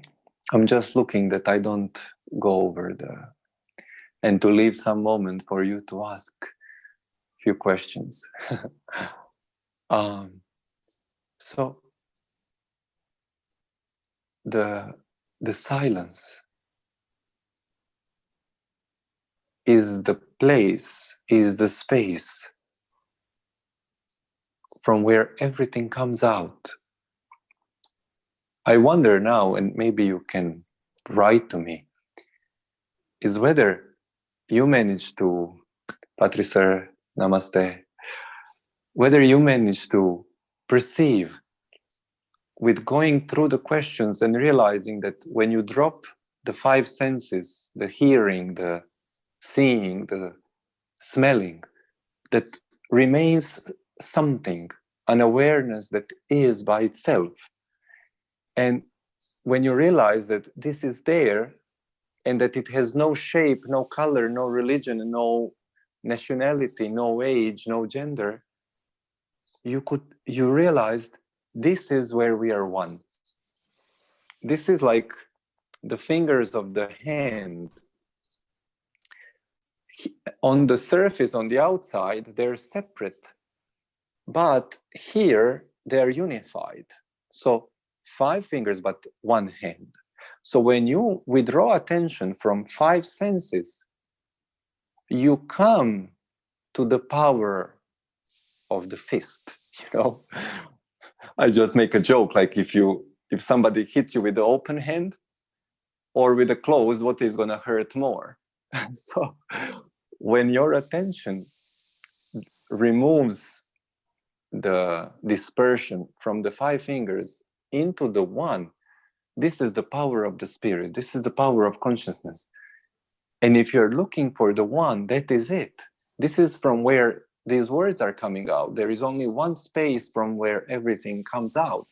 All the wisdom comes from one point, which is this same point that you perceive when you withdraw your attention from the world. And this is what Buddha realized. This is why he gave the Anapanasati, because it withdraws attention from the world, from the senses, from the past and the future. And there comes the awareness of the being that is. beyond the concept, beyond the thinking, beyond the visualization. I'm very grateful again, and I'm so happy to see Sir Patriji with us. I don't know if he was here at the beginning. Thank you, Baba. Yes, I was there from Oh the my beginning. God! Oh, so please. I wanted to hear so much. I wanted to see you so much. You know, when we had the group in January in Pyramid Valley, we missed you enormously. We really did. Oh yeah. But we were every day, of course, existing in the space where we are connected and where we feel the presence of each master. And to give you gratitude, because after a few years, the book that you encouraged me to publish, we did it a few years ago in Croatian, and then last year in Slovenian. And finally, it came out in English in the United States by Hay House published it. So it's called Inner Compass. And I have, this is first copy. They mailed it to me just the other day. So Patriji, thank you so much for everything. Really. It's a blessing. And I think we are coming to an end of my conference. I don't know if the person guiding the session from the internet has questions from the audience that they would tell me, or if there is anything that somebody wants to comment, I'm available at the moment. Yeah. Yes, Ivan. So thanks a lot. Thanks a lot for your wisdom sharing, particularly in that amazing nature that's visible around you. That's really beautiful. And I loved what you said. We are divine consciousness condensed into a soul, taking a human body to experience on what God can do, ungodly qualities. That's beautiful. And silence gives the meaning for the fullness of the day. Wow. That's so profound. And thanks for such a calming, guided meditation session. I'm sure all the participants just felt like me, that connectedness to experience like flavoring effortlessly. Really beautiful, really beautiful. We have one question, Ivan. Shall we take that? Yes, please. So we have one of the participants asking, why does the mind becomes our master if not kept in check? Well, the mind was created by God to serve the human being. It is the most potent instrument, like a tool we were given. My teacher, Satya Sai Baba, always said, mind is the basis of the created universe. God created mind, and through the mind created the universe, because the thought is the base of the energetic, physical, material world. So the mind that is there to serve the divine human really wants the best. And when it sees that the awareness has like left, dissipated, or forgotten itself, fell asleep, the mind says, my God, the master fell asleep. I have to take charge. And then the mind, in its limited, in a way, understanding of the world, starts to control things for the best of the human, and then finds like enemies and feels threatened and wants to protect you unnecessarily, and then starts creating all these problems and creates emotions as chemical reactions in the body to the thoughts of danger. And then, you know, this didn't come in one day. This evolved over thousands of years. But you can imagine how it started, and then imagine it now that for, I don't know, 5,000 years it's been going on like that. What a big mess it created at the end. So beautifully explained, Ivan. Thank you. We have one of our curious participants asking, looking at your nature behind, how can I come there? How can I come to the Peace Valley? Where is it? Well, it is in central Croatia, 60 kilometers from the coast and 100 kilometers from the capital. So you land in one of the 7 airports in Croatia and you take a train or some form of transport, and you send us an email. Maybe the people in the organization of the conference can share my contacts, and we will be happy to respond and to accommodate you. Perfect. Thank you. Thank you, Ivan. I will surely come there soon. You're more than welcome. Patri sir was just once here before anything was constructed. It was just ruined buildings. And he blessed the land and he blessed the property. And we are very happy that the spiritual center is growing. It is the same. It is the same place. It is the same place, yes. So many trees are there now. Oh, many, many trees. Many trees. And you came in the winter, you know, there was snow. So now it's summer and it is all beautifully green. Oh, yeah. Oh, yeah. I was wondering whether it is the same place. Yes, the same. And how are all our friends? How are all our friends? They're all good. Working, you know, we keep things busy and just with life, you know, happening. We had the full moon meditations on Friday, transmitted into Spain and the Balkan countries, because there was the lunar eclipse. So that was beautiful to have, and good, everything good. I'm waiting to read the book. I will send you your own copy as soon as I have it from the publisher. Yes, Swamiji. My day is made. Thank you. By seeing Ivan. My day is made today. Mine too. Thank you, thank you, thank you. And thank you for the team. Thank you to this Digital Meditation Summit. Thank you, Ravi and Ram, and nothing. Thank you. Thanks a lot, Ivan. Thank you, Patri sir. Sir, with your permission, we move on to the next part. Yes. Sri Lakshmi, I hand it over to you. Yes, thank you so much, Ramesh. Thank you, Ivan. It was such a lovely session. Thank you so much. Hello, Patri sir. Sir, now we have a Q&A session with you, sir. Shall I start, sir? Yes, yes. Friends, hope you're all having a great time enjoying and listening to eminent spiritual speakers across many countries, deliberating in areas of their respective spiritual fields since morning. All their valuable insights gave us a new perspective that one should adapt and implement in our lives. Friends, we have now Q&A with Patriji.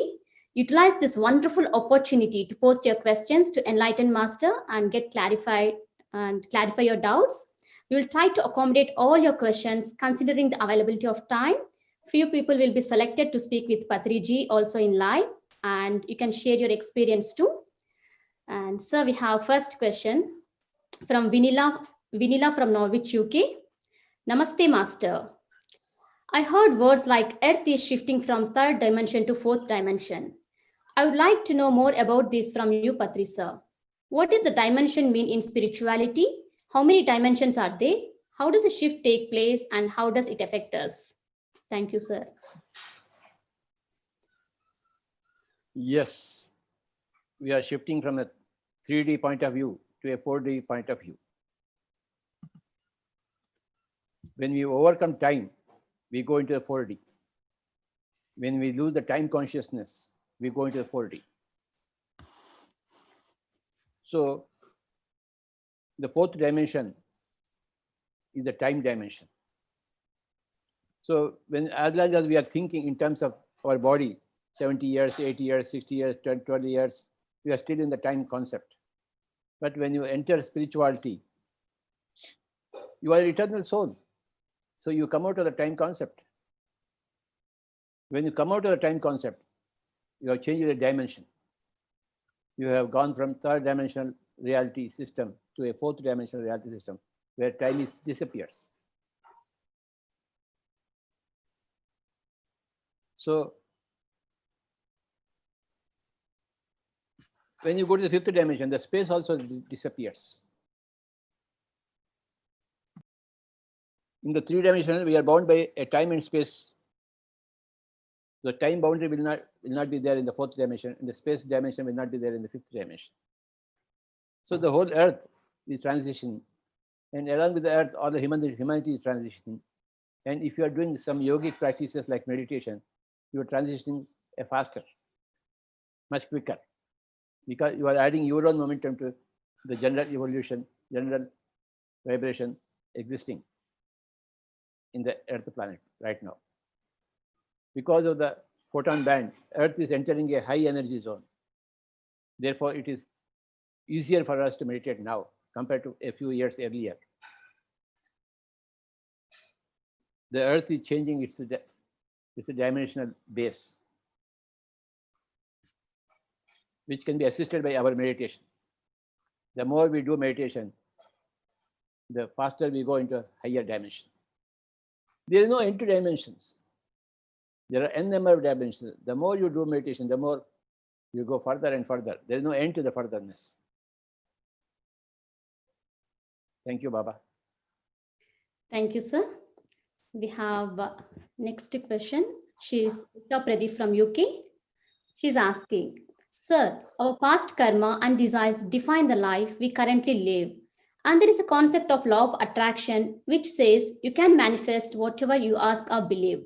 To me, both of them appear to be contradicting each other. However, I believe that there will be a greater reasoning which supports both. Please, can you enlighten about this, sir? Thank you. When you enter true spirituality, you encounter paradoxes. We have the simultaneity of two opposing concepts. That karma is there, karma is not there. Time is there, time is not there. Self is there, self is not there. Both are true. That it is true that we have a self. It is true that we don't have an individual self. So when you understand this paradox, you have become truly a spiritual scientist. You can do good to everybody, and you cannot do any good to anybody, because everybody creates their own realities. So both these two viewpoints are correct, simultaneously correct. Those people who have organized this seminar, this conference, this summit, are they not doing good things for others? Yes, but are they really doing good things for others? Because everybody is creating their own reality. So that is also correct. So in the spiritual science, you come across many of these paradoxes. So two opposite sides are integrated in the paradox. When you understand the paradoxes, then you have become truly a spiritual scientist. The individual soul exists and doesn't exist. You can do good to others and you can never do good to anybody. You can be enemy to somebody, but you don't have to be, you can't be any enemy to anybody also, because they create their own reality. So all these things exist. Yes, please. Thank you, sir. And next question is from Darshana. She's asking, sir, I have teens around 15 and 19. Are they susceptible to learning from watching a live example in the house that is calm and meditative? And does it shift their level of consciousness as well? Let me please repeat the question. Yes, she's asking, sir, I have teens around 15 and 19. Are they susceptible to learning from watching a live example in the house that is calm and meditative? And does it shift their level of consciousness as well? I still can't understand the question. Who has the teens? Darshana, she's Darshana, sir. She's having 2 kids, teenagers, 2 children. You say like that. Yes, yes. Okay, now I understand. Okay, sir. Yes, sir. Yeah. She has, yes, sir. She has two teenagers, and she's asking, are they susceptible to learning from watching a live example in the house that is calm and meditative? And does it shift their level of consciousness as well? Of course, so whether it's a teen or old age or a baby, everything interacts, everything reacts to everything. What is the question of teen about it? I can't understand the teenness. Whoever is there, they will always are affected by the environment. Their consciousness always is constant change, flux. What is the question of teen in it? I can't understand the teen part of it. Everything gets affected by everything else. And when you see calm people, you become calm. When you see agitated people, you become agitated. Wherever you turn your attention, that's what you become. If you see a calm person, you will also become calm. Whether you're teen or older or baby, it doesn't matter. So I can't understand the teen part of it. Everything else is perfect. Okay. Yes, sir. And one more participant, Sangin, she's asking, what is the difference between meditation and prayer, sir?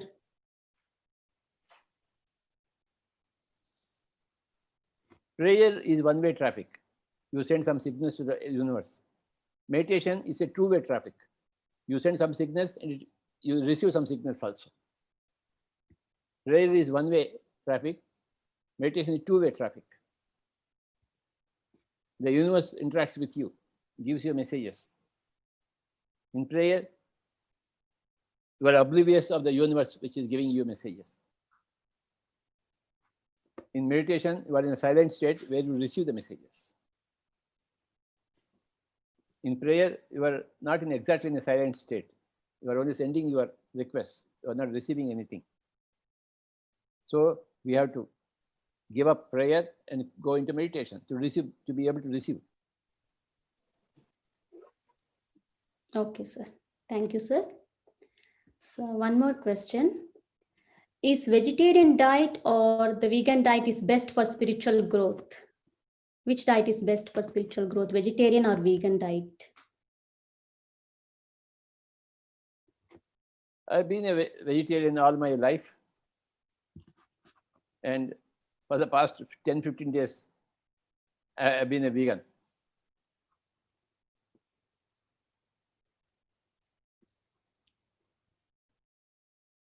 Okay. For spirituality, both are same.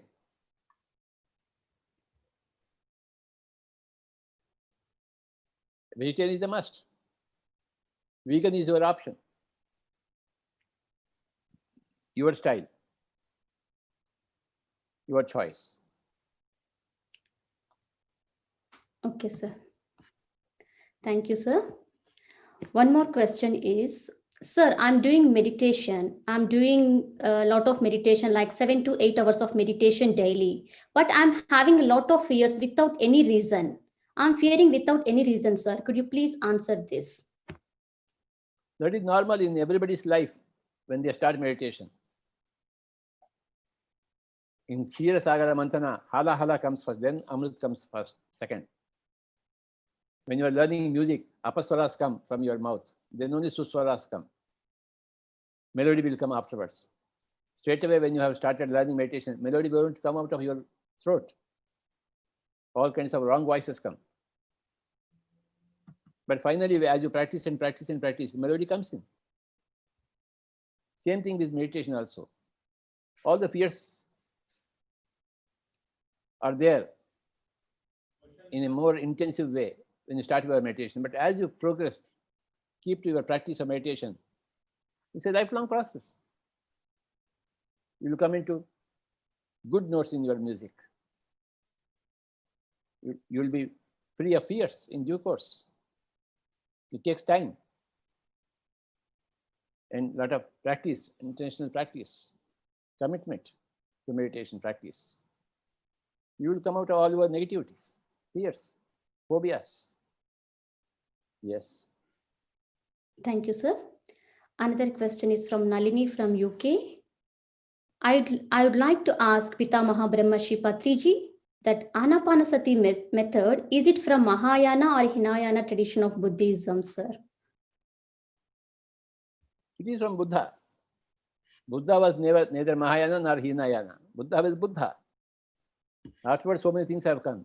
And whatever, anything is there, whether Mahayana or Hinayana, meditation practice is the same. Yes, sir. Thank you, sir. Hinayana is more tantric based, where Mahayana is more enlightenment based. But the meditation is the same for everybody. In all Buddhism, meditation is the same thing. Anapanasati. Yes. Sir. Another question is from Vishnu.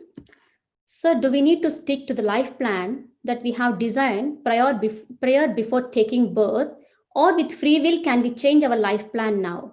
If we change our life plan, do we need to still experience old karma in any other form in this lifetime? First of all, everybody has with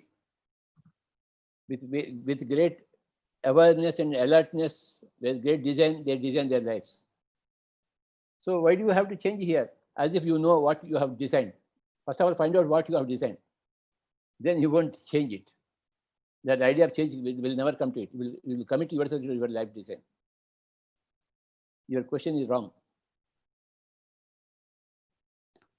Everybody follows their own life designs. When they don't know what is their life design, that's where they are off track. When they know their life design before they were born, they'll stick to it. To know about the life design, you must do meditation. If you don't do meditation, although you come with a life plan, you are not able to realize it because you are not aware of it. To be aware of the life plan before that you design yourself before you are born, with all your alertness and with all your knowledge and wisdom from the other side, you have to do meditation here. A little meditation will reveal to you your own life design. Not much. You have to do meditation to understand what your life design. Then you will automatically follow your life design because that is the best thing for you. Any alteration would be not in your interest at all. Your life design from the other side is the best form of life design for any person. You will flow with that. For that, you need to do meditation to realize that life design. Meditation is compulsory for everybody. Then you will understand what is your life design. Yes, sir. Thank you, sir. So we have now few meditators who started meditating very recently. So they would like to share their experience and ask their questions, sir. Okay. Now we have Bindu from Hatfield, London. Over to you, Bindu. Namaste, Patriji. Namaskar. This is Bindu from UK. I'm extremely delighted, feel honored to speak to you today. I just want to express my deepest gratitude to you because since I came into meditation, that's completely transformed my life. And today I'd like to share with you my experience with meditation and how this journey has begun. So I got introduced to Lightworkers Group in India, and this is where I've learned Anapanasati meditation. And since then, I started watching and listening to many Pyramid Masters' experiences. And I was absolutely amazed to listen to the spiritual wisdom and what they have acquired by meditation. So I've started practicing meditation since then. And, I have seen a complete transformation in myself. My whole family have started practicing meditation since then. And I completely see that change in themselves as well. So I got connected to UK Masters group here in the UK, and I've started attending sessions. I've started attending the workshop, utilized each and every opportunity that I have, and started meditating since then continuously.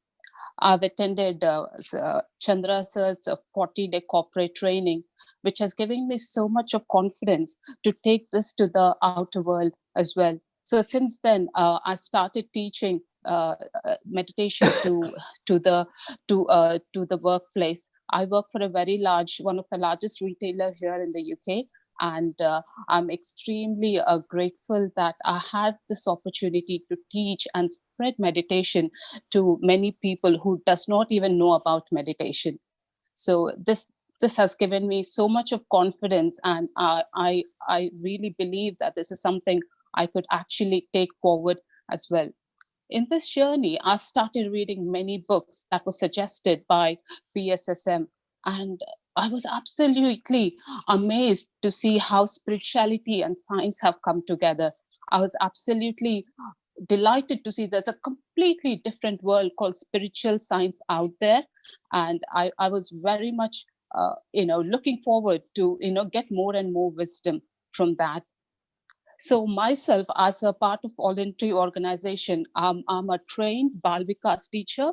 I belong to Satya Sai organization. I teach children on human values. So children are the future generation of the world. And I teach human values like nonviolence, love, peace, right conduct, and right behavior.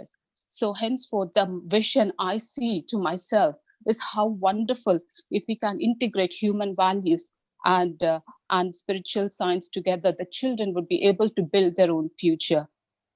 I just feel that is something which I could like to explore, and maybe something which I can take up as my vision. And I believe the Western world really, really needs it. And I'm praying to the universe that I get more and more opportunities to take this wonderful meditation and spiritual science to spread it to the world. Absolutely wonderful. And Thank you will sir. do it. And you will do it. I know Thank you it. very smart. Thank you very much. I have one question for you, sir.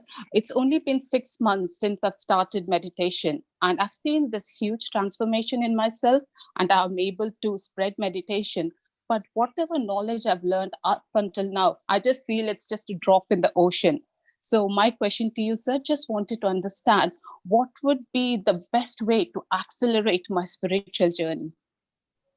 You read all the books. There are enough number of books. Yes, sir. Always there should be a new book on your table. Yes, sir.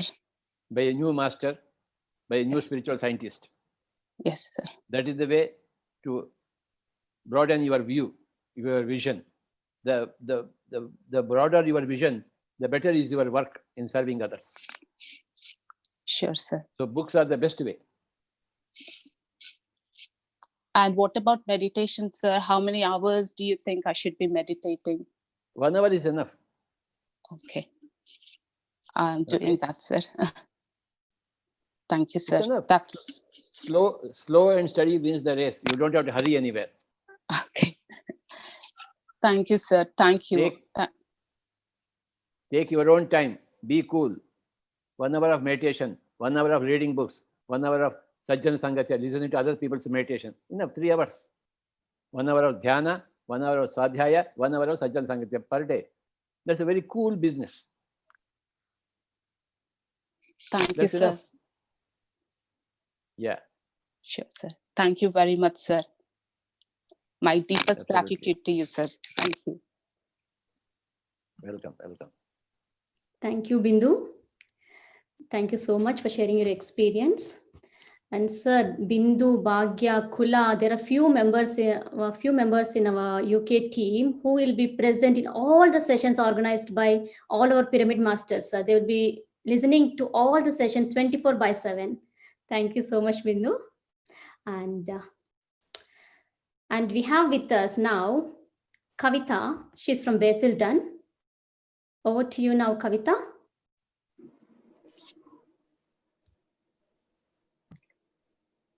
Namaste, Patricia. Can you hear me? Yes, I can hear and see you. Yeah, glad to see you.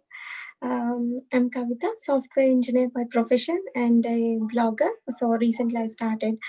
So I started meditating regularly from last January. I mean, after my dad passed away, something shaking me up, and somehow I started to think deeply. And then after coming back, I was only concentrating on looking after baby, and somehow I felt like I should first learn how to be and then teach my kid.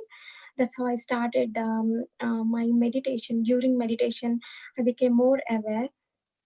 And then by being more aware, I am able to control my senses. So whatever I'm unable to, before I'm unable to control a few things like anger or whatever, I'm like a people pleaser always. But now, I'm doing what I like, and also whatever my responsibilities are, I'm doing them with love. And it has a lot of things have changed. Now coming to the query. So before the query, I'll tell how I know you guys. So I generally watch spiritual videos over YouTube.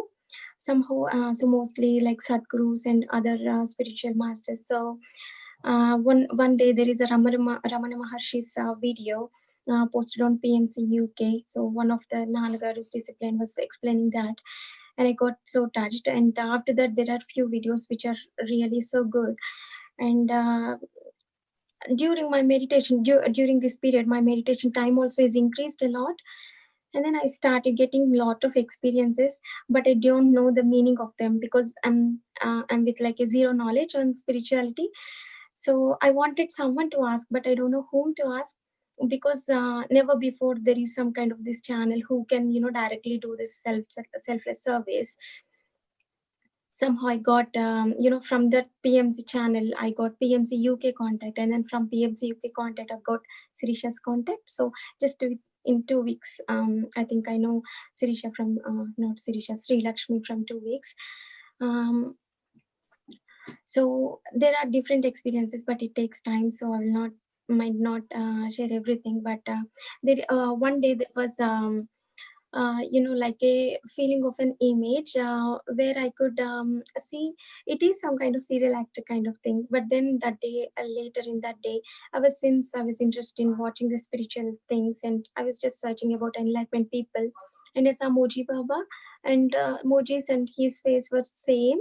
I don't know who is actually Moji or his name before, but that was so accurate.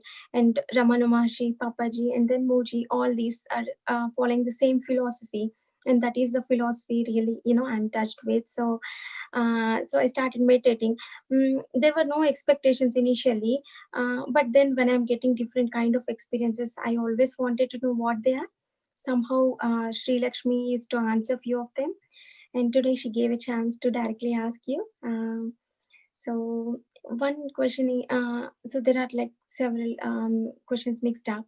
I get deep pain in between the shoulder blades, deep like pushing, and then once I got deep pain at heart.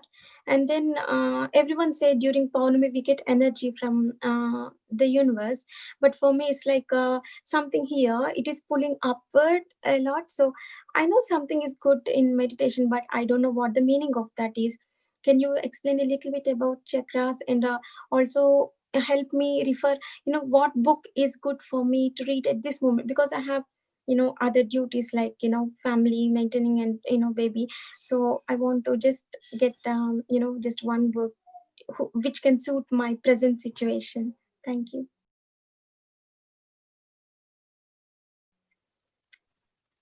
I'm very happy to listen to you, your entry into meditation. There are so many books that will help you. One after another, you must read those books. Why don't you start reading Autobiography of a Yogi first? Okay. Have you ever heard of Yogananda Paramahamsa? Yeah, day before yesterday, my friend also was suggesting, why don't you read that, because your experiences. Like, I will. You start reading that book. Okay. Okay. Then you take advice from all PSSM masters, pyramid masters. Yeah. They will help you in all the ways. Keep in touch with them. Yeah. Okay, but start with Autobiography of a Yogi. It's a big book. It will take about 1 week or 10 days for you if you daily read it. But you will be a great person, changed person after reading the book. Thank you. Yeah, about the chakras, the pains. What is a forget about the chakras. Forget about the chakras and forget about the pains. Read the book and do your normal meditation. Okay. Don't too much concentrate on chakras. Okay. Okay.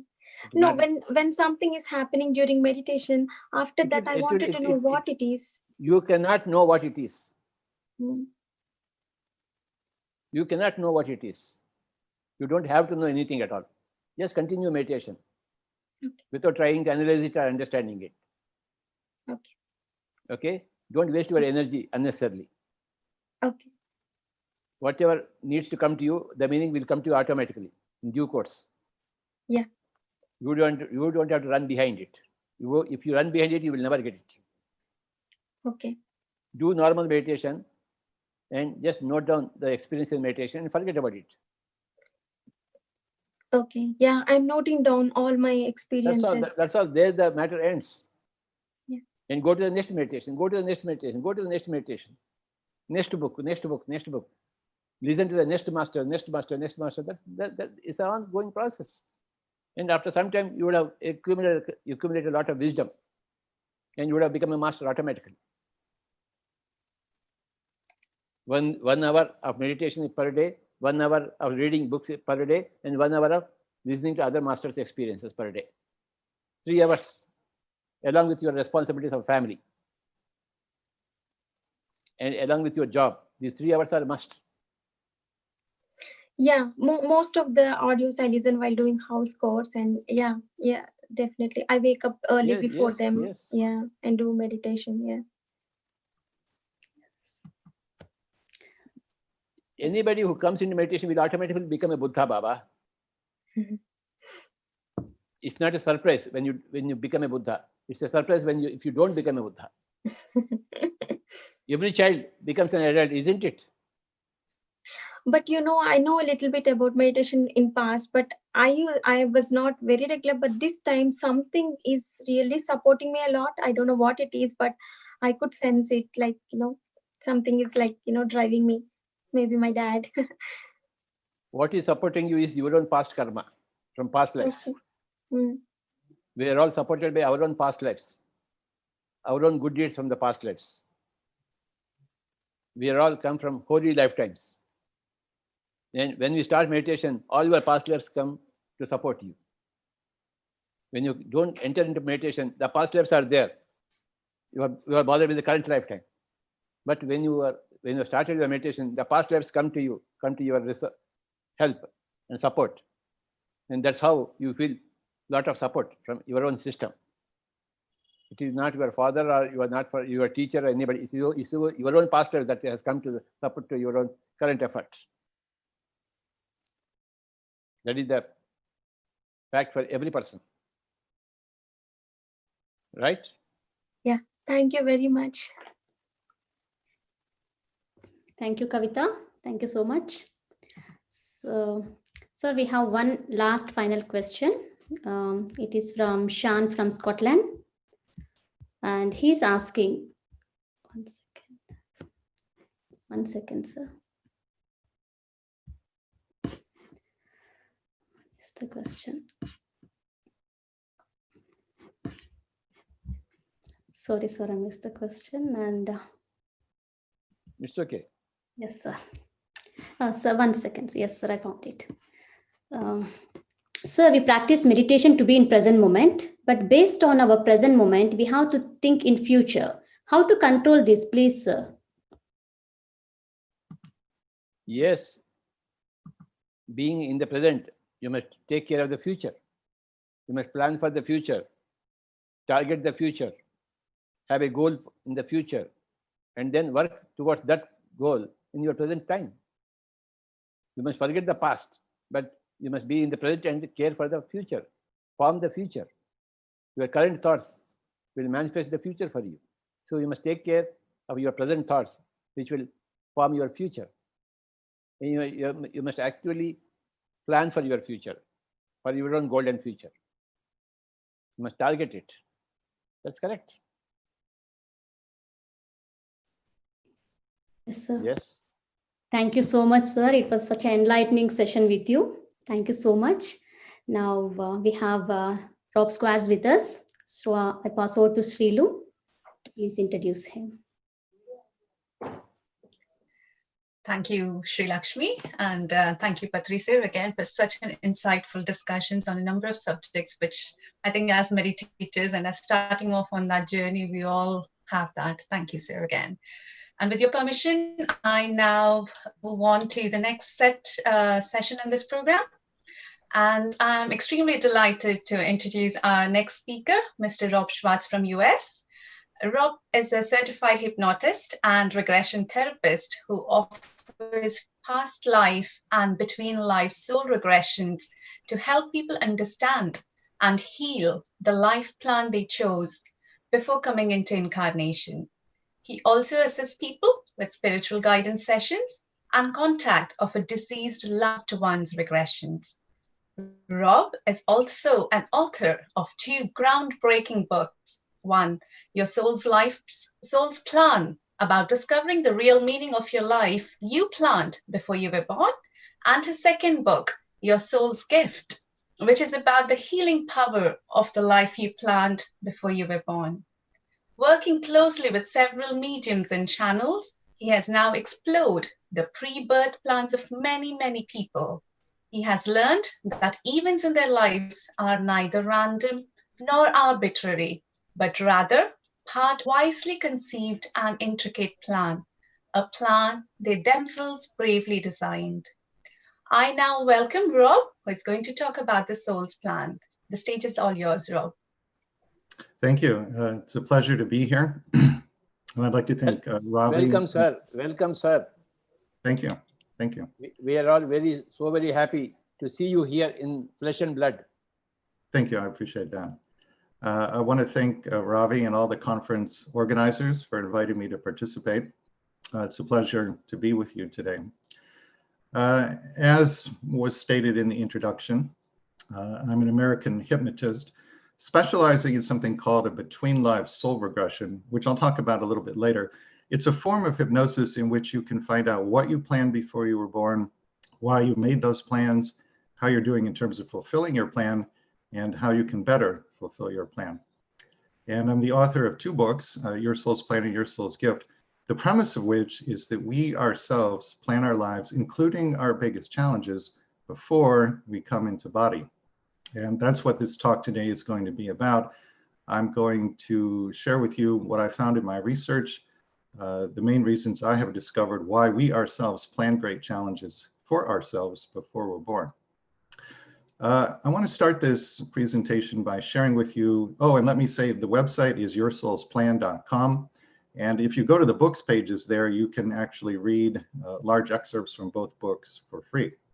I want to start by sharing with you a little bit about myself, my own spiritual journey, and how I came to write 2 books about this very unusual subject. And then I will share with you what I found in my research, the 5 main reasons why we ourselves plan great challenges before we come into body. And then I'll share with you 1 or 2 true stories about pre-birth planning so you can get a better sense of how it works. And then if there's any time at the end, I'll be happy to take questions. So who am I and how did I come to write 2 books about this quite unusual subject?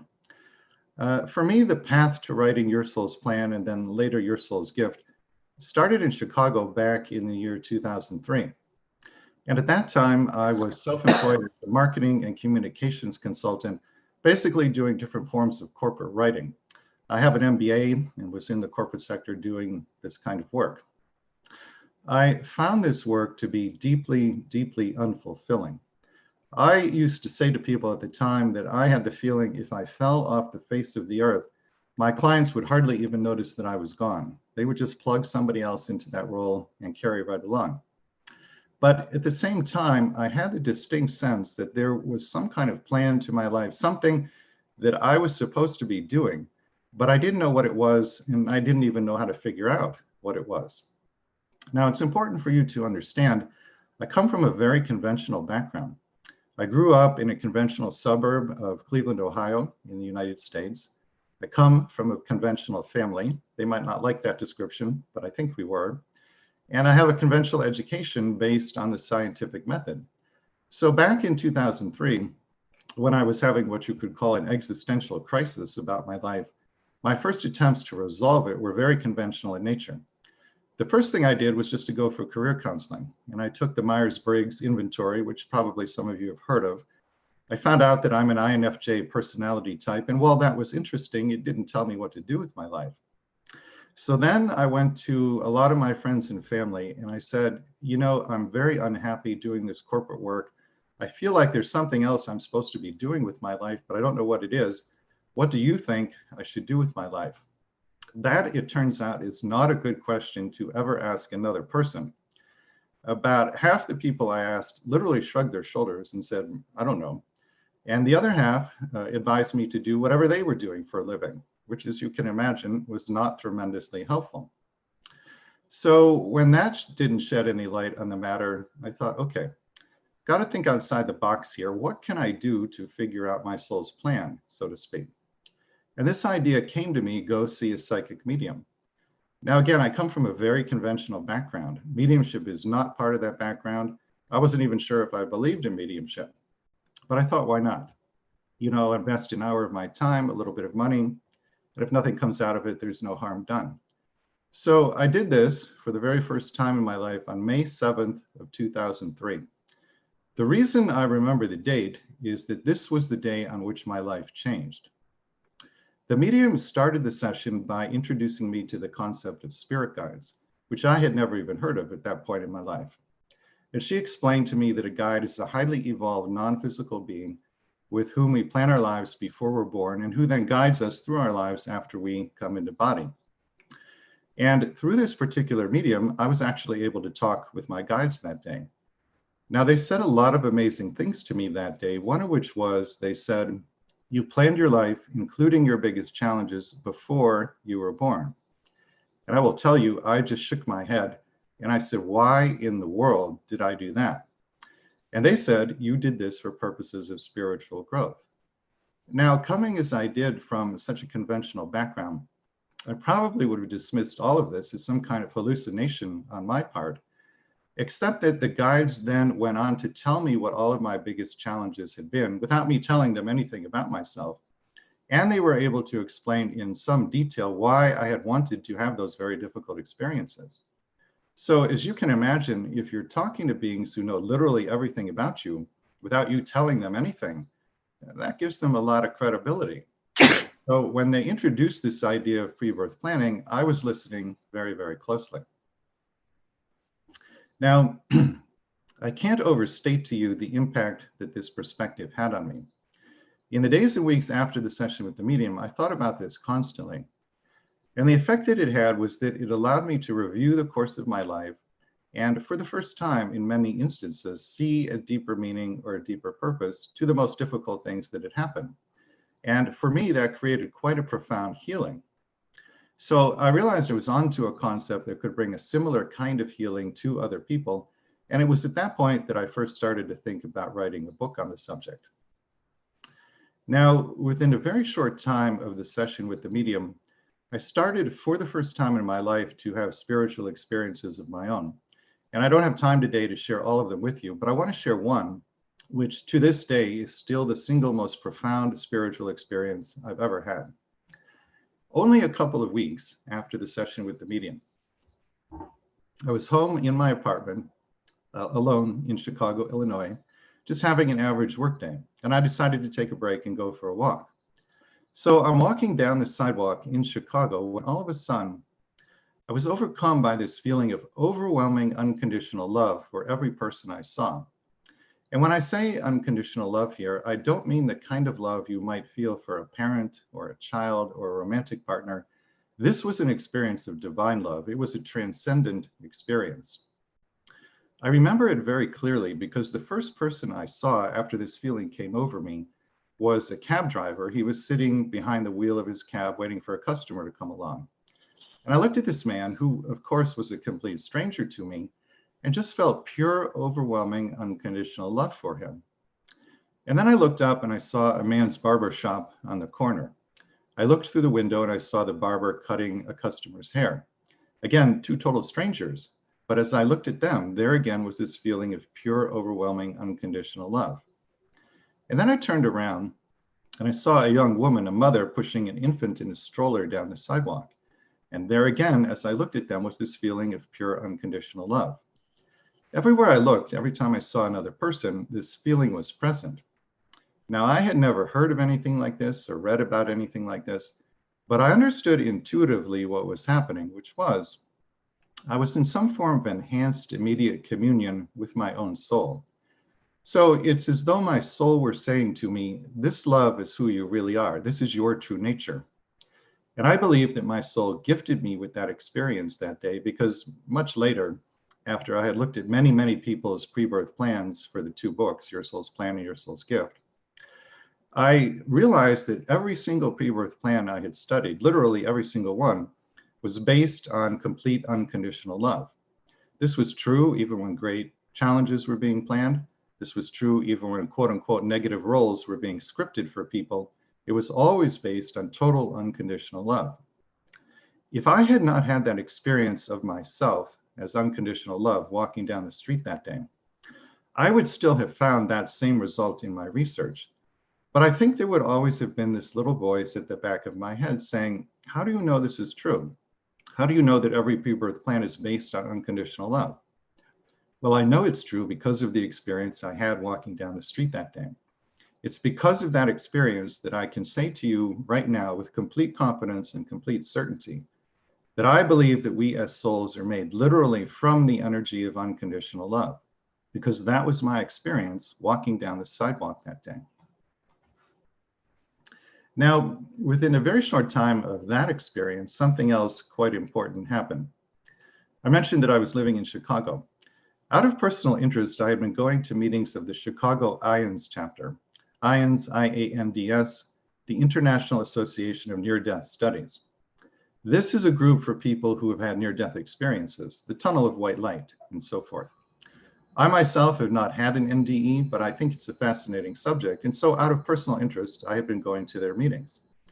Not long after the session with the medium, and not long after my experience of myself as unconditional love walking down the street that day, when I was first thinking of writing a book about how we plan our lives before we're born, I went to the woman who runs the Chicago IANDS chapter and I said to her, Diane, I'm thinking of writing a book about how we plan our lives before we're born, but I don't have any idea how to research a book on that subject. Do you have any ideas for me? She said, Rob, there's a member of our group here you absolutely have to talk to. She introduced me to a woman who has the ability to go into trance and channel her own soul, her higher self. So I said to her, thinking of writing a book about how we plan our lives before we're born, may I interview your soul? And fortunately for me, she said yes. She and I got together 5 times for a total of about 15 hours. And in this 15 hours of channeling, this huge volume of information came forward that verified everything my guides had said to me through the medium, but then expanded upon it greatly. So her soul told me in detail how pre-birth planning works, which challenges had been discussed for her, which ones had been chosen and why, which ones had not been chosen and why not. And so again, this huge volume of information came forward that in many ways served as the foundation for the 2 books I went on to write. So there was this confluence of events, all within a very short time period. The session with the medium, my experience of myself as unconditional love, this woman's channeling of her soul. These 3 things happened within a very short time of each other, and combined, they gave me the push I needed to decide I would in fact leave the corporate sector and attempt to write a book about how we plan our lives before birth. Now, once I made that decision, of course, the first question I had to answer was, how in the world am I going to figure out what somebody planned before they were born? Again, I come from a very conventional background. It didn't even occur to me, despite my own experience with the medium, that there are various mediums and channels in the world who can access this kind of information. The thought that occurred to me was, well, we've got the internet now. This was shortly after the internet had come out. I thought, there must be people somewhere in the world who remember planning their life. I will use the internet to find them.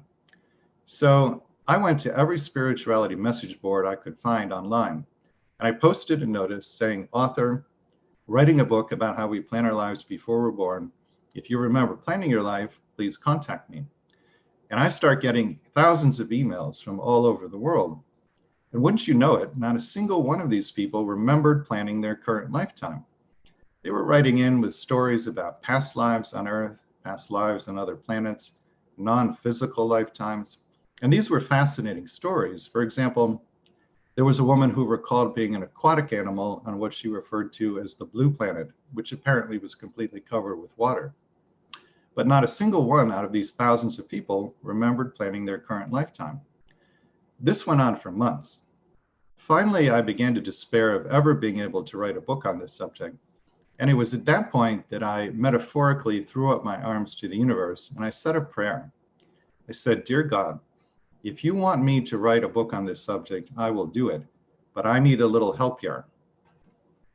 And wouldn't you know it, within a very short time of making that statement or that request of the universe, I just happened to come into contact with 4 mediums and channels who in one way or another could find out what someone planned before they were born.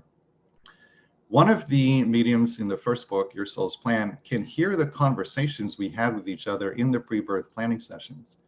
So in working with her, I was able to eavesdrop, so to speak, on people talking to their future parents, their future children, their future friends, their future employers, their future teachers, their future enemies, if they were planning to have enemies. And I put these conversations verbatim into my books. A second medium in the first book is very gifted at channeling a person's soul. So if I was interviewing somebody for the book and wanted to talk with their soul about what was planned and why, I would work with her, talk to the person's soul directly through her, and ask, what did you plan for this lifetime and why did you make those plans? A third colleague in Your Soul's Plan is very gifted at talking to the quote-unquote deceased. So if I was interviewing somebody for the book whose life challenge involves someone who's back on the other side, then I would work with her. She would call in the deceased loved one, and I would ask the person directly, what did you plan with this other person? Why did you make those plans? And the fourth colleague in the first book is someone who's very gifted at channeling angels, some of whom serve as guides to people once they come into body. So in working with her, I could talk to the angels directly and again ask what was planned and why. Now, in the second book, Your Soul's Gift, there are 2 new colleagues, a trance channel in Michigan named Barbara. She channels an ascended master named Aaron. Aaron has access to the Akashic record, which you may know is the complete non-physical record of every word, thought, and action relevant to the earth plane, including the pre-birth planning. So in working with Aaron, he could go into somebody's Akashic record and find out what was planned and why. The other colleague in Your Soul's Gift is a channel in the Netherlands. She channels Jesus. And this gave me the extraordinary opportunity to talk with Jesus directly and again ask what was planned and why. And just on a personal note, I'll share with you, I was raised in the Jewish faith. So for me, the concept of talking to Jesus is quite mind-boggling, even to this day, after I've been doing it for many years. So I started to collaborate with those various mediums and channels. So the intentions of the work are, 1, to help people awaken, by which I mean come into some understanding that you are more than your body, more than your personality, more than your thoughts and feelings. You are in fact a holy eternal soul. You know, the body, the personality, the thoughts, the feelings, these are things you have, things you carry through a lifetime. But just because you have a thing, that doesn't mean you are the thing you have. For example, if you have a horse, that obviously doesn't mean that you are a horse. And by the same token, just because you have a body, a personality, and thoughts and feelings, that doesn't mean you are those things. You're not. Those are things you have, things you carry through a lifetime. But who you are is the eternal soul. The second intention of the work is to help people heal from their biggest challenges. And the third intention is to help people understand the deeper spiritual meaning and purpose of their biggest challenges, which is in fact a large part of the healing. So the format that the research took for the 2 books is that I would interview somebody about a common life challenge. And it's all the most common things we have here. Between the 2 books, we talk about alcoholism and drug addiction, mental illness, physical illness, miscarriage and abortion, adoption, suicide, rape, incest, financial challenges. If it's a common challenge, it's probably in one of the 2 books. Then the person I spoke with would have 1, 2, or sometimes 3 sessions with the mediums and channels in which we ask Spirit, did this person plan this experience before birth? And if so, why? And then I present all the information that came through. So in a nutshell, that is how these 2 books came into being. Now let me share with you the 5 main reasons I have found why we plan big challenges for ourselves before we're born. If you're going to take notes, this would be the part to take notes on. The first main reason I have seen in my work for planning challenges before birth is balancing and releasing karma. Balancing and releasing karma are not the same thing. Balancing karma means that you choose to have a new experience that energetically offsets a previous experience. Releasing karma means that you heal the underlying tendency that created the karma in the first place. In other words, if all you do is balance karma without also releasing it, you will end up recreating the same karma over and over again. Let's take a simple example of balancing karma. Let's say that there are 2 people who had a past life together in which one was ill and the other person was that person's caregiver.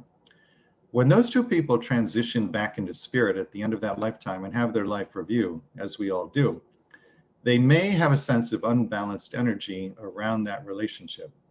May is the key word there because they also may not.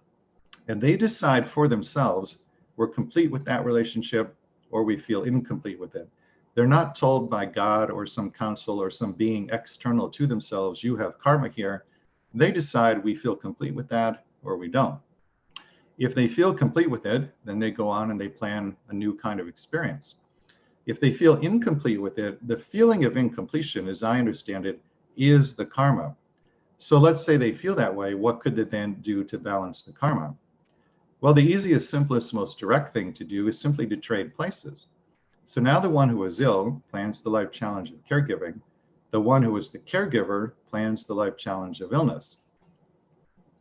What makes all of this so interesting and so challenging, I think, is that when those 2 souls get back into body, they won't remember their pre-birth plan, just as most of us don't. So the challenge becomes one of how do we give and receive love unconditionally in these very difficult circumstances of self-induced amnesia. And when I talk about giving and receiving love unconditionally, you know, the flow of love in the world is circular in nature. If you cut that circle in half, half of the circle is giving love to other people.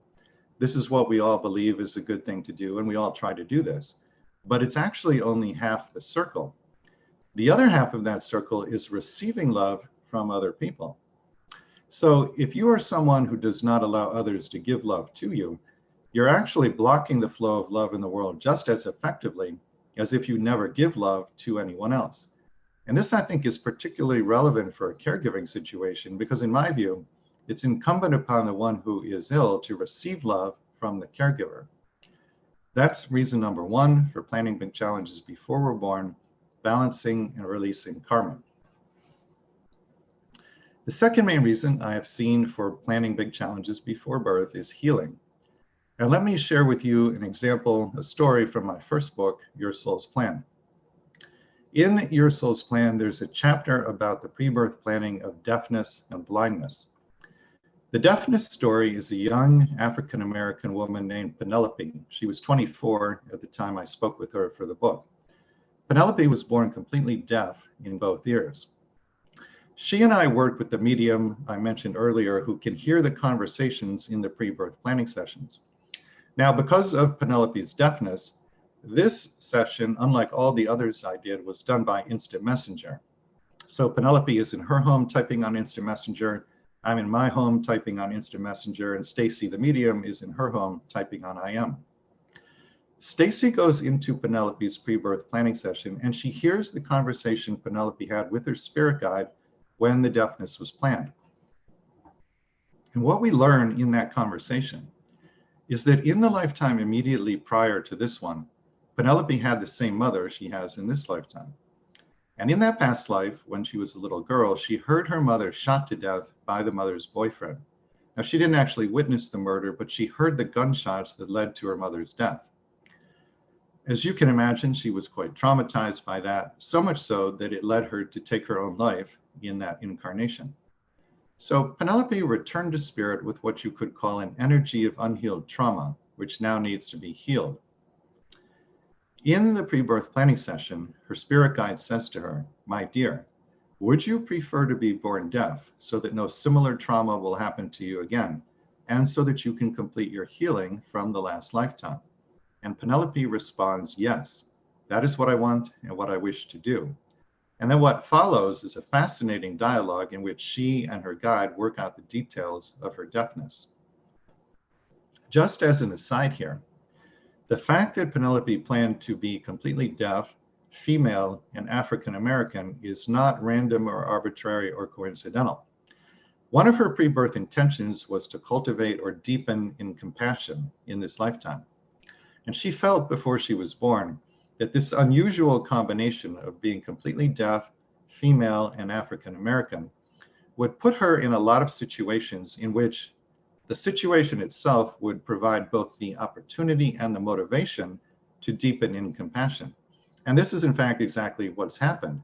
Through her experiences as a deaf person and a woman and an African American, she's cultivated tremendous compassion. And now she offers that to her students in the deaf community. She became a teacher to the deaf. But that's reason number 2 for planning big challenges before birth: healing.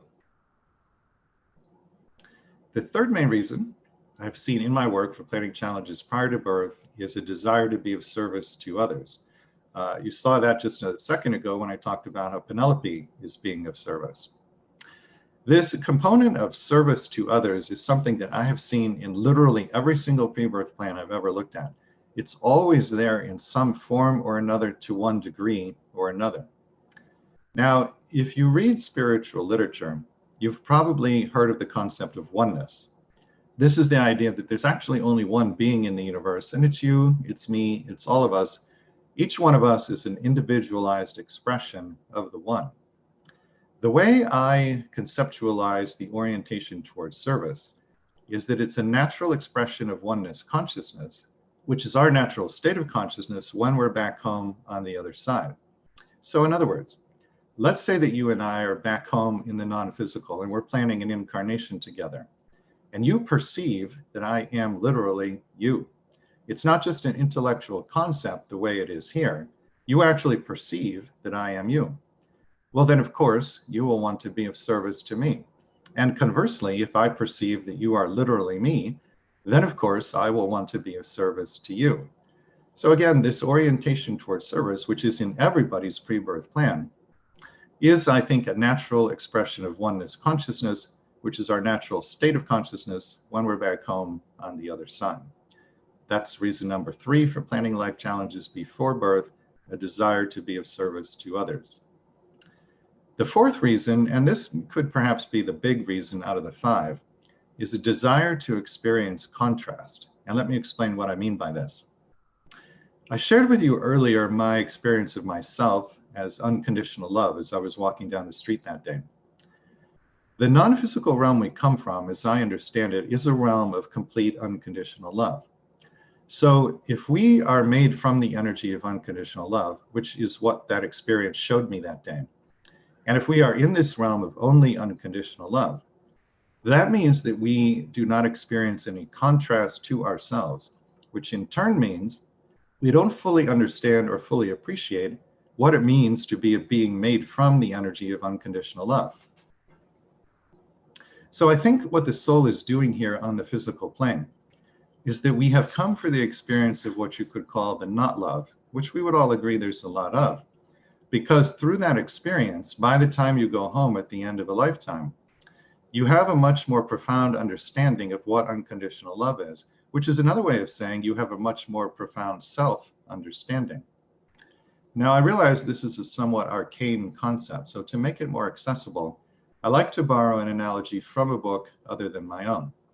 You've probably heard of the Conversation with God books by the American author Neale Donald Walsch. In one of those books, the idea of experiencing contrast comes up, and God asks the author Neale to explain it using the analogy of the white room, which goes like this. Imagine that you are a white being in a white room. So you are white. The ceiling is white. The floor is white. All the walls around you are white. Everything in this room is white, including you. Now, if you are such a being in such a room, how do you know that you're white? Well, the answer is you don't. And in fact, you can't until you experience something that is other than white. Then once you've had that experience, you understand much more deeply what it means to be the white being in the white room. This, I think, is what we as souls are doing here on the physical plane. We are made of the energy of unconditional love. When we're home on the other side, we're in a realm of only unconditional love. We therefore experience no contrast to ourselves. We therefore don't fully understand or appreciate who or what we are.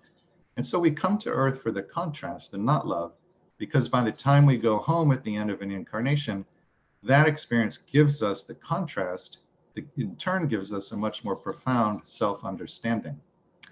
That's reason number 4 for planning challenges before we're born, the desire to experience contrast.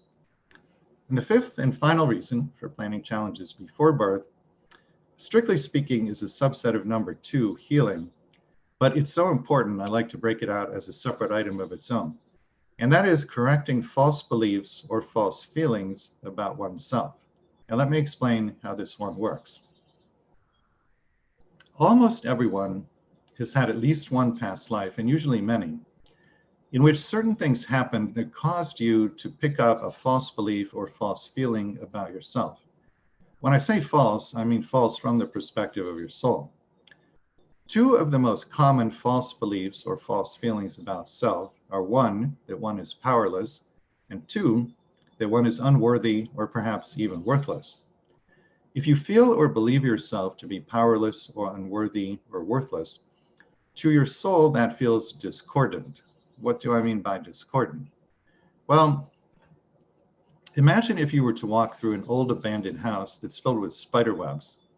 And you walk through a spider web and it clings to your face, it clings to your neck, it clings to your chest and shoulders.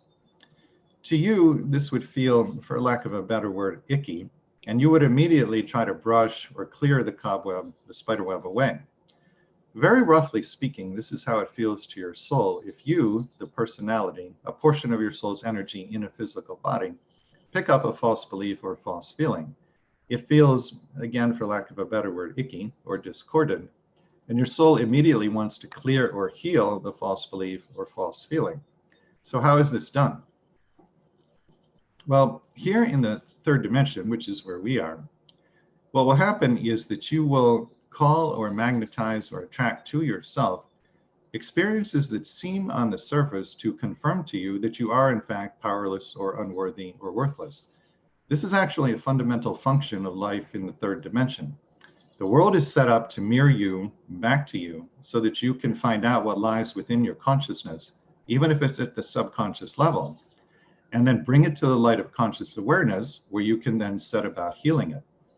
So if you believe yourself or feel yourself to be powerless or unworthy or worthless, you will draw to yourself experiences that seem to confirm those false beliefs or false feelings. Now, I understand that what I have just described might sound harsh and even punitive, but I can assure you it is not the universe's intention to be either harsh or punitive. The universe is loving, and what it's trying to do in its infinite love for you, again, is mirror you back to you so that you can find out what lies within your consciousness, even if it's subconscious, and then bring it to the light of conscious awareness so that you can then set about healing it. That's reason number 5 for planning life challenges before we're born, a desire to heal false beliefs or false feelings about oneself. Now let me share with you a couple of true stories of pre-birth planning so you can get a better sense of how all of this works. You may have heard of Edgar Cayce. If you haven't heard the name, Cayce, who is now back in spirit, is regarded by many people as perhaps the best American psychic medium who ever lived.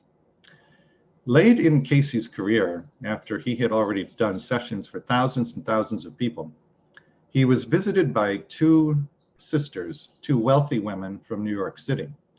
And the sisters said to him, "Mr. Cayce, we are at the end of our rope in regard to our brother. He lives under a bridge in New York.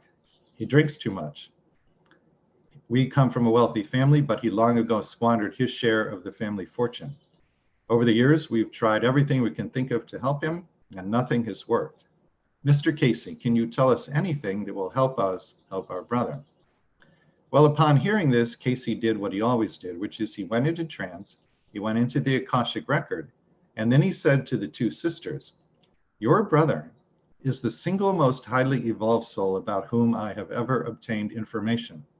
And the three of you planned together before any of you were born for him to do exactly what he's been doing so that the two of you could learn to be more compassionate." Well, that was not the response the sisters were hoping for, but this is how it works. But because we as a society don't know that this is how it works, we have all these very harsh judgments of people like the brother and people who experience certain other types of challenges. Alcoholism, drug addiction, homelessness like the brother, certain illnesses like AIDS. And what are the judgments that we have about such people?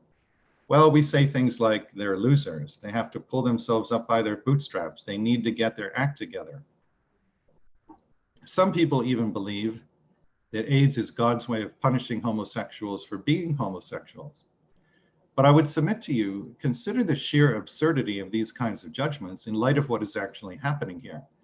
The souls who plan these sorts of experiences are tremendously courageous souls, and they're taking on challenges that most of us wouldn't dare to take on. And they're doing it in part to be our teachers, to give us opportunities to learn things. This is so important that this is why the first story in my first book is about a man who plans before he's born to have the AIDS virus.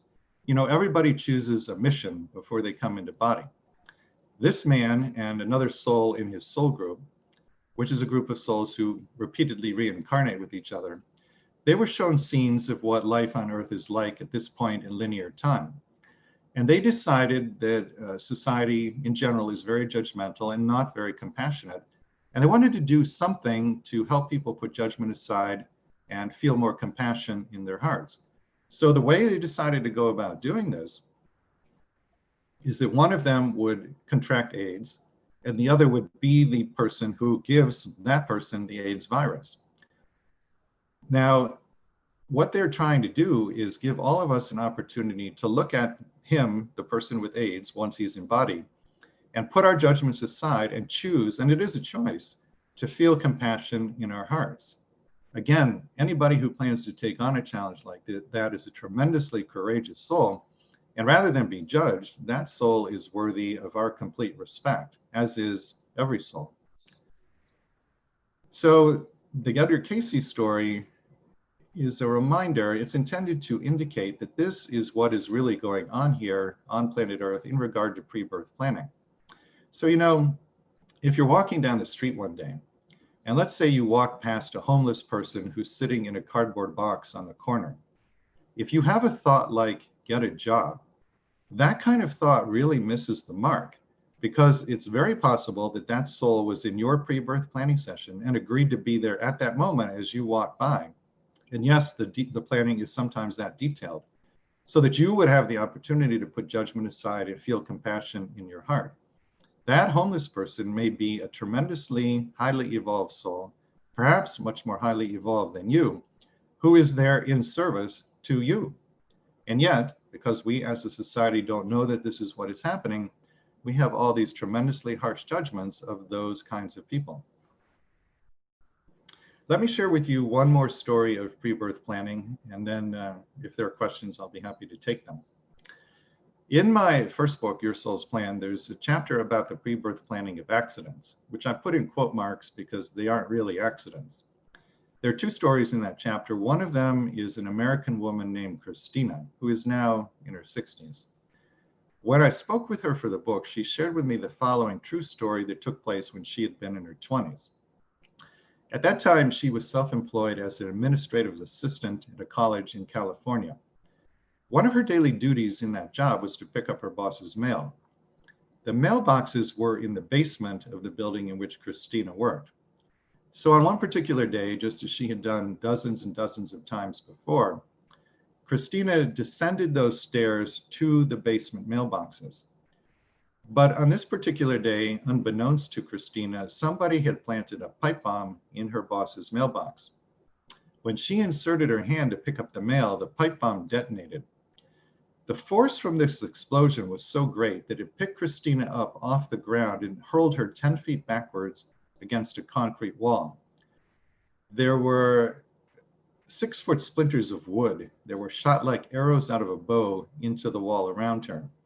Both eardrums were ruptured, 2 fingers were severed, and flames from the explosion scorched Christina's body from head to toe. When she got to the hospital, doctors actually had to hold magnets over her eyeballs to extract the shrapnel from the pipe. So we're talking here about a level of suffering that is almost unimaginable to you and me. Now, Christina's recovery took 2 years and 10 reconstructive surgeries. At one point during that 2-year period, she was lying in her hospital bed in a tremendous amount of pain when suddenly she heard a voice inside her head, a voice that was not her own. It turns out that the force from that explosion, in addition to doing a lot of damage to Christina's body, had also opened up her psychic gifts. She had become clairaudient. And the voice she heard inside her head that day was one of her spirit guides. The guide said to her, "My dear, you planned this." And she said, "Why?" And then the guide told her, and here's what he said. He said, "You wanted, before you were born, to have a lifetime as a gifted healer. And you knew pre-birth that if you could heal yourself from the devastating effects of this bomb explosion, you could then take all of that wisdom and knowledge about healing and turn it outward in service to others." And there you see that motivation of service to others that I talked about earlier. Well, this is in fact exactly what Christina went on to do. After she recovered from the 10 reconstructive surgeries, she went back to school. She got a PhD in speech language pathology, and she set up a private clinical practice. At this point in her life, she's healed literally thousands of people. She actually has the ability to go into a patient's brain energetically, by which I mean non-invasively, and restore language processing capability in people who have lost that due to stroke or accident. So we're talking here about a remarkably gifted healer, and the only reason she could do any of this is because she healed herself first from that bomb explosion. Now, when I spoke with her for the book, she said 2 remarkable things to me. The first was, she said, "Rob, I have completely forgiven the person who planted that bomb." Now remember, this is somebody who had magnets held above her eyeballs in the hospital. And yet here she is saying in complete sincerity that she completely forgave the person who inflicted that kind of suffering on her. That in and of itself is extraordinary. But then she said something even more amazing to me. She said, "Rob, I am deeply grateful to the person who planted that bomb." And when she says she's deeply grateful, she really and truly means it. This to me is one of the most remarkable stories I've seen that shows what you can do with an awareness of your pre-birth plan. You can easily imagine that Christina could have chosen instead to be bitter and angry for the rest of her life. She could have chosen instead to be resentful for the rest of her life. She might even have chosen to devote the rest of her life to tracking down the bomber and taking revenge. But because she came into this awareness of her pre-birth plan, and then really worked with it over a period of years, it didn't happen overnight, she was able to get herself to a place of total forgiveness and then to a place of total gratitude. Now, her story is unusual in that it's a bomb explosion, but she herself is not unusual. If she can do this after what she went through, then you and I can do it no matter what our challenges have been. We can all work with an awareness of our pre-birth plan to get to that place of forgiveness and to get to that place of gratitude. Let me make a concluding comment, and then I'll be happy to take any questions. Some of you might know my first book, Your Soul's Plan, was originally self-published under the title Courageous Souls. The title Courageous Souls was actually not a reference to the soul. It was a reference to you and me, the incarnate personality. I chose that title because it takes a tremendous amount of courage to incarnate on Earth, and it takes even more courage to execute the pre-birth plan once you get here. Now, I have a workshop based upon the books. I travel around the world giving this workshop. And when I talk about how much courage is needed to incarnate on Earth, sometimes people will say something to me like, "Well, Rob, how am I supposed to think of myself as courageous when I'm afraid so much of the time? There's so much fear in my life. The answer to that very good question is that each and every one of you knew before you were born that fear was going to be a big part of the package here. There was no way you could not have known that.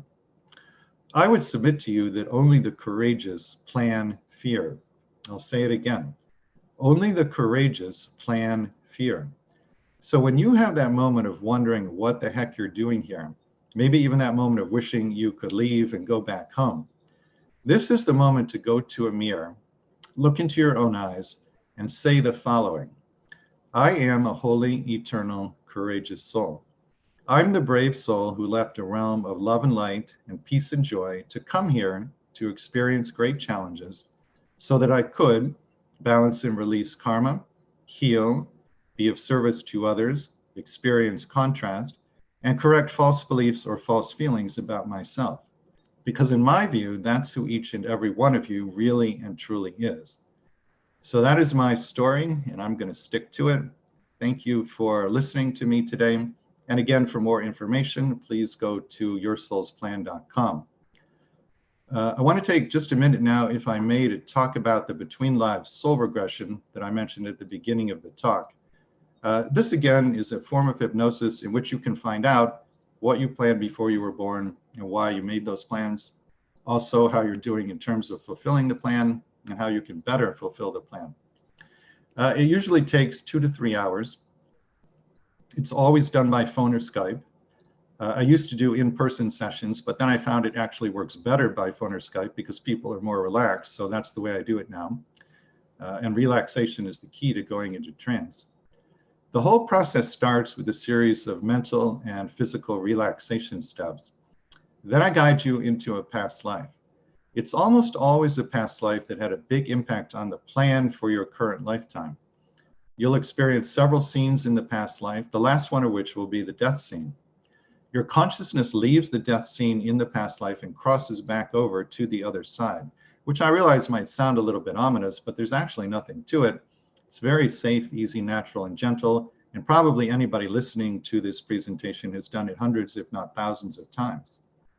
When you get back to the other side, most likely you'll be greeted by one of your guides, although it could be a deceased loved one, an angel, a master, a spiritual figure of significance to you. You talk briefly with whoever greets you about why you were shown that particular past life, why you need to know about it now, and how it impacted the plan for your current lifetime. And then we ask your guide or whoever you're talking to take you to what is called the Council of Elders. The council consists of the wise, loving, and highly evolved beings who oversee reincarnation on Earth.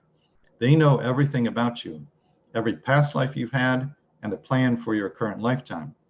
So when you get in front of the council, they can answer literally any question you put to them if it's for your highest good to know the answer. People come out of a Between Lives soul regression and they say things like, they answered every question I asked. I have no more questions about my life. Also, there are very often reunions with deceased loved ones who come into your meeting with the council.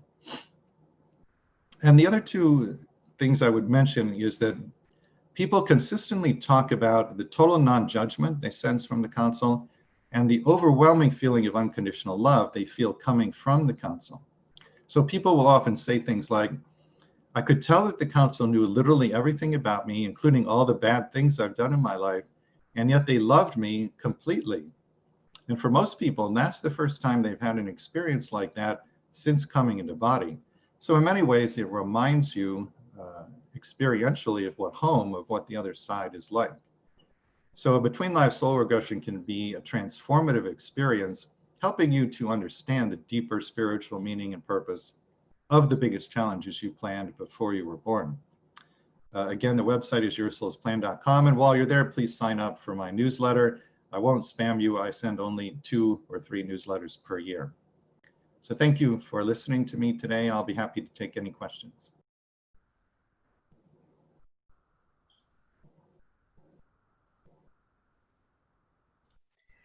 Wow, amazing, Rob. Thank you so much. I had goosebumps throughout your session listening to your experiences.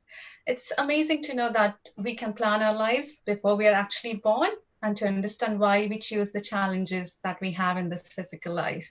I have definitely taken notes through the session, and I'm going to contemplate on them. I think a lot of us have an inner calling, but only a few pursue them. And it's inspiring to know that you are one of those few. Friends, what I would say is next time you hear a little voice in your head or a strong feeling in your gut to do something, please don't dismiss it. Take the courage and follow it, as it can lead to something transformational in your life. And even if it doesn't, you will be left with a great, amazing experience. Thank you, Rob, again. And really, really enjoyed your session. Thank you again. We have a few questions. If you're okay to take a few questions for us? Yeah, so the first one I've got here is the soul plan same as that of life between lives? That is the same thing. The phrase or the term life between lives is a particular phrase that was developed by the American hypnotist Michael Newton.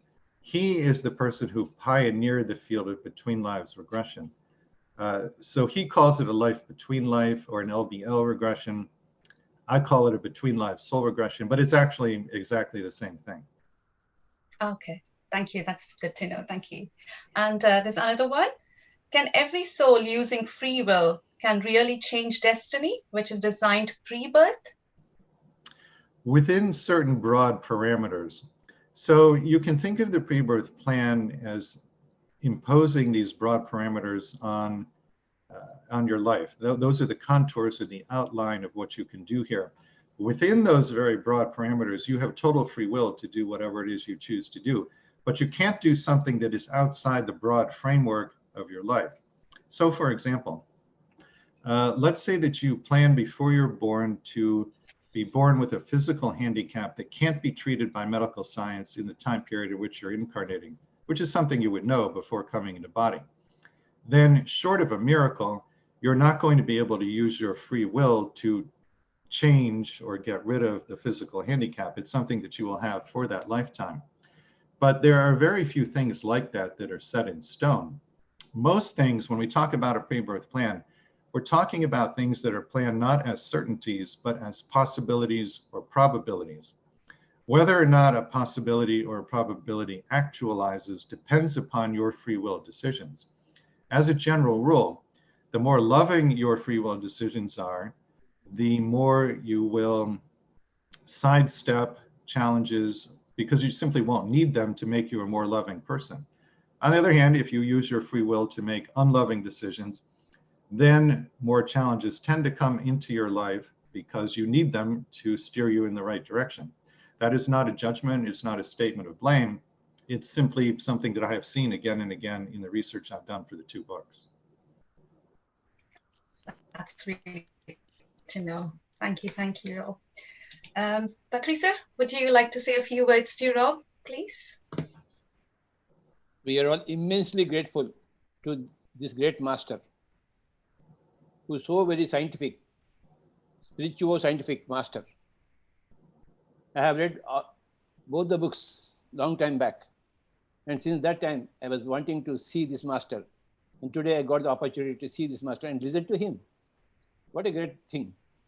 Swamiji, we from the Pyramid Spiritual Society movement, we bow down to you for your wonderful work, for helping all of us in India.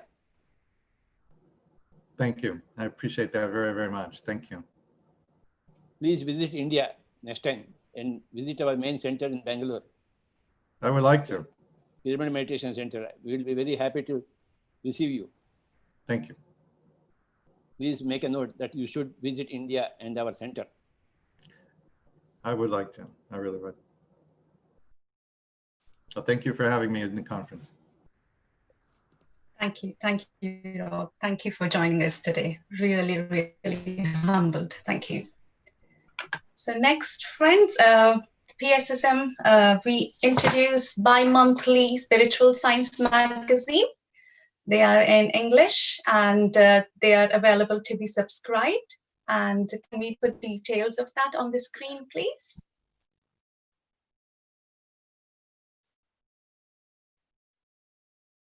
I can't see the details.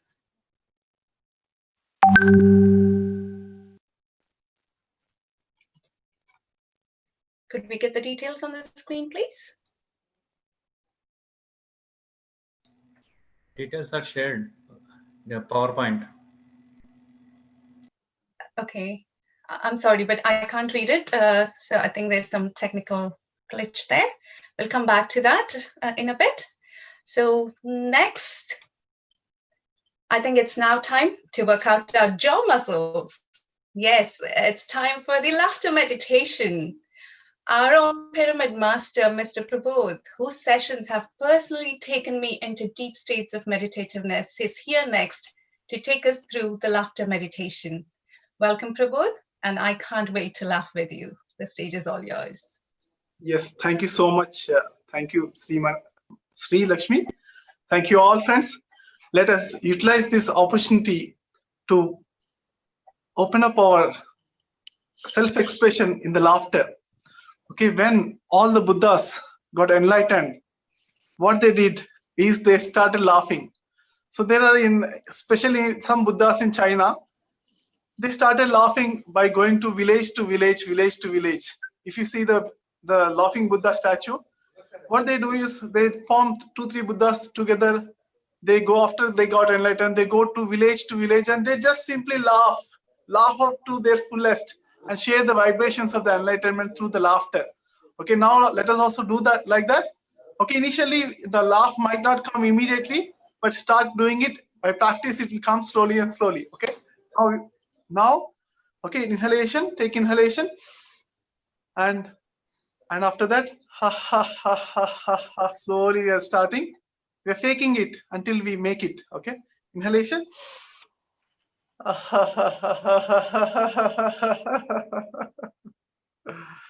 Very good. You're doing good. Inhalation.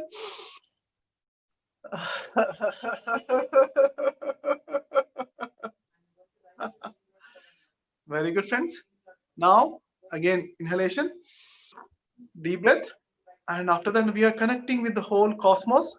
And imagine that the cosmos is in between your hands. And you're sharing your laughter vibrations, laughter positive vibrations to the whole universe and Mother Earth. Okay, in your hand. Just keep your hands like that. And inhalation. Connect with the universe. And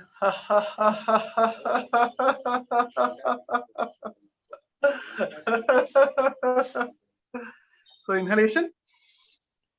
And feel that connect with the whole cosmos, the oneness, the God himself, the oneness consciousness. We are connected. We are all one. And from here in this oneness, we are sharing the peace and laughter and health to our Mother Earth, to the whole universe.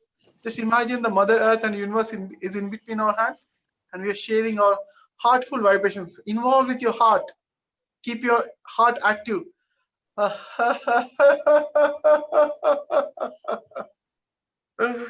Inhalation, connection with the universe, and laughter and sharing our positiveness. We can share our positiveness through our laughter and peace towards the whole universe.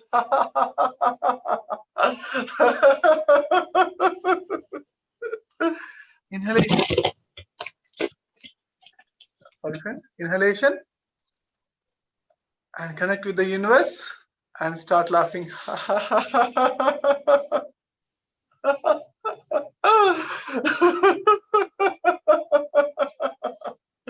Whatever is happening in the whole universe is for the best only. We are connecting with the whole God space in the Leela space. In the Leela, only the laughter and smile and laughter. And we are sharing our laughing vibrations with the universes.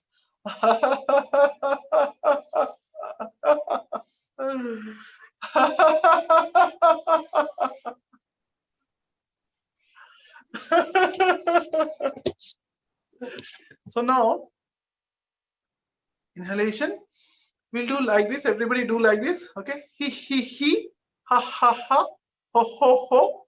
These 3 levels. Okay, first thing is he, ha ha. Second level is ha ha ha. Third level is ho ho ho. Fourth level is completely. If you remember any serials in Mahabharata and Ramayana, some serials, the Vikatattahasam, that complete laughter will be there. Complete from down to the, like, we are opening our hands and we are laughing like that. Okay, so we'll do these 4 laughter exercises. Okay, ready? 1, 2, 3, start. He he, ha ha ha, ho ho ho, he ha ha ha ha ha, he ha ha ha, ho ho ho, he ha ha ha ha. Once again, he ha ha ha.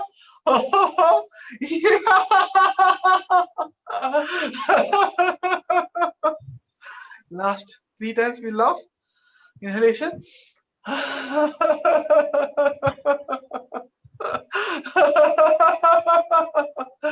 Share, you're all connected, we're all connected. Feel that the connection with the whole group, with the whole universe, we are sharing the positive vibration.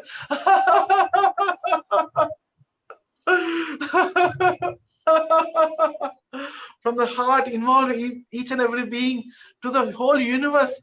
Everybody can share, contribute to the positive vibrations and peaceful vibrations, health and everything, our cosmic energy. We're contributing through the laughter.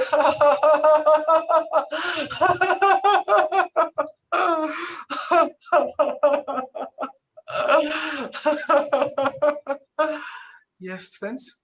Thank you. Now let us meditate for 1 minute. And after that, again, we resume our laughter. Close your eyes. This is called laughter plus meditation. Relax. Sometimes one deep breath comes naturally. Whatever the natural breath is, follow that. After any activity, the meditation will be much more profound. Let us enjoy the meditation.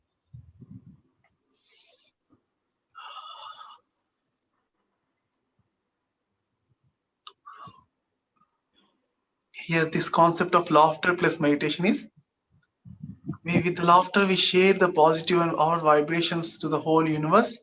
Now in meditation, we receive the vibrations, the cosmic energy, the gifts from the universe we receive. So much openness and surrenderness, you start receiving all the cosmic energy.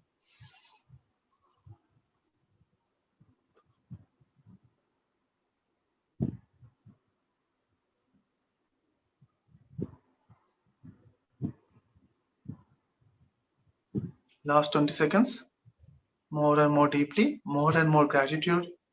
We're receiving from each and every cell. Lot of cosmic energies we are receiving.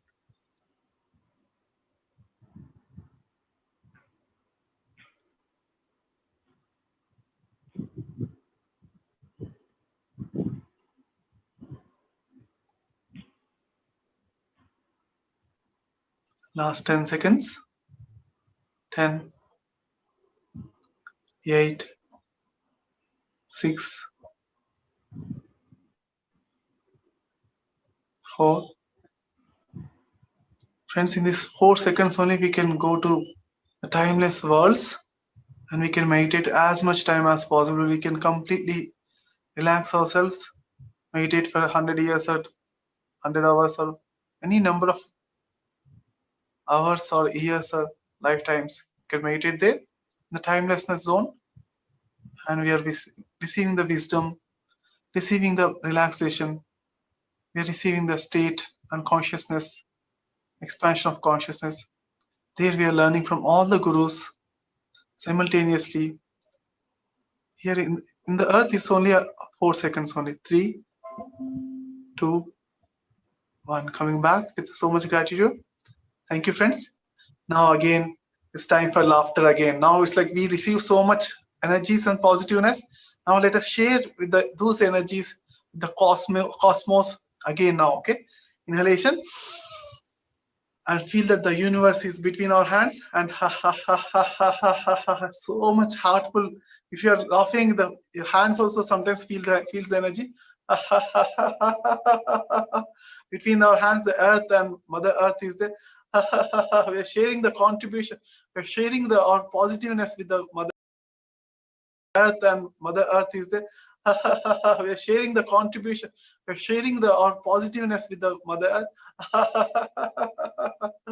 And again, inhalation. For the world peace, we are laughing now.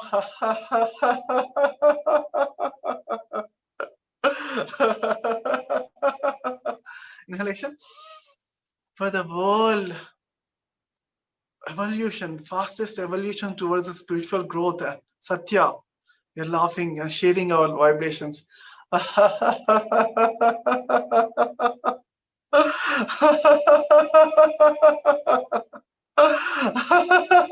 Feel that whole cosmos is also laughing with you. Inhalation. For the world Buddhahood, all the Buddhas everywhere, we are sharing the vibrations with our intention. We are laughing and we are sharing, and we became the laughter Buddhas.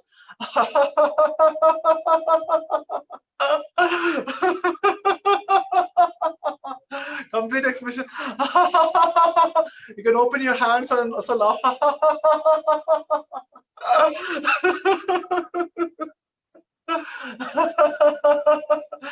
We are Buddhas, like Buddha consciousness. We are the whole universe with the oneness. We are laughing and sharing the positive vibes and all enlightenment vibes, vibrations everywhere.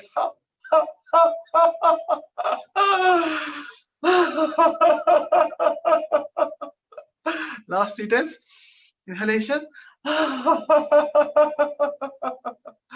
Another 2 times. Without sound, we are laughing now. Without much sound, we are just laughing. Soundless laughter.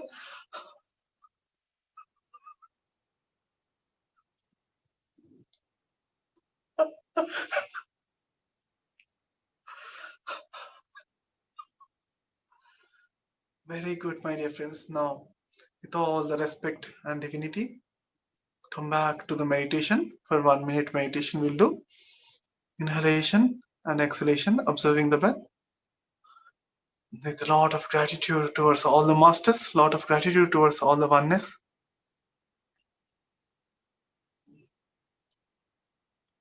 It's time to receive now from the universe. Till now we shared our positive vibrations to the universe, our laughter with the laughter, peace vibrations to the universe.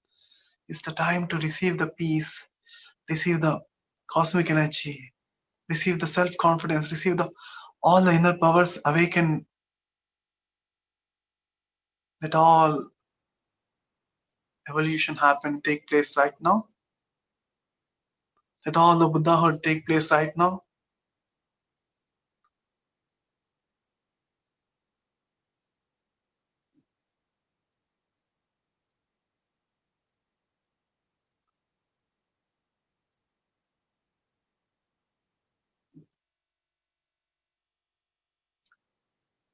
Last 20 seconds.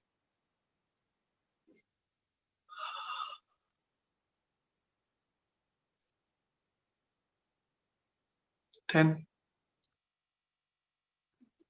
8, 6, 4, 3, 2, 1. Thank you. Thank you so much, friends. Thank you all. So those who wants to take up this laughter everyday life, every day, really committed to laugh every day, 10 minutes a day, then go for it, my dear friends. And if you also wanted to make others also laugh, so you can attend. I'm this weekend, this month end, we are having one workshop, me and Pranahita. I will give the link for that one. It's a free workshop. Everyone can attend, and let us be laughter Buddhas, radiating our laughter towards total universe. Okay, along with the meditation, laughter also we can take it out every day, 5 to 10 minutes. If you laugh, the children laugh 300 times a day. The 3-year average child laughs 300 times a day. So how many times we can laugh, because we are in the spiritual path of evolution. So friends, wish you all the best. Wish you all of you be the laughter Buddhas. Thank you all. Thank you. Thank you, Prabodh. Now I can't stop laughing. No, definitely it releases all these endorphins and all the good hormones and makes you feel so good. So yes, laugh as much as you can, and there's no problem showing your teeth. That's what I say. Thank you, Prabodh, again. Friends, I was mentioning about this monthly magazine. So PSSM publishes bi-monthly spiritual science magazine, vegetarianism, meditation, wisdom sharing from masters. If you're interested, please get in touch with our PMF UK team and we'll guide you to it. Thank you. Now, next, so PSSM is also organizing a Digital International Yoga Day on 21st June. Now, shall we watch a video regarding that? Can we have the video, please? Namaskar to everybody, all the masters. PSSM is having a grand International Yoga Day celebrations by way of eminent speakers, from eminent thinkers, eminent activists from all over the world, and also music sessions from all over the world for meditation. It is going to be a grand occasion for us to spend together. What is yoga? Yoga is not a physical exercise. Yoga means it's a spiritual activity. It's a spiritual pathway. It's a spiritual highway. Yoga simply means meditation. It is management of the self, by the self, for the self. In this International Yoga Day, you will find all yoga masters who have managed themselves through meditation. The processes of meditation, the benefits of meditation, the results of meditation. From masters of meditation from all over the world. We request all the people, all the masters, all the meditators, all the spiritually inclined people to make use of this mega event, be at one place in our respective homes and through Pyramid Meditation channel, my dear friends. Please make sure June 21st, morning 7 a.m. to June 22nd, morning 7 a.m. 24 hours grand celebrations, grand togetherness, grand oneness. Thank you.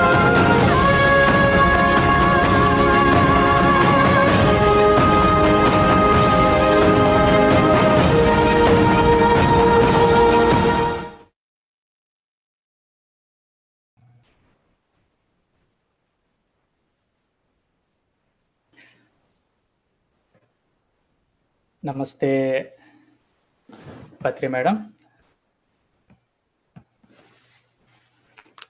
So, dear friends, that is a wonderful session from Prabodh Master and Rob Scott just before.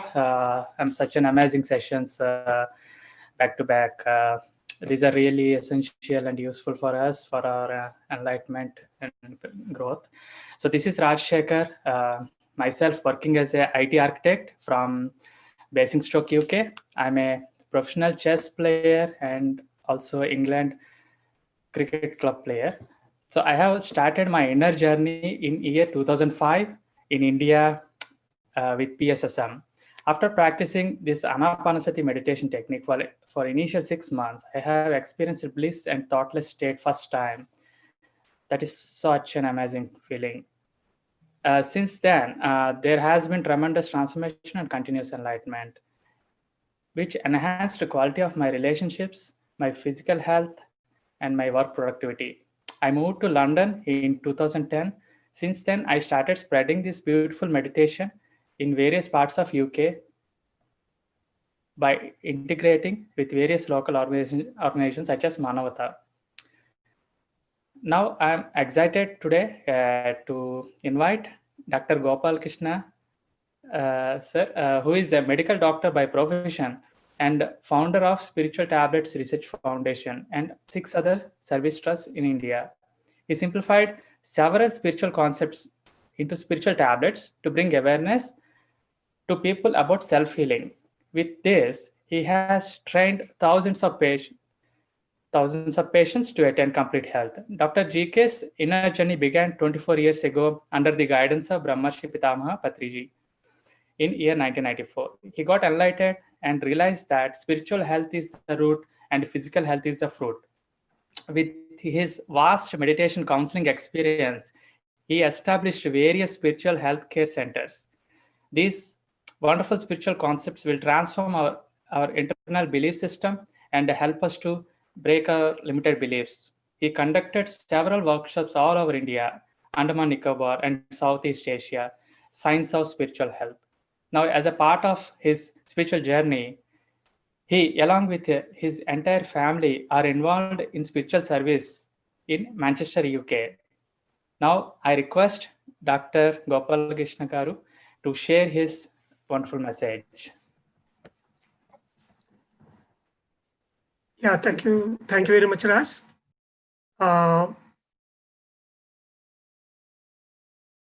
Thank you very much, Patri Madam. So she's here. So my first meditation health clinic was started with the auspicious hands of Swarnamala Patri Madam only. And so today, I'm going to share my complete wisdom related to spiritual tablets. I call it as the wisdom bullets. So just let me share my slides, please.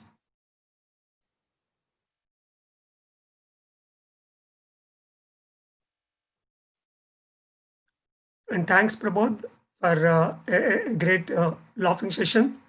So because usually when I conduct workshop as a part of sacrifice mode, like Madam, I can say, I will be the last speaker, more or less last but one. So by the time I come to the dais, the people will be, it's not like a full content of wisdom. Already they are, 99%, they are convinced with the great spiritual facts from the morning Patri sir and question and answer session and the other masters from across the globe. They gave a lot of wisdom already.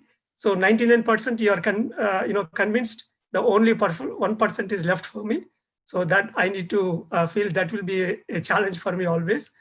So, so keeping it as a context. So currently I'm from UK, Manchester. And so today we are going to discuss in the presentation two things I would like to give stress, especially regarding these spiritual tablets. The first part, the synchronicity between the spiritual experiences, the diseases we get on our body, not only the body, mind, intellect, and soul in all the planes, social planes, the reasons behind that. And the second part, as a part of PSSM, when I trained by Brahmarshi Pitamaha Patriji and all the other eminent masters, from the 18 principles, I formulated the 12 basic spiritual tablets, which are very, very essential to understand what exactly the Pyramid Meditation Foundation is and what exactly the PSSM and everything. So these are the two cardinal things. It is a very short presentation, but I love to share all those things with you. And so here, initially, the spiritual tablets in the name of the wisdom bullets will start as an adjuvant, but over a period of time, people will understand that, that is the only thing that is really they exist, which gives us a complete health and a perfect joy and inner peace and whatnot, everything. So here, especially for the beginners, it's a great thought-provoking day. Since morning, we are having so many sessions. Even in my session also, you have to think, especially, of course, the senior masters, anyway, they are well convinced with their own experiences, but especially for the beginners who are there, for them, I am dedicating this session today. So think twice or thrice, what are all the facts I'm trying to give you here.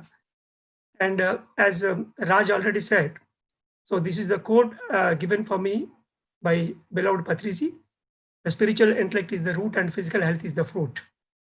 So whatever the fruit we are expecting in our body, in our mental plane, as a mental well-being, and the social plane, and even for the spiritual things, people will have everything. And at the end of the day, they will say, something is lagging in me. I don't know what it is. Like that, they will be at that soul deficit. So including all these, deficits, the only root is the spiritual intellect is the root. So if we correct it, then automatically the illness and the body, mind, and social planes automatically will connect. So here we have to think. I understood with my own 25 years of experience that here you are clearly seeing a camera is projecting and there is a picture on the screen. Similarly, this body and mind, these are just the screens. The picture is projected from the spiritual intellect and the soul. Unless you project properly from your spiritual intellect and soul point of view, you can't see a beautiful life, a joyful life on the screen. So if the movie is not good, simply we can't, turn the screen. Screen, it doesn't do with anything. The main thing we need to change either in the film or in the projection itself. So that's why we have to understand that the physical body and mind is just an image, like a shadow for the body. We can't do anything on the shadow. Even though you do something on the shadow, it is a temporary manipulation. The moment you come out of it, immediately it will be there. So if you want to change something, you have to work on the building proper. Then only you can change the image that is there on the water. So that's why, so with this, we move on to the next slide here. To understand what I am saying here, you need to know a bit about my journey. So I was introduced to this pyramid energy and the meditation in this lifetime to Brahmarshi Patriji 24 years ago, that is in 1994, when I am a medical student in Vijayawada, South India. And then I was strongly associated with PSSM movement, and I worked a lot as a part of my journey.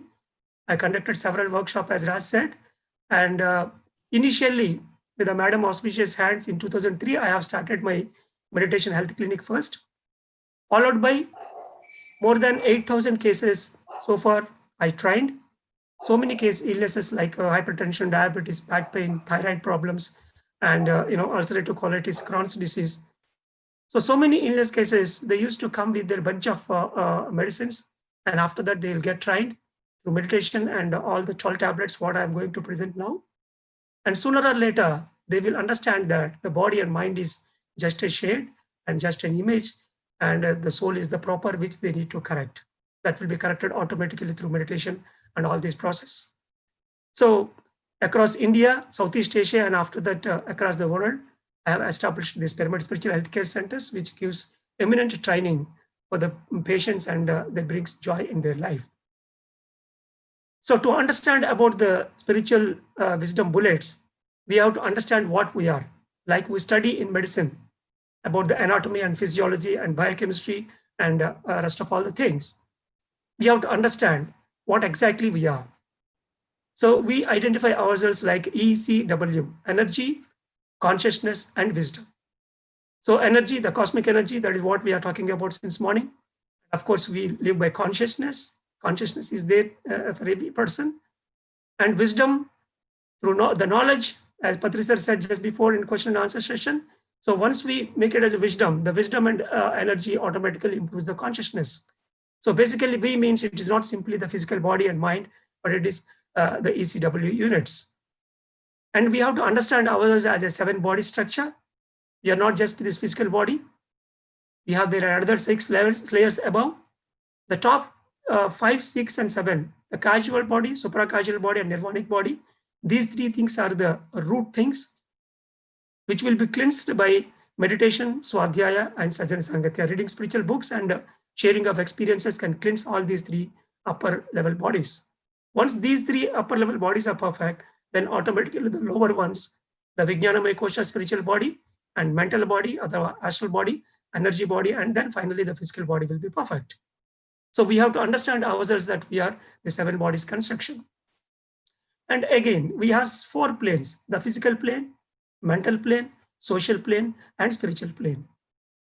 Even though we have everything in our life, if our social relationships are not good enough, then definitely we feel a lot of deficit, and constantly we crave for that particular love or whatever. So that's why the social plane also is very, very important to understand that we are wealthy and healthy. And we have to understand that we are operating in 2 levels. One is individual consciousness and then universal consciousness. At a given point of time, whatever the meditation we are doing, it automatically increases our individual energy. And after that, we connect ourselves with the universe, with the plant kingdom, mineral kingdom, animal kingdom, and we share our wisdom with the human kingdom. And day by day, slowly we reach our clones across the globe. And we develop as universal energy field. So at a given point of time, we have to understand this individual consciousness and universal consciousness, individual mind, and the universal mind. And then over a period of time, we understand the true purpose of life. So without knowing the purpose of life, really the life is mere waste. Initially, when I'm a young student in my school days, I used to think that I should become a great doctor, where I need to invent a medicine. From headache to cancer, every disease has to be completely cured.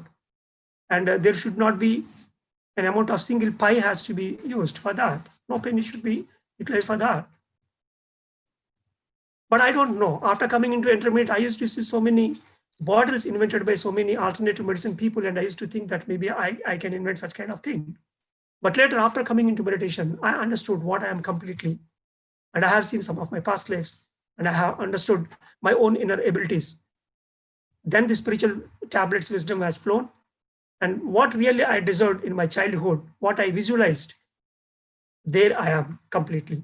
So understanding purpose of life is very, very essential. Otherwise, we simply live with the basic common society wisdom, and we think that that is much bigger. So that understanding purpose of life, the best way is to do meditation and reading spiritual books, and of course, sharing your experiences. And finally, the enlightenment.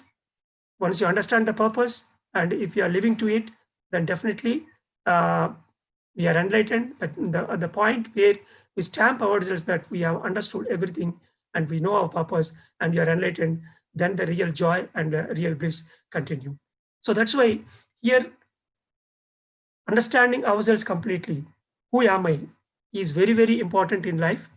So with that, really we can understand what is happening around us. Until then, we live in unconscious evolution.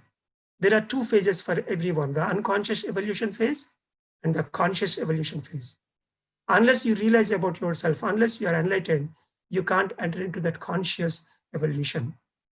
So this is the main part of the slide where I want to stay some time and want to give my wisdom in a nutshell, in detail as well. So here you are seeing the three things. So before understanding these three things, I would like to tell you, in a day-to-day life, suppose if someone catch up an illness, you will go to a doctor, and there you will tell your symptoms to the doctor, and he will elicit some signs, and after that he will write some investigations, and with that he will acquire some information, further information, and then he will put a diagnosis to you. Based on that, he will suggest medicines.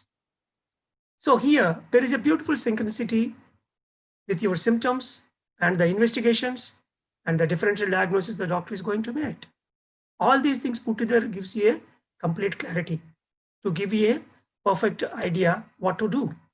Similarly, here, when I realized that, as Patri sir says, from headache to cancer, everything can be cured with meditation means, being a young doctor, I am unable to digest those things, because to do a small, to remove a small tumor in the brain, we need to struggle from morning 6 o'clock to night 11 o'clock, 6 hours of surgery to remove it, and a lot of anesthesia procedures and intensive care.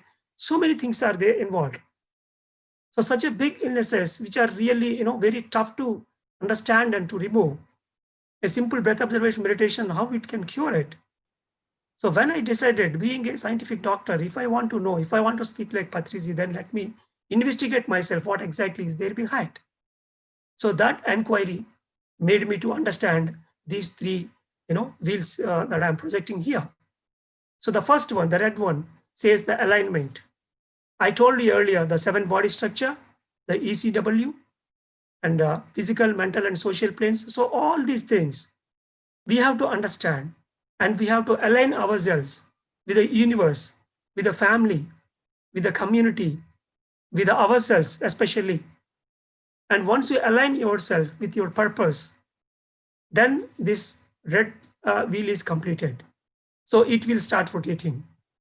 Once it is rotating in a righteous way, in a perfect way, then automatically it can brings you back a beautiful experiences in your life. Always laughter, always joy, and harmonious relationships around you. A perfect harmony with all the kingdoms. Everywhere you go, you will project the best things in your life, because you are rightly aligned with the universe. And whatever you thought, that is going to happen in, like, you create your own reality. And whatever the universe says, you are trying to obey it, and you will adjust your path according to it. So there are a lot more things. So once you are perfect with your alignment, once that wheel is set, then automatically the experiences around you will automatically set. If they are perfect, then here in physical reality, here the physical reality I wrote, it is not the physical body that you have to understand well. Physical reality, the physical things and the mental things, and of course the social relationships around you and the inner soul, everything will be perfect and you will get a beautiful life, friends. So here, the righteous alignment, automatically the righteous experiences, and of course, the righteous environment and the physical reality. Now we see the other side of the coin. That is what we are observing today with the crisis on the earth. If there is a wrong alignment, means you doesn't know your purpose. You don't understand what is death and what is birth. And you don't know that you have a third eye and you have the inner abilities with which you can project what you are. And you have not inquired into your past lives, so that you don't know what you are completely. So if you are not aligned with all these things, then that wheel is stuck and automatically you will get a static experiences around you. That static experience may be fear-based or ego-based, or the people who are there around you, they are not changing, they are always there, because the first wheel, that alignment wheel, is completely stuck. And you are constantly attracting the similar kind of experiences and the similar kind of people around you. The same TV, the same news, the same disaster. Here I would like to thank Patriji for giving us a great opportunity with the Pyramid Meditation channel, because that is the first channel and the first and evermost channel which completely gives us only the positive news. Really great. To know that there is such kind of channel, you have to start rotating your alignment wheel. Then only you can tune to that. So if you doesn't have proper experiences around you and constantly you are exposing to the similar negative vibrations and negative people and the negative news, then automatically the same thing will rotate the other wheel, that is the physical reality. One day or other, you will find yourself in the same place, the same disease or the same relationship problem, or whatever you see, you project, that you will become. So with these friends, by this time, you might have understood why we are attracting the wrong things in life, why we are seeing the wrong people and wrong things in our life. Means it is the wheel in the name of alignment is stuck. Once you start doing meditation, that will automatically rotate, and that gives you righteous experiences around you, and then automatically the physical reality. Just to give you a brief hint, how we are going to give different spiritual tablets. The basic 12 spiritual tablets, it starts with individual meditation, that is Anapanasati. We did the whole day, so many times, several times today. That is a great gift given by Patriji, invented by Lord Buddha in the name of Anapanasati. That is very, very important. By observing breath, we can go into thoughtless mind. Automatically, we receive the cosmic energy, which cleanses our body. And once the body is completely cleaned up, then slowly we ascend up to the third level. And then the pyramid meditation, the pyramids. We learned a lot about pyramids today.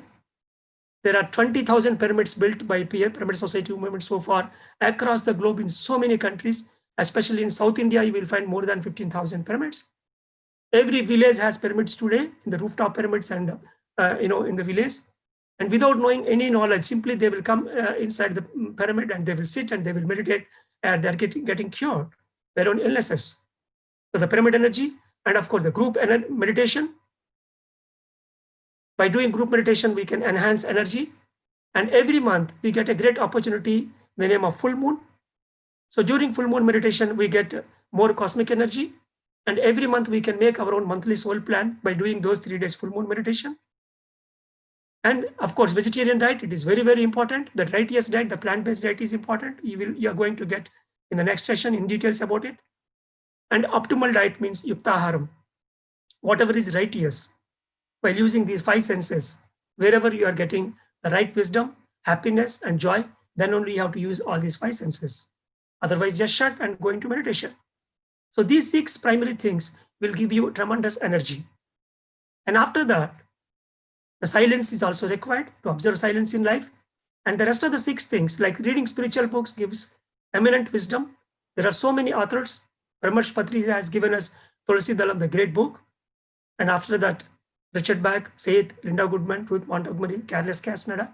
So many eminent authors' books we can read, and we can understand what exactly the life is.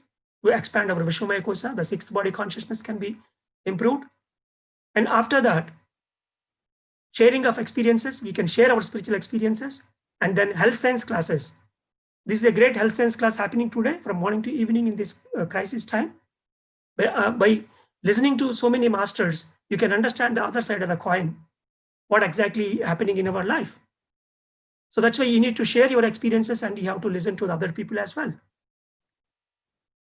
And then living in the nature. By living in nature, we can get a lot of cosmic energy through the greenery, and we can practice that oneness well. And after that, the spiritual health counseling, this is in the olden days, it is called Acharya Sangati. The people in the olden days, whenever they have major problems, which they can't understand, they can't digest, they used to go to ashram, and they used to stay with a guru, spiritual guru.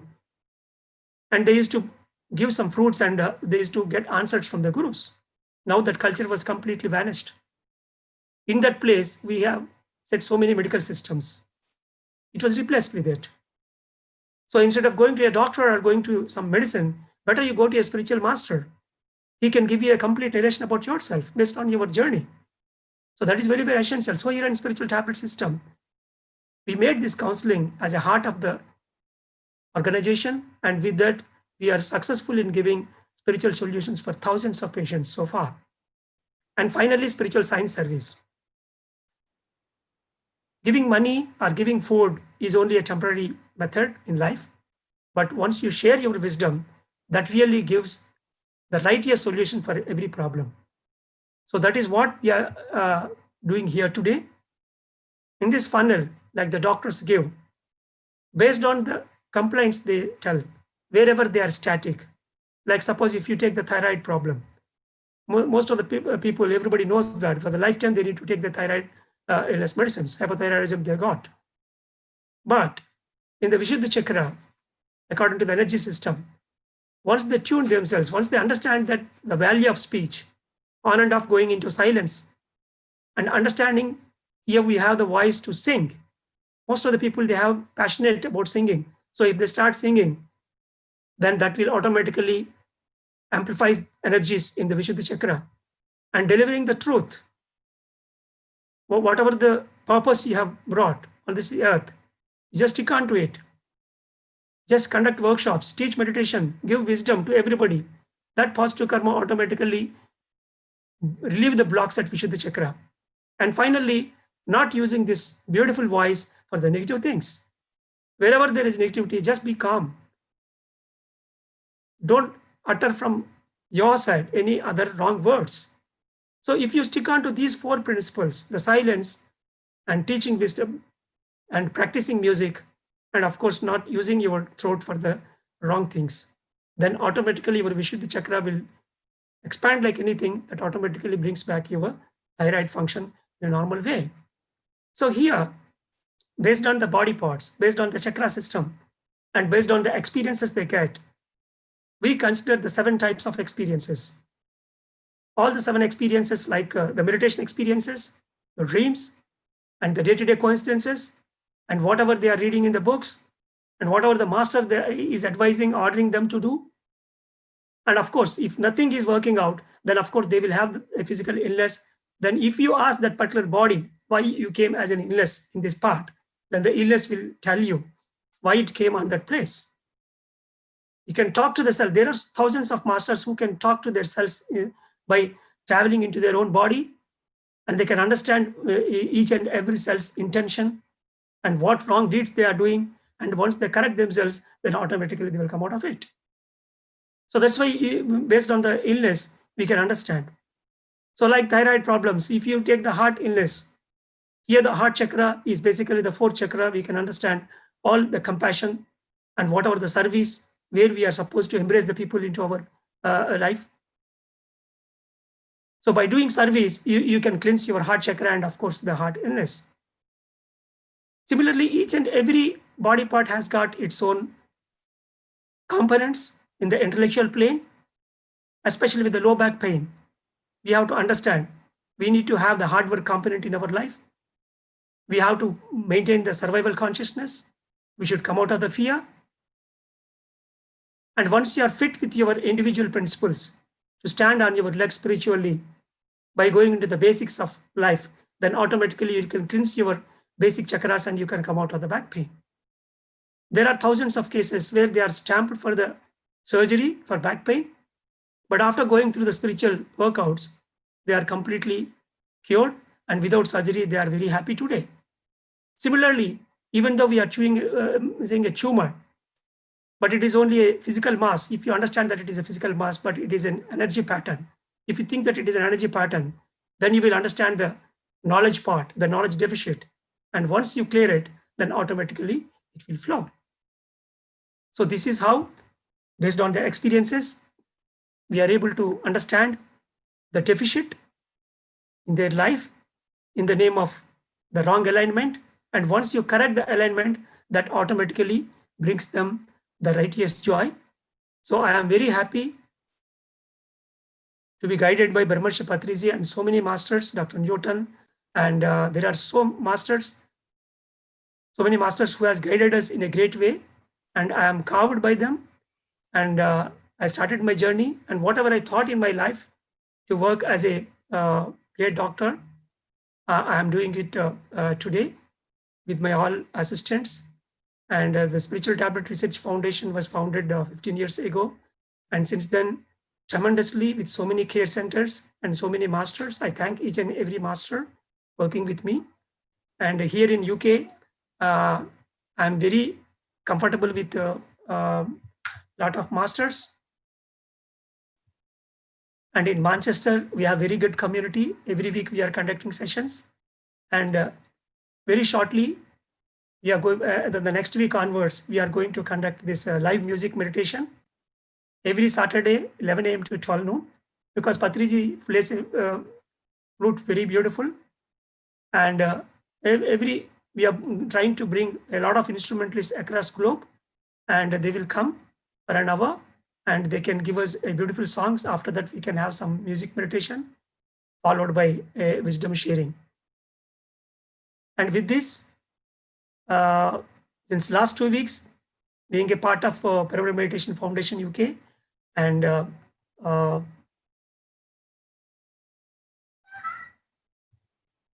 Ravikiran, Raj, and all the team, the backend team really worked very well.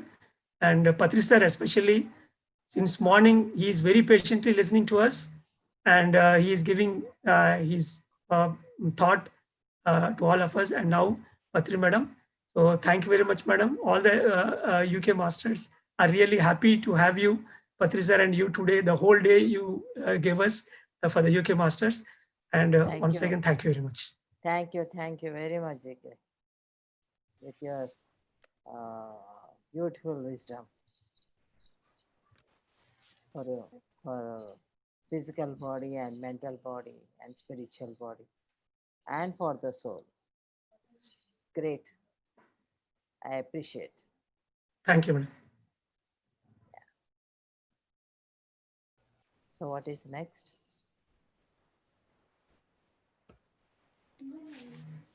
Thank you, sir. Thank you so much for your wonderful message. So, though you are a doctor and you found your life purpose, and it is so motivating that you are such a brave heart, and your solutions about your spiritual tablets are really enlightening. There are various solutions you have defined and designed, and especially from problem, any illness, you have shown a path to, you have given a very, understanding where we can heal ourselves. And also, thank you so much for giving a complete health solution. Yeah, thank you, Raj. And here, everyone is watching that scroller here. So from the UK, as well as from India and USA. So many masters are daily, they are spending good enough time and they are training, we are conducting the daily meditation. So the people who are all watching through YouTube and Facebook, please try to convey this message. The masters are friends and family members we are having across Europe. So in all the countries, morning and evening, we are conducting daily meditation sessions, which are very useful to everyone. Thank you. Thank you, sir. Thank you, friends. We are conducting meditation, as GK sir said, especially for UK, particularly 6 a.m. To 6:40 a.m. and 8:45 p.m. to 9:30 p.m. We are conducting in UK and also in Europe. Please drop an email, info@bamaster.org.uk if you are interested to join us. Thank you so much. Thank you, Dr. GK. Thank you so much, sir, for your valuable wisdom. Thank you, Rajshekhar. And hello, Patri ma'am. So, madam, with your presence, women energies are added into our International Digital Meditation Summit UK. Thank you so much, madam, for being here. Thank you so much, madam. Friends, now I would like to give a short 20-minute talk about importance of plant-based diet. Plant-based diet is very important, and it is the only diet designed for human beings, my dear friends. Humans are naturally vegetarians and vegans. Have you ever tried eating meat without cooked or uncooked? No, right? You cannot eat it. Only the spices, flavors, herbs we add onto that cooked meat is making us or attracting us to eat meat. Whereas we can eat a raw apple, raw vegetable, and a raw salad, raw greens, but we can't eat raw meat, my dear friends. Green leafy vegetables contain so much of pranic energies, so much of light energies in them. And also they are very easily digestible, my dear friends. Whereas animal food products are loaded with so much of saturated fats and cholesterol that are not good for health at all, my dear friends. Animal protein contains lot of uric acids, which can form stones like kidney stones and gallbladder too. Our human body is not designed to eat meat. Have you observed the fingernails of humans? They are so short and soft, but carnivorous animals, they have short and strong claws. So that they can tear the flesh and eat the raw meat. So human body is not at all designed to eat the meat. And also the carnivores, they have very sharp teeth and jaws, so they can rip flesh up and down with their jaws. Whereas the molars of our humans, they are just flat for grinding this fibroid plant-based food. And animals have excessive acidic stomach juices produced in the intestine, which can break down flesh and kill the dangerous bacteria. And they also have short and small intestine, my dear friends, so that the meat which so that the food they eat, it is easily digested and it is easily converted and it is easily digested, my dear friends. Whereas humans contain the larger intestine, it takes more time to digest meat. It takes at least 40 to 48 hours to digest meat. So it causes the food gets rotten, meat gets rotten, and if it takes long duration through a long path of our digestive tract, which creates a risk of food poisoning and which leads to so much of cancer, which leads to so many health problems like cancer, cholesterol, BP, sugar. So meat is not at all good for human health. Today, I would like to speak only on the plant-based diet, that is vegetarian or vegan diet, whatever you can call. So it is the only diet recommended for human beings, my dear friends. And there is so much of scientific research going on, and this research says that it is found that non-vegetarian people, they are unhealthier, and lot of patients with heart diseases, cancer, diabetics, blood pressure, and all these decreased immunity problems, all they are mostly seen among the meat eaters, my dear friends. So friends, I request everyone to please adopt vegetarian and vegan diet. Experiment it for 40 days, my dear friends, and see them the results. Because many people, they don't believe when we say that only humans are designed to eat vegetarian diet. But we ask you to experiment it for 40 days and see the results. Lot of our friends and lot of the people.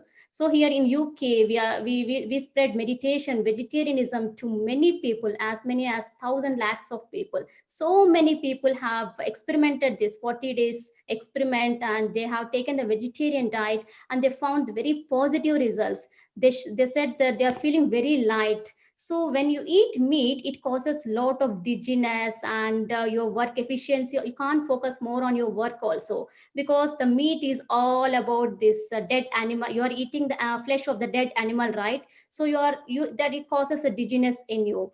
And whereas these green leafy vegetables, as I said, they contain lot of pranic energies, life force energies. So when we eat, they are very easily digestible, and we feel very light, and our mind always feels fresh.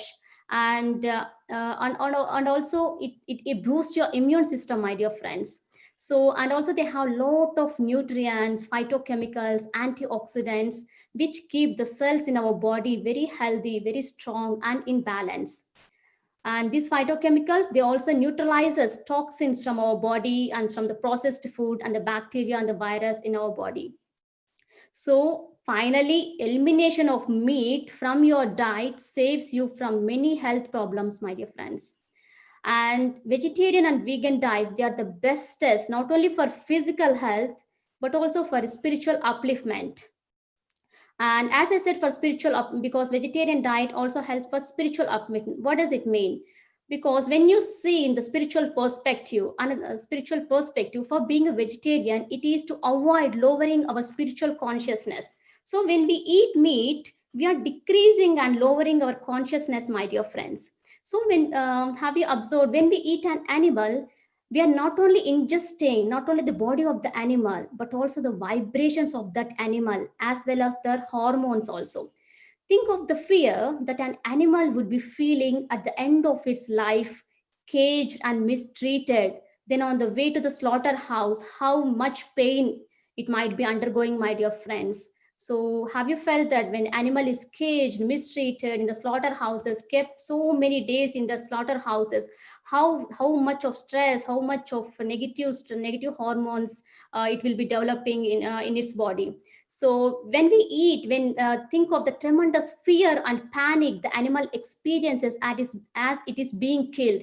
No animal wants its life to be ended just for the sake of us, my dear friends. Have you observed animals are so playful? If you leave the animals outside, they just want to be very playful. Just they go outside and they just play with themselves. So we should not interfere with the life of the animals, my dear friends. They are like our younger sisters and brothers. We need to take care of them. The corona is teaching us the same thing.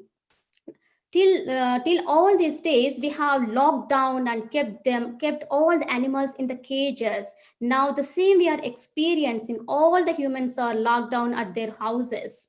So it is almost 3 months now, the lockdown is happening. So see, law of karma applies for everyone. So please think of it. Please think of it. And go to the YouTube and watch the slaughterhouses videos, my dear friends, how they are treated, how they are caged, how they are beaten up. So how they are ingesting lot of stress hormones for their so just see, watch the videos, and you'll feel that compassion towards the animals, and you'll stop eating meat, my dear friends.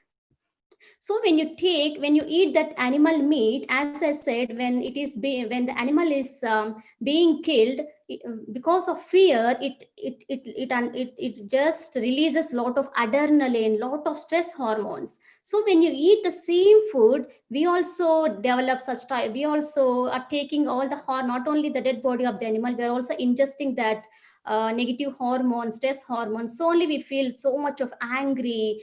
We feel so much of without reason. We feel so angry because the food we eat. And there is a very great proverb that we are what we eat. So just choose always the best, lightest vegetarian food, my dear friends. And there are a lot of misconceptions going on nowadays that eating meat makes me stronger. A lot of people will argue like eat makes me stronger. But what does lamb or what does cow eat, my dear friends? Hen just eat grains. And what does the lamb eat? It just go and fed on the grass. So if they are getting such a lot of energy just by feeding on the just by eating grains and grass, so why we can take directly right, my dear friends. We can just directly adopt to the plant-based diet. Like we have a lot of soya protein, rajma protein, and we have a lot of protein available in the plant-based diet. So don't take the life of one being just for the sake of your taste buds. When it goes inside, everything is same, my dear friends, whether it is a vegetarian or non-vegetarian food. When it goes inside, everything is same. But here we have to just control our taste buds. As I said, all the spices, all the masalas, herbs, they are attracting us to eat the meat. We can't eat raw meat, but we can eat the raw apple or the raw raw salad or raw greens. And several research studies suggest that there is a link between longevity and a vegetarian diet. So when you take vegetarian diet, as you're taking positive pranic energies, your longevity will also increases, my dear friends. So this these plants, will take through the form of photosynthesis, the food is produced, that the plants will get developed. And so I definitely recommend vegetarian lifestyle, because as if you follow vegetarian lifestyle, you become more strong, it strengthens your immune system, and you can live like happy and healthy life for a longer time. And do you know the interesting fact that all the famous philosophers, all the famous inventors, all the great people on this planet Earth in the history, they're all vegetarians and vegans, my dear friends. And I would like to quote a few quotations from famous philosophers, like famous freedom fighters, or the philosophers, inventors, great people. I would like to quote 4 or 5 quotations from the spiritual masters. Gandhiji always says that the greatness of a nation and its moral progress can be judged by the way its animals are treated. So, and he also says, to my mind, the life of the as the evolution of vegetarian diet. So another great philosopher, Thomas Alva Edison, he said, non-violence leads to the highest ethics, which is the goal of all evolution. So he says that until we stop harming all other living beings, we are still savages. And Charles Darwin, he also says that there is no fundamental difference between the man and the higher being and the higher animals in their mental faculties. The lower animals like man and the animals, they all feel pleasure, they all feel pain, they all feel emotions. Have you observed, when the hen is going, all the chickens will follow her mother. So animals feel that emotions, my dear friends. They do have emotions. As humans, animals do feel emotions. So just before taking meat, from now on, just start recalling all these things, my dear friends. And Buddha also said, to become a vegetarian is to step into the stream which leads to nirvana. And now in this modern age, when we take soccer players to weightlifters, to the cricketers, to the basketball players, all the prominent racing champions and all the topmost highly paid and the topmost athletes, they're all the vegans, my dear friends. They are all saying that vegan diet has improved their performances. Like when you take tennis players like Serena and Venus Williams, they are the #1 champions in the tennis till now. They are the vegans, my dear friends. And when you take the Formula 1 world champion, Lewis Hamilton, he is also vegan. And when you take Djokovic, he is also vegan. And when it comes to Indian cricket players, Virat Kohli, he's a vegan, my dear friends. So I'm just quoting a few names, but when you go Google them, you can find lot of celebrities, sports persons. They're all taking this vegetarian and vegan diet. So love all the beings, my dear friends. We must extend the love to all our companions, to all our near and dear beings also. So spread love to all the life forms. To love includes not only you and your family. To love means love all the creation, all the beings in this creation, my dear friends. Love your neighbor, as Patricia always says, the famous Jesus Christ phrase like love your I can't recall now, but love your neighbors. So the principle of love is followed and inspired by all these different religion people or different masters who promote like what you call maybe when you take Sikhism, Guru, when you take Sikhs, when you take Jains, a lot of their gurus, they all recommend this vegetarian diet, my dear friends. So let's all follow this vegetarian diet as this during this quarantine, Corona time. Corona is giving a best lesson. Corona is the best time, and it is teaching all of us a valuable lessons. Now it asked us to stop the rat race, and it is asking us to go into our inner world. So it is asking us to raise your vibrations. So Corona is all for the highest and greatest good of this planet Earth, my dear friends. And so let's adopt this vegetarian and vegan diet, and let's don't interfere with the animal lives. And one more thing I want to quote about this vegetarian diet, vegetarian diet and meditation. So as a vegetarian diet supports care and love for animals and a better use of the earth resources that are needed for sustaining this humanity today and for prosperity, my dear friends. So a lot of people say that when we don't eat meat, animals will grow and human beings will get extinct. These are all misconceptions, my dear friends. So scientists have proved that the grain needed to feed one cow to be slaughtered for food could be used to feed many times that amount of people. So these are all misconceptions. The science is proving that we have to break these misconceptions, my dear friends. And so spreading this vegetarianism or veganism, it is a form of selfless service to the environment we can give, as it is a World Environmental Day. Last 2 days back we had a World Environmental Day. So I wish all the people, I wish everyone happy World Environmental Day. So let's all protect our resources, my dear friends. So let's all spread this meditation, vegetarianism, and spread these benefits of meditation to everyone on this planet Earth. And so yes, this is all I want to share about this plant-based diet. And last but not the least, I want to break another misconception that a lot of people explains you are also killing the plants. But have you observed, my dear friends, when we kill plants, when we cut one branch of the plant, only water gets out of the plant. But when we cut the leg of the animal, when we cut the leg of the hen, you will get the blood. So the plants also have the life, but they are very low consciousness beings. So when you cut the branch, again it grows. Again another branch grows, my dear friends.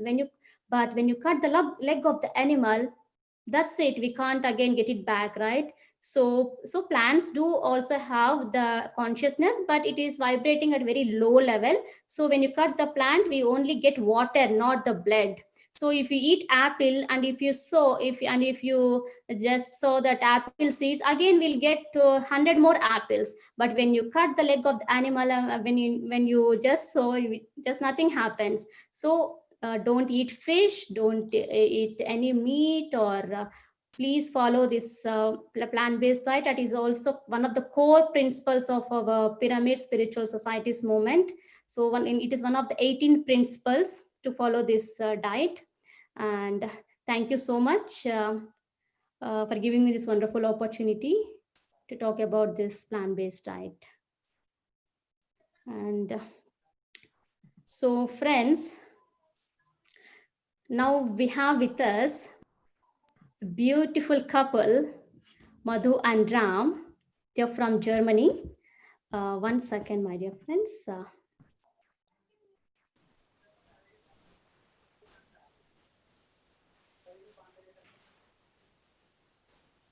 Hello friends, namaste. Pari ma'am, namaste. Namaste Pariyaka. So Okay, friends, sorry. Hi, Madhu and Ram. And friends, these both, they are very beautiful couple. They are from Germany. Madhu and Ramesh, they are our international pyramid masters.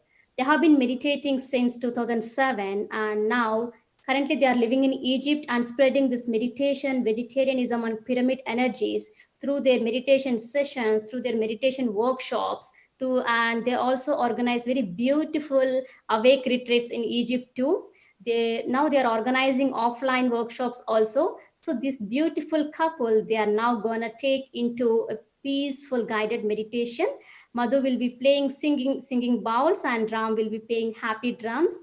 So yes, friends, yes, Madhu and Ram, we are waiting for your wonderful, beautiful guided meditation.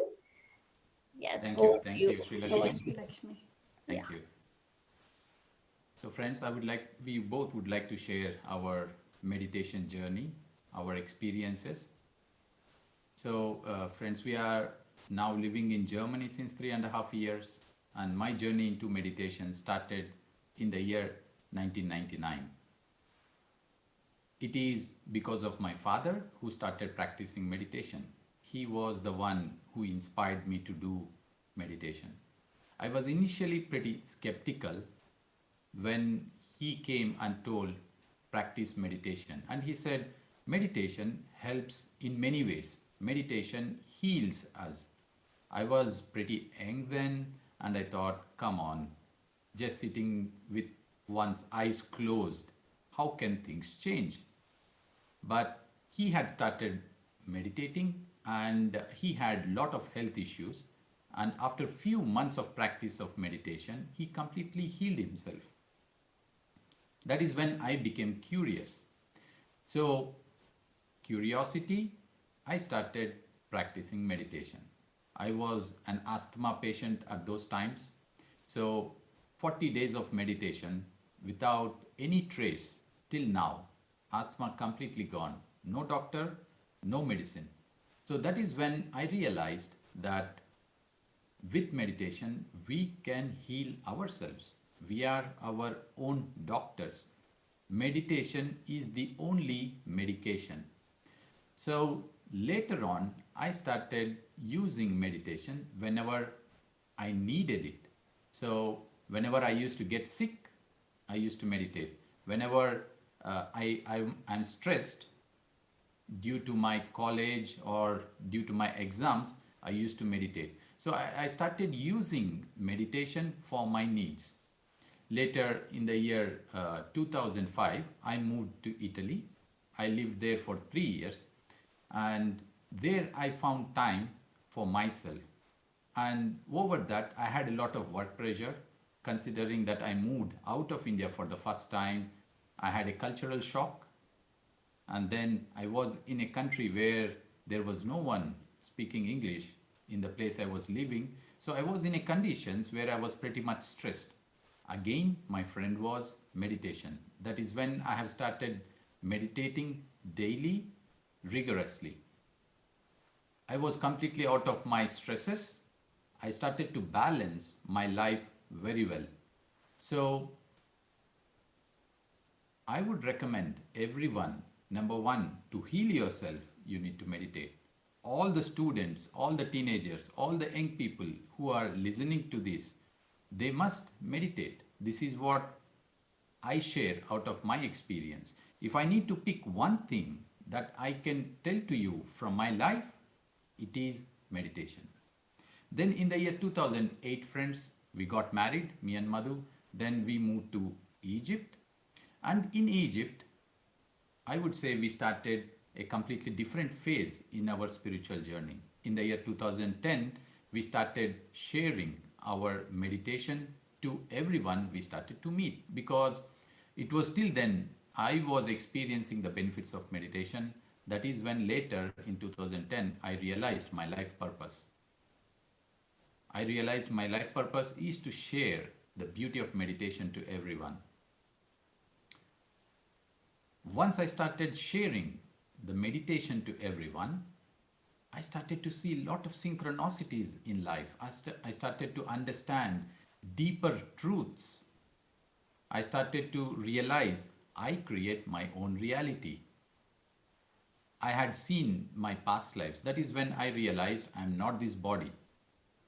So I started to understand greater truths. I started to realize them. So friends, if you need to realize and balance your personal life also, you must meditate.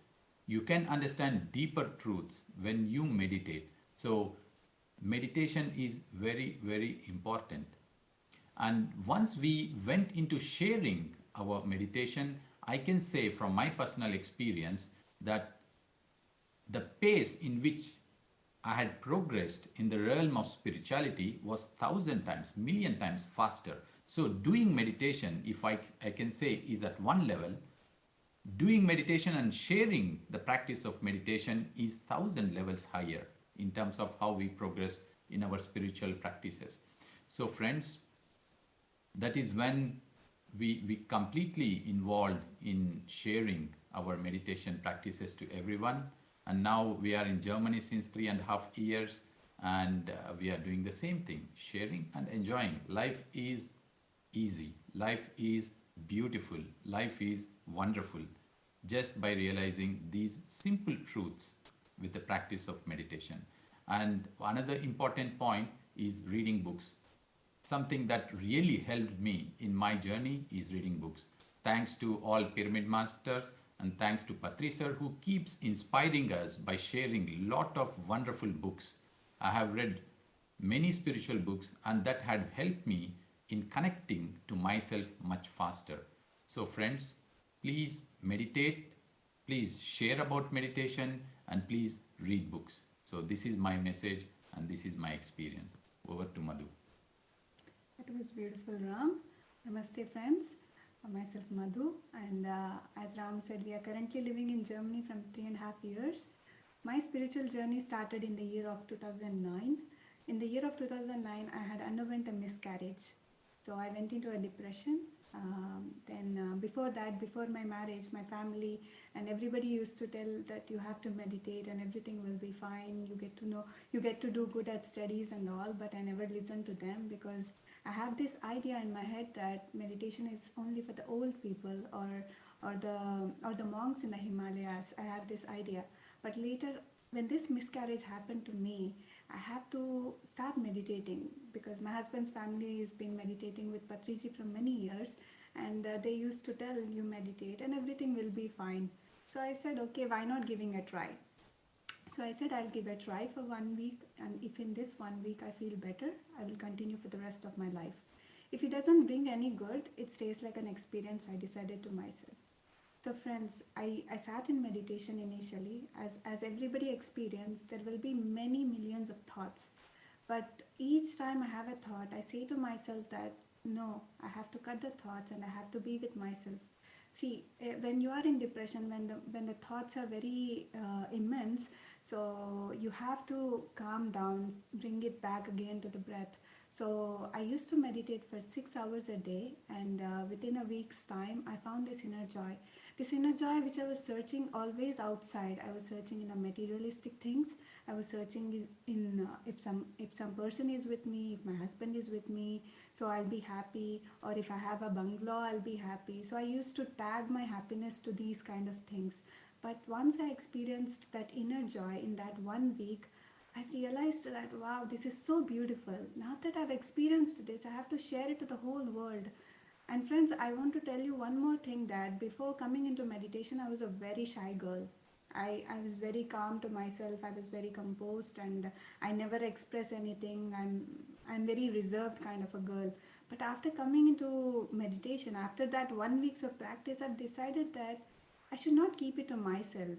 So what I've experienced is beautiful, and why I have to fear of another person. See, everybody is in me and me in everybody. So in sharing this joy of meditation, I have understood myself. I have known myself. And our journey started in Egypt, as Ram said, in the year of 2010. And since then, there is no looking back, friends. And I wanted to share one more thing, that if you expect one thing, you get only one thing. If you expect two things, you get two things. If you expect nothing, you get everything.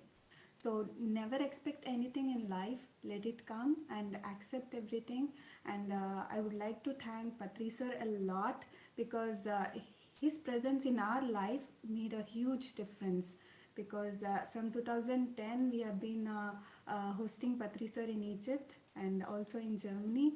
And we have learned a lot from Patri sir, though we don't communicate much through words, but it is good to see Patri sir as a living master. Just by his gestures, just by his actions, we get to learn a lot of things. And I'm sure Patri ma'am, without you, it wouldn't have been possible. So thank you, Patri ma'am, for being here and showering your love and light. Thank you so much.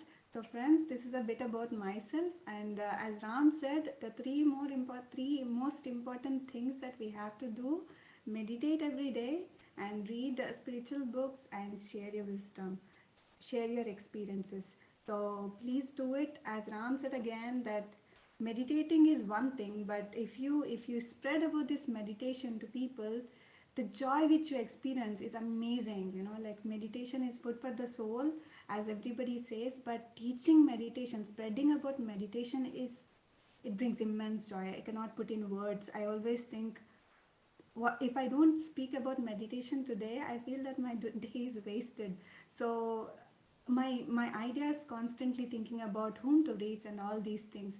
So friends, please spread this meditation.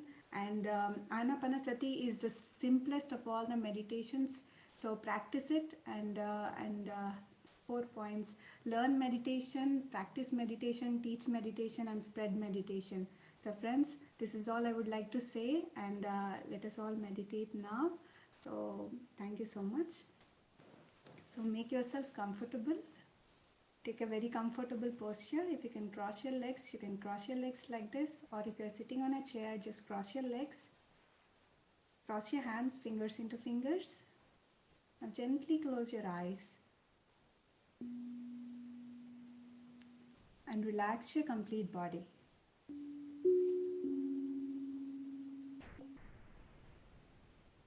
No stress in any part of your body.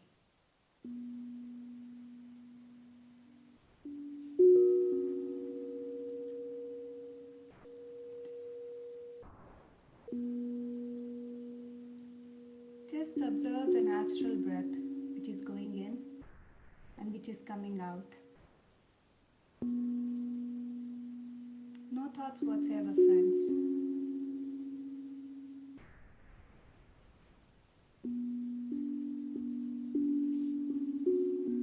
The moment you have a thought, say to the thought, "This is not the time for you. I'll get back to you later." And just be with your breath. The natural breath.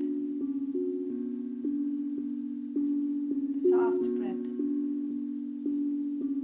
The tender breath. The tranquil breath.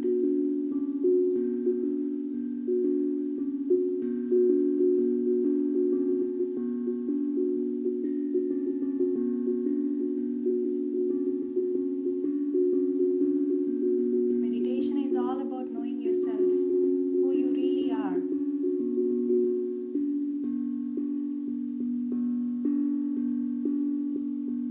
So let us all empty our minds and connect to ourselves, connect to our soul.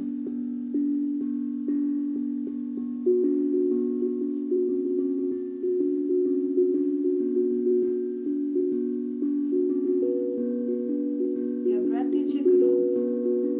Your breath is your savior.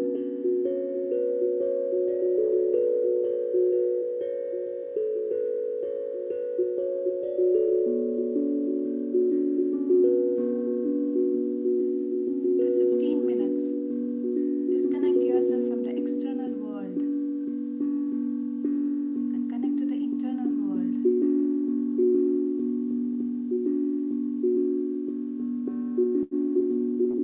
And you see how beautiful you are from inside.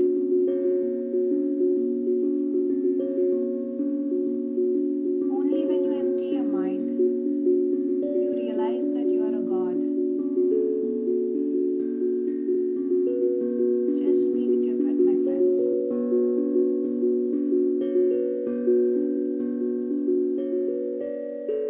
This music just works like a reminder.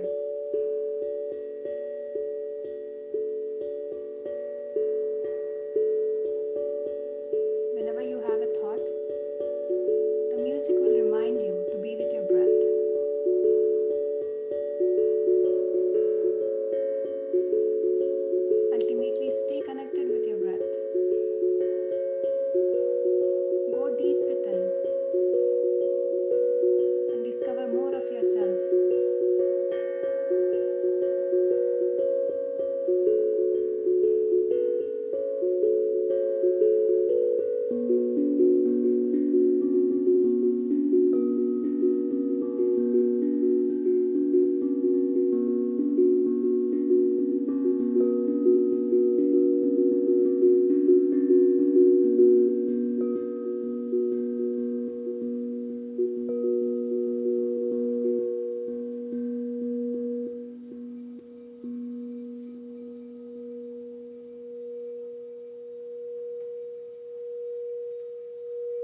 Last 1 minute, my friends.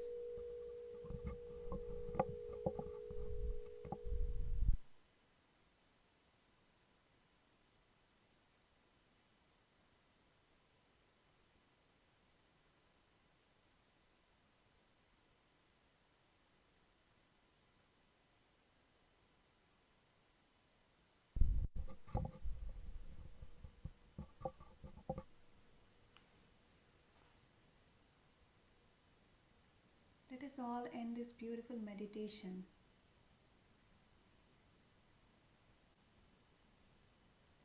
with a lot of gratitude in our hearts.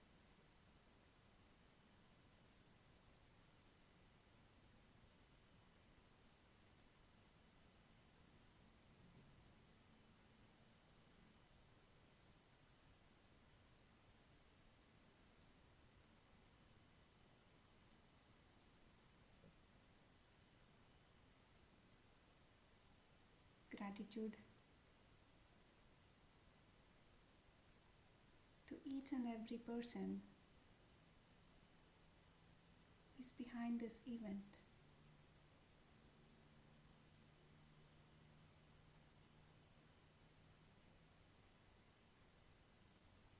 Gratitude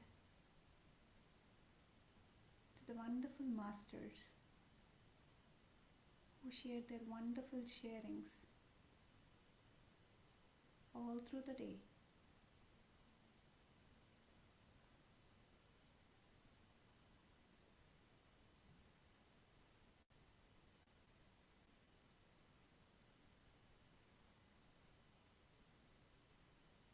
And gratitude to our beloved master, Brahmarshi Subhash Patriji, constantly supporting us, constantly refining us with a simple technique, Anapanasati meditation, breath meditation.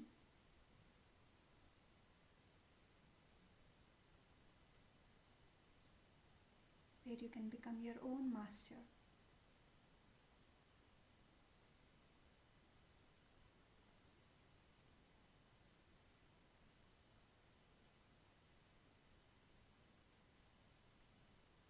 Last 10 seconds, my friends. 10, 9, 8, 7, 6, 5, 4, 3, 2, 1, 0. Now slowly place your both hands over your eyes for a few seconds.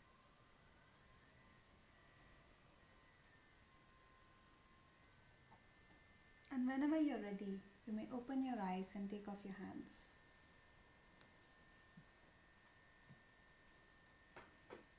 Thank you so much, Madhu and Ramesh. Really, it was amazing, beautiful guided meditation session. Felt very peaceful, really. I felt very peaceful. I felt a lot of high vibrations, energies. Thank you so much. Thank you, really. Thank you so much.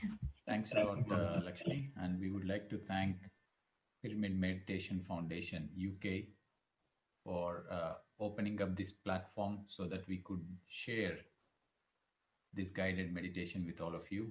You guys are awesome. All of you are wonderful. Thank you so much for your both great support too. Thank you.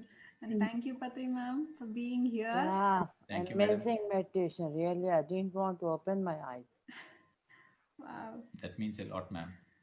Yeah, if you play that music till morning, then also I will sit. Thank you. It's Thank so you, ma'am. wonderful, wonderful, wonderful. You have taken to the heights. Wow. It means a lot, ma'am. Thank you. Yeah. It means a lot. Thank you very much, Madhu, Ram, Kiran, GK, and all of you, all the team. Had great contribution for spirituality and meditation. Really, you are still youth and want to meditate and make others meditate is a great thing. Nobody will like to do this job, meditation, spreading meditation anywhere, but still you have taken this job and doing it very dedicatedly. That is really a great point. That is, Patriji really is very fortunate to have your people and loving people, caring people. Really, I'm very happy for that. And when we are in quarantine, I mean self-quarantine, I can say, in COVID, at home all the time. And all the people, all the masters are helping us in everything, getting things, getting groceries, getting for vegetables, whatever they can do, they are doing. Really, I'm very, very fortunate to be with you all, and I'm very fortunate to be his wife. That's true, man. Wow. So I'm really very, very happy. Now in this meditation moment, I am not able to speak also. I was really going up and you stopped. Very nice, nice meditation. Nice, I mean, subject you have all given us. Really, very happy. Very, very happy. Not in, we can't help in, I mean, tell in words. That is beyond happiness. That's what Patriji told yesterday. The concept is the people who are always happy, they are real people. Who are not happy, they are unreal people. So he said, I want to always talk to happy, real people. That is always happy people. There is nothing like unhappiness. Unhappiness is we created. We create that unhappiness. The original nature of human being, the soul is happiness. And we create unhappiness and spread unhappiness to everybody so that we feel that, oh, everybody is unhappy, so it is common to be unhappy. But it is not like that. To spread happiness is more positive, and really the people who are happy, they live longer. They live longer. Always be happy and make others happy. Don't spread problems, don't spread unhappiness. Don't do anything like that which others feel unhappy and go into troubles. So you are all masters. You all do spread happiness only. Then only I could meditate so happily because the vibes are so good. The meditation was so good. And you really wanted us to meditate. That is why we went into meditation. Happy all the time. We are also very happy, ma'am. We are Yeah. very grateful, actually, being among these wonderful masters. Yes. And, we always get inspired, and we just do Yes. little from that inspiration we get. Yes. So, yes. yeah, it's wonderful being associated in such a great company. Great Right. company, really. Yeah, right. Thank you. Thanks to everyone. Thanks to everybody. And good night for us. I night, don't know ma'am. what time you are now at to be. It is maybe it is 11 o'clock or 11:30 here. Yes, ma'am. It's 11:20 maybe there. It's 6:50 here. So another 10 minutes. We'll just conclude and then close it now. Yeah. Can I go now? Yes, ma'am. Yeah. So I just wanted to say a vote of thanks to everyone. Yes, ma'am. Yeah. I think it's Thank you so much, ma'am. Thank you for Thank your you time. so much. Thank you so much. Yeah. Bye to everybody and best of luck. Thank you, ma'am. Thank you, ma'am. Thank you, madam. Being with us. Thank you, madam. Thank you, Patriji. Madam, just a few seconds only. If you can stay back, we just celebrate our brand Okay. Okay. thing. We would like to dance, ma'am.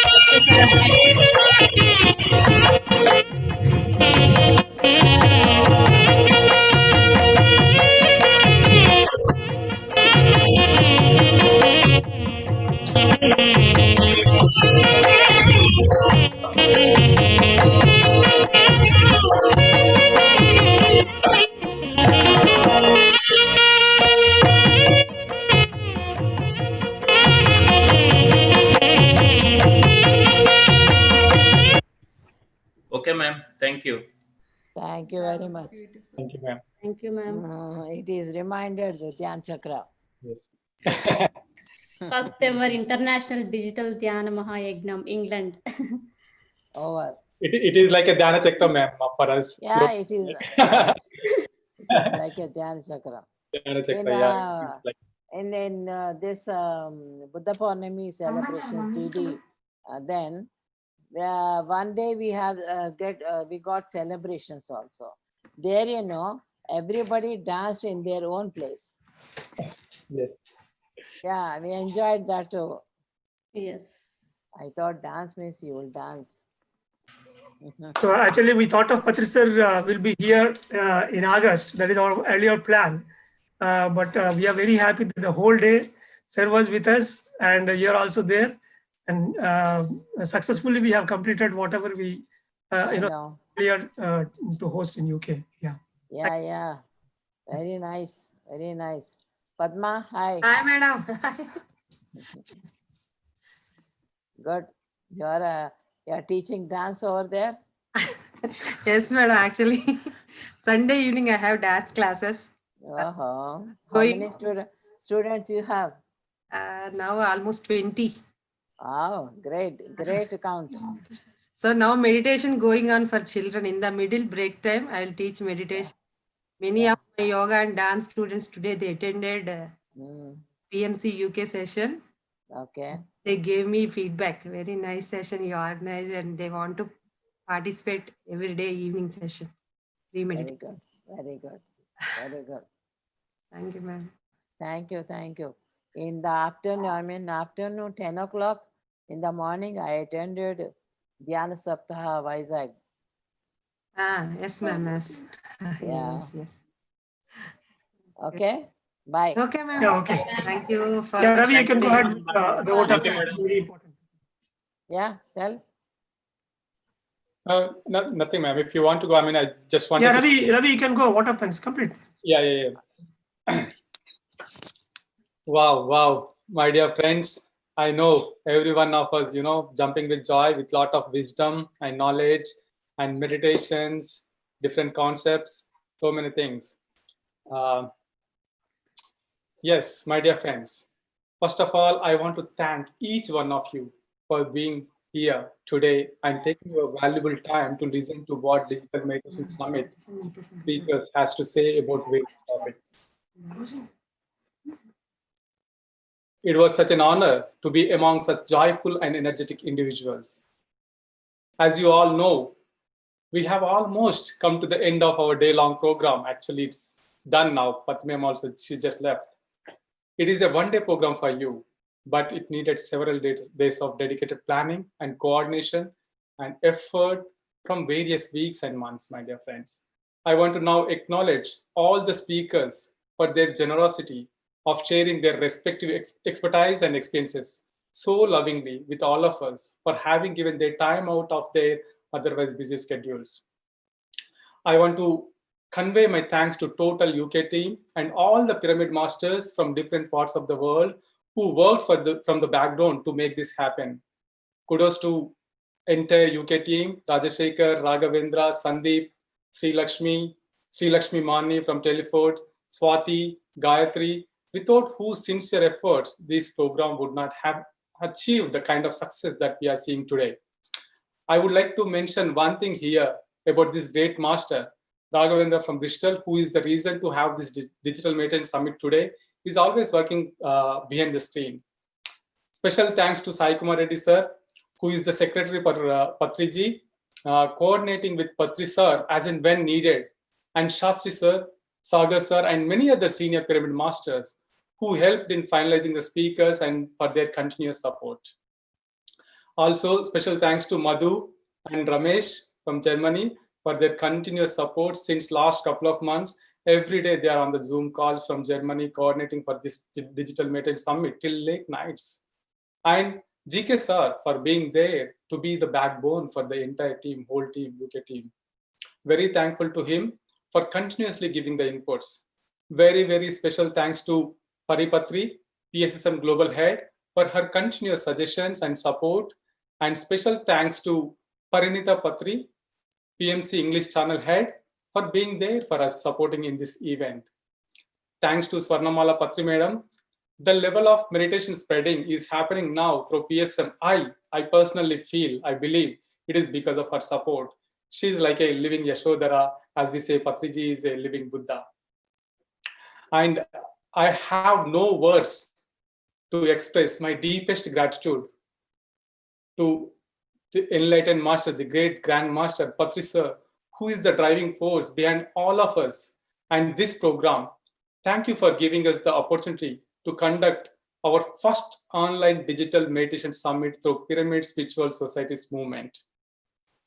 Friends, if you have to take 2 points back home in this summit, please take meditation and vegetarianism practices into your life. Okay, my dear friends, to collaborate and to work with us, please send an email to us on info@bamaster.org.uk. Also visit our website, bamaster.org.uk. Thank you, thank you, thank you. Now I invite our team members to say a few words. Sandeep?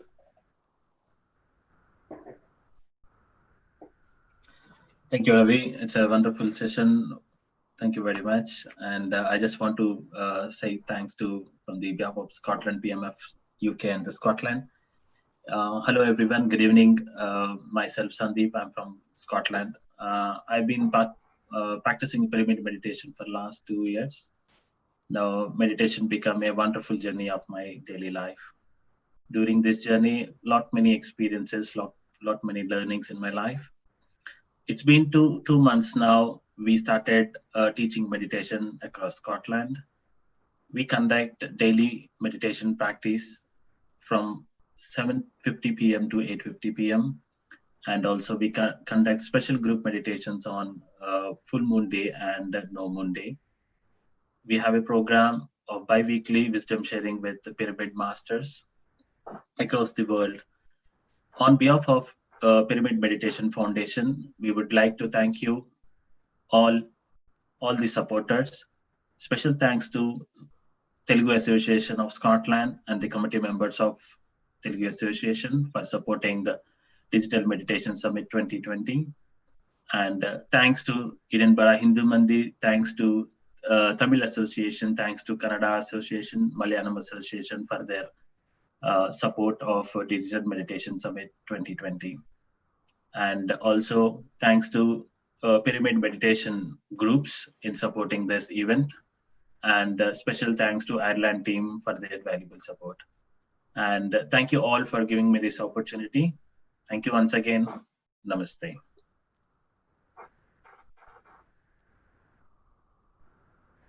Yes, Rajashekar. Namaste, friends. Such a wonderful session today. I'm very happy that I'm part of PMF UK team and working with the great masters such as GK sir. Can you turn on your video, please? Can you turn on your video, please?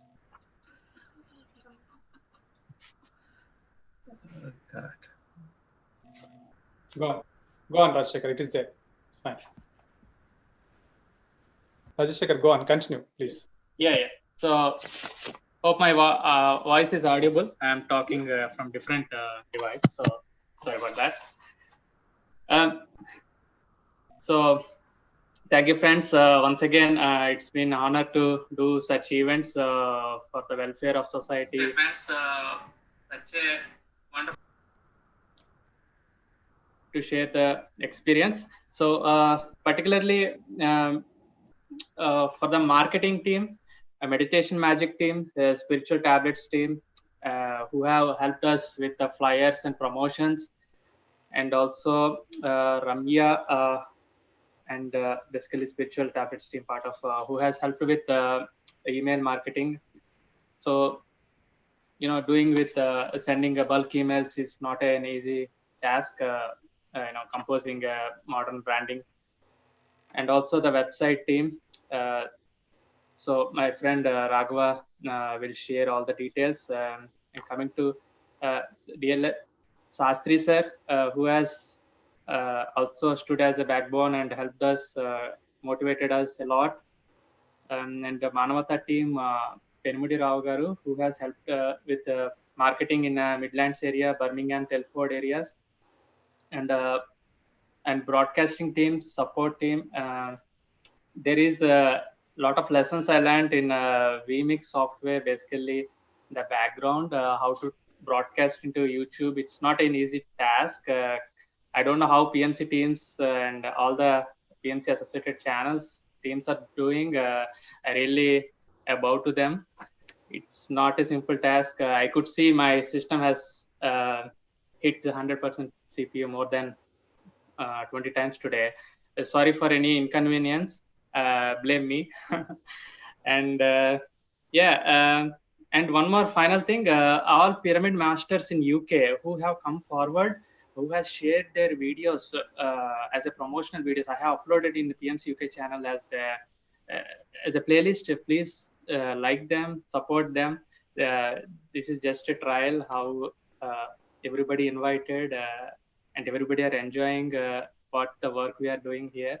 And thank you, friends. Our message is do meditation because it is helping us. When we do meditation, all the skills we can evolve. Any area we are working on, if you want to excel 100% without any disappointments or sorrow, life will be beautiful, happy. So thank you, friends. Thank you, Ravi, for the opportunity. Yeah, I request Madhu and from Germany, a few words, please. It's a great support from Europe, from UN. Yeah. We were very much privileged to be with this team. I and Madhu had learnt a lot, and we really enjoyed. I don't say we worked something. I would say we really enjoyed being in the company. It was such a joy. So it was such a joy. So thanks a lot, Ravi, and thanks a lot, every one of you. We are taking with us after this experience lot of learnings, lot of joy. So thanks a lot for involving us and giving us this opportunity. Really, thank you. Yeah, and Sastry sir from Delhi, and without him, he is the real backbone. From the day one, he is guiding us in a great way. Sastry, a few words, please. Can you spotlight? Thank you, sir. Yeah. Thank you for giving me the opportunity in the backside, and we are extremely glad to see the young team of PMF UK has done a brilliant job. Whatever are our learnings during the last DDY 9, we could able to share all our experience so that you can do, though it is the first event, you have done a fantastic event. Whatever our 9 events experience you have gained, that experience is clearly seen in your beautiful coordination and hand off and hand in getting into the introduction of all the new speakers is so brilliant. And I am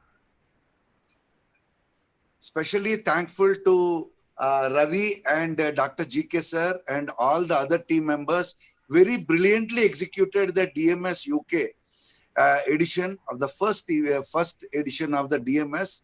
I'm sure that so many digital meditation summits are going to take place. A small thought and idea which I have gone to Hyderabad and I met personally Patri sir. Because you have done the first event of DMS UK, you can create a website like we have Jnana Mahachakram. DMS is a property which can be utilized by the international, all the other DMSs who you are going to lead.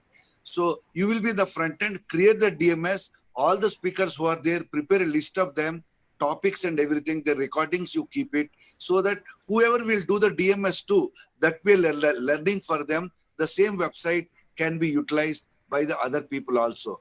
This is my piece of thought and idea I wanted to share with all of you.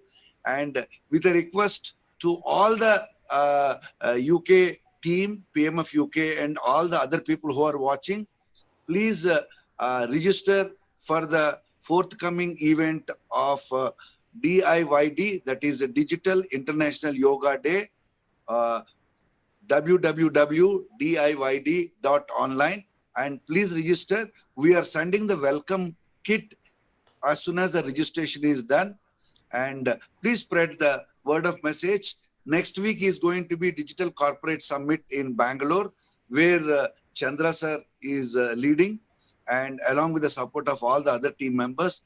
In the similar line, PMC Hindi is leading for the Digital International Yoga Day on 21st. A lot of embassies are going to join, a lot of international community is going to join, and across India and across the world, it is a 24-hour marathon. Thank you, thank you, thank you. Thank you, thank you, thank you. Thank you, sir. Thank you very much, sir. And thank you all the team members. And the only thing I want to tell you, of course, the opportunity was given by Patri sir through Raghava, and we all learned. But last 10 days, you know, the incredible 3 hours rehearsal every day you used to have, that is really a great thing. Can someone take out the spotlight, please? Raghava, are you there? Yeah. Yes, sir. Yeah. So that 3 to 4 hours rehearsal every day by all the team members for having this great coordination. So really, it's very, very great. And kudos to all the team members. And across UK, so many masters work for this, and even support from India and abroad as well. And thank you again. Keep watching. And PMC UK is going to bring you very beautiful programs in future. And we are going to launch that YouTube channel very shortly. Thank you. Thank you very much. Yes, Raghavendra. Thank you, sir. Thank you, GK sir, for your support. Yeah. And Raghavendra, please go ahead. Yeah. Thank you, Ravi Kiran. I'm like the last of the ending of this live session. Looks like. Okay. Myself, Raghavendra, on behalf of Pyramid Meditation Foundation technical team, I'm so delighted to be the part of this Digital Meditation Summit UK. What an amazing PSSM team support from India and rest of the world, supporting on technical aspects. First of all, I would like to thank PMC Valley team, Chandu, Shalini, Ravindra, and extended further PMC Tamil Balaji, who was guided from the day one, how we need to take to the sessions, how we have to approach the people. Then next, PMC Telugu team, Navakant, Anand, Krishna, who helped us in vMix software, and further PMC Hindi as well. And last but not least, my sincere gratitude to our PMC UK technical team led by Rajashekar, Sri Lakshmi, Gayatri, and team. Then finally, thank you all who supported us directly, indirectly to make this event grand success. Thank you. Over to Ravi. Thank you. Thank you, whole team. Great job, everyone. Thank you so much. And thank you all the viewers, whoever is watching this live from YouTube, Facebook, in multiple channels. Thank you all. And with this, we can conclude the session. And once again, thank you all the moderators, beautiful moderators. You have brought that gracefulness to the event. Thank you so much. Thank you all, and all the best for Digital Meditation Summit USA, which is happening on June 14th, next Sunday. Music, please. Music, please. Raghava, music.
ఆపేసాను వీమిక్స్ లో, పర్లేదు గెంతండి అంటున్నాను. GK sir, over to GK sir. Spotlight to GK sir. Gallery mode, Raghavendra. It's already in gallery mode. GK sir జిల్ చేస్తే మేము అందరం చేస్తాం. Programme ఆపేసాను, okay కదా? ఎందుకు ఆపేశారు? ఉంచినా చేయనా, ఇంకా చేయనా, ఇదంతా చేయాలా? కానీ మీ ఇష్టం. అన్లిస్టెడ్ లో ఉంది, అన్లిస్టెడ్ లో ఇంకా ఉంది. అన్లిస్టెడ్ లో ఉంటే చాలండి. ఇట్స్ ఓకేలే, ఇదంతా అయిపోయింది కదా, ఇంకా చేసాం కదా. Yeah, please. ఏంటి Make it live. లైవ్ అంట, Make it live. అందరు డాన్స్ చేయాలి నిల్చొని. ఓకే, నో ప్రాబ్లం, గెస్ట్ అడుగుతున్నాను. ఓకే గెంతండి. Okay, ready, I'm ready. Guys, I just wanted to really, I'm jumping with joy. Honestly, so great. And everything went so smooth. So good. My goodness, I'm so happy. This is like I second that, Kiran. Amazing. And we stuck to time. Everything was as planned and beautiful. And all the women masters, you lady masters. Yeah, women power andi. We have to accept women. Of course. Padma journalist ఇవాళ ఎందుకు ఎక్కడ ఎవరు వస్తారని చెప్పి ఓట్లు లెక్కింపు. అందుకే ప్రతిసారి కూడా తెలిసినట్టుంది, అంత ఉమెనే ఉన్నారు, వెళ్ళి పడుకోవచ్చు అని చెప్పేసి. రియల్లీ మధురామ్ అసోసియేషన్ రియల్లీ గ్రేట్ అండి. దీంతో మనకి I don't say Madhuram is Germany, they are UK. చేశారు మీరు last. Rajasekhar PMF UK trustee అని పెట్టేసినాడు వాళ్ళని. I really wanted to in the conclusion. కాల్లో మనమే ఉన్నాం కదా, ఇంకెవరు లేరు కదా. ఓకే, లైవ్ లో ఉన్నారు సార్ అందరూ. అవునా? మీరు ఆపొద్దన్నారు అని వెళ్తుంది లైవ్. లైవ్ ఫాలో అవుతున్నా, టీవీలో రావట్లేదు, చూస్తాం. ఇప్పుడు చూడండి, ఇప్పుడు వస్తుంది. బాబు బాగుంటది అయితే. ఆపనా? ఆపేసేయండి. లైవ్ ఆపేయండి. ఇంగ్లీష్ కదా, ఎందుకంటే తెలుగు అంటే అది వేరే విషయం, ఇంగ్లీష్ కదా. Thank you for watching us. Bye. Thank you. Thank you. Live ఆగిపోయిందిలే, ఇప్పుడు మాట్లాడుకోండి. మనం పడిన కష్టానికి ఏదో ఫలితం దొరికింది. అద్భుతమైన ఫలితం. 8:30కి డిన్నర్ రెడీ చేసుకోండి, 8:30కి మీట్ అవుతాం. అవును, ఎవ్వరేం తినలేము మేమైతే అసలు. వాటి నుంచి ఏం తినలేదు, ఓన్లీ ఫ్రూట్స్ పక్కన పెట్టుకుని అప్పుడు ఒక యాపిల్ ఇప్పుడు ఒక యాపిల్ తినడమే జరిగింది. నేను మంచిగా పడుకున్నా 2 గంటలు మాత్రం. అనుకున్నాం మేము. It was like magic. A timing, what a timing the whole day. It's magic. That's really hats off on the timing matram. Wonderful. It was quite dynamic as well. We changed quite a lot, but still dynamic stuck to is it. correct word. AYD and what else? Indrani, Master Indrani. What else? Pyramid Valley, 5 minutes. ఎవరు? Pyramid valley 5 minutes. Sam కూడా 5 minutes వరకు join అవ్వలే. Rob స్క్వాజ్ కూడా అప్పుడు ఏదో కొత్త phone number తో join అయ్యాడు, మై ఫోన్ అని. ఎవరు Radiation Magic Magazine. My phone is Robert Squaz. I pulled him, no? I renamed his name. Okay. Yes. But so great. Beam experience. Great achievement. Beam experience as well, yes. And Srilu garu, thank you so much. Lakshmi and Madhu garu, Swati, asala ఎంత చింపేశారు మీరైతే. Rock really. మీరు అందరు కూడా బానే చేశారులే. మేము ఏదో అట్లా చేశారు, అలా చేశారులే. అందరం బాగా చేసాం, చాలా బాగా చేసాం. Sir come on sir. Srilakshmi గారు మీకు మైక్ ఇస్తే వదలరండి. నేనా? అసలు టీమ్లెస్ గా బాగా చెప్తున్నారు. అసలు మీకు ప్రాక్టీస్ ఏం అవసరం లేదు, మీకు అలవాటు అయిపోయింది. జన్మ చక్రాలు 10-20 రోజు చేసేమని చేసేస్తారు మీరు. రియల్ గా అంటే ఒక ఎనర్జీ చూస్తున్నాను. Very good. యాక్చువల్ చాలా ఇవాళ చూసి బాగా ఇన్స్పైర్ అయ్యాను. మధ్యాహ్నం బ్యాక్ టు బ్యాక్ అలా చెప్పేసరికి ఐ వాస్ స్టన్డ్. యాక్చువల్ నేను ఎంత ప్రిపేర్ అయ్యి ఆవిడకి 2 వారాలు బట్టి ప్రాక్టీస్ అవుతుంది PMC UK లో. మనం వెళ్ళొచ్చాం అందులోకి. అదే డైలీగా సాయంత్రం ప్రాక్టీస్ అవుతుంది కదా. మీరు వీడియో ఆన్ చేయండి సార్ రాజశేఖర్ గారు. వీడియోగా అందుకే వాళ్ళు ఇద్దరు కలిసి ఒక దగ్గర ఉన్నారు కదా, మళ్ళీ యాడ్ ఆన్ చేయమంటారు. సరే. బేసిక్ గా పిల్లలకి చెప్తారు కదా, పిల్లలు బ్లెస్సింగ్స్. శ్రీలు గారు ఇద్దరు శ్రీలకి బాగా కలిసి వచ్చింది. లేదండి, మీరు రాఘవన్ మీరు మ్యాచ్ ఫిక్సింగ్ అండి. నాకు అర్థమైపోయింది. మిమ్మల్ని అసలు తీయకుండా, నన్ను రానియకుండా రాఘవ అంతసేపు ఏం చేయలేదు, అర్థం కాలే. అర్థం కాదు. రాజశేఖర్కి అర్థం అవుతుంది బాగా. అర్థం కాలేదు మాకు. అర్థం కాలే అసలు. రాజశేఖర్ మ్యాచ్ ఫిక్సింగ్ జరిగింది, నన్ను అందుకే రానివ్వట్లేదు, మిమ్మల్ని వదలట్లేదు స్క్రీన్ నుంచి. రాఘవ ఆహా, రాజశేఖర్ వచ్చా మీ సెషన్. రాజశేఖర్ నే పెడుతున్నాడు. కొట్టమంటారు, నేనేమో అక్కడ అన్ని సెట్ చేసుకుని ఉన్నాను. Hello sir. Okay, thank you. కానీ సార్ కూడా చాలా ఓపికగా ఉన్నారు కదా. ఆల్మోస్ట్ అబ్బా లాస్ట్ 12 hours అంటే చాలా ఎక్కువ సార్. మనం ఇంకా బాగా నచ్చిందంట సార్ కి. పరీజీ ఫోన్ చేసి చెప్తుండే, అబ్బా ఏం మాట్లాడుతున్నాడు అస్సలు, నాకు భలే నచ్చింది, ఎంత బాగుంది ఆయన స్పీచ్ అని చెప్పాడంట.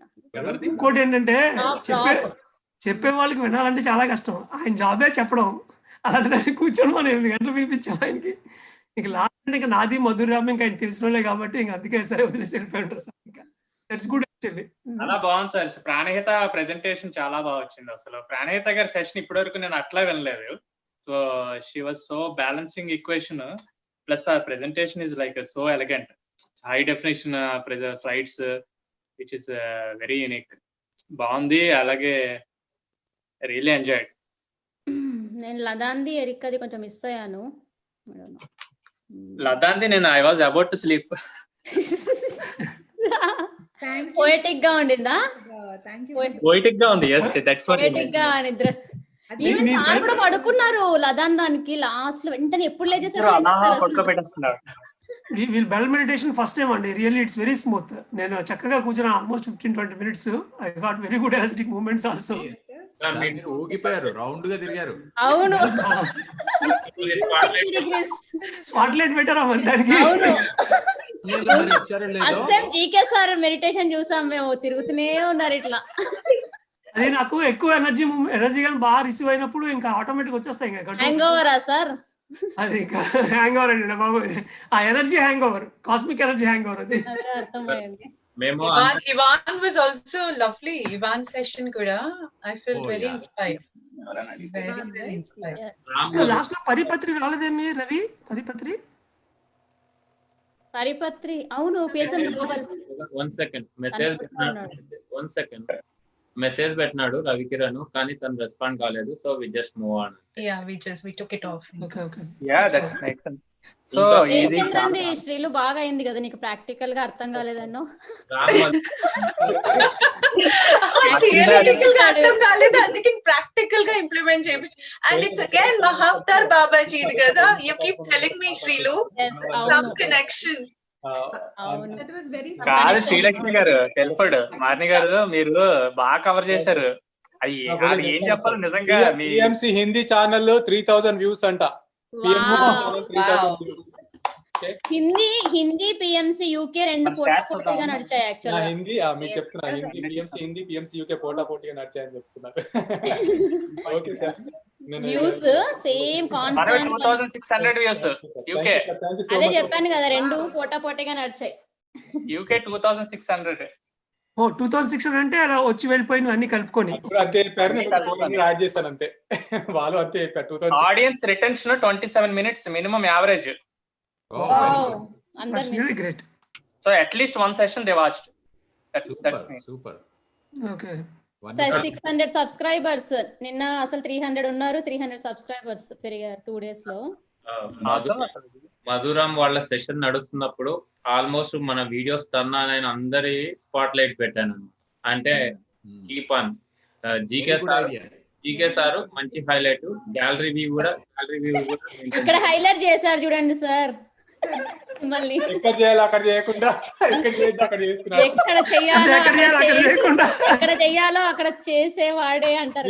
రాజ్ ఎక్కడ ఉన్నారు? రాజ్ శ్రీలు గారు సామాది యూట్యూబ్ లో ప్రోగ్రామ్ స్టార్ట్స్ at 7 o'clock అని వస్తుంది. want to say thanks to him. I'll call him. Okay. Raj YouTube లో బ్యానర్ 7 o'clock స్టార్ట్ అని వస్తుంది, తీసేయండి అది. సారీ నా స్టాట్స్ తప్పు చెప్పాను. ఇంప్రెషన్స్ 7800 మనది ఇంప్రెషన్స్. Views 2.6, impressions 7.8. అంటే మనకి ఛానల్ కి ఇలా వచ్చి వెళ్ళిపోయినా 7.8 అన్నమాట. It's wonderful. రాఘవ అన్న లైక్ 25,000 ప్లస్. రాసి అయిపోయింది. Across all PMC channels. Hi, Raj. Across all PMC channels, 25,000. Yes, hey, he's Raj Marni, Srilu wala husband. Thank you, Raj, for your support whole day. It's Namaste, like Andy. Just you are also part of this now. Thank you so much. that's a great work. It was at the morning 7 to evening 7, and then all the last couple of months, whatever that is. Raj, without your support, it could have been very difficult. Probably, like in absence of Srilu Telephone, we'll be have like a great difficulty. So she helped a lot in all Oh my aspects. goodness, Srilu garu, she rocked. Nijanga chala baga chesaru, and she was like spontaneous in most of the cases. Really. We were watching from downstairs on YouTube with the kids. Okay, మీరు kids ని అసలు kids ని ఎలా manage చేశారండి? నాకు ఎప్పటికప్పుడు భయం అవుతుండే వాళ్ళు వచ్చేస్తున్నారు కదా. దట్స్ ఎ గ్రేట్ థింగ్ నిజంగా. Very, very great work. Really appreciate. Thank you. రాజు గారు థ్యాంక్స్ అండి, చాలా థ్యాంక్స్ అసలు. Thank you, Rajshekar. Thank you. మీరు బ్యాక్ ఎండ్ నుంచి చాలా సపోర్ట్ చేస్తున్నారు విన్నాము. టెల్ఫోర్డ్ మొత్తం ప్రచారం చేస్తున్నారు. నాట్ ఓన్లీ టెల్ఫోర్డ్, మిడ్లాండ్స్ కి హెల్ప్ చేశారు మీరు. చాలా థ్యాంక్స్ అండి. బాలగోకులం HSS UK ఉంది కదా. Right. We have sent it to a lot of HSS UK people ki kuda. చాలా వెరీ గుడ్ అండి. Good to see the man behind the woman, huh? He's a better meditator if he meditates. That's the problem. Oh, he's a very intensive meditator. If he does like 10 hours a day. He goes to Vipassana and he does. One of sessions, yes. Good to meet you. I've been to 2 times to Vipassana there, but yeah, I'm sure I will join. Yeah, Ramesh, you are saying something? No, I'm telling Raj Garu. Nice meeting you. This is Ram. I think I have seen you before, and I saw you before. I think maybe through meditation or something. I think you have attended the meditation session. I did at some times. Yeah, I'm sure I have seen you. Thank you. No, but it's lovely to meet you both, Madhu and Ram. I actually attended one of your music sessions, Okoroju.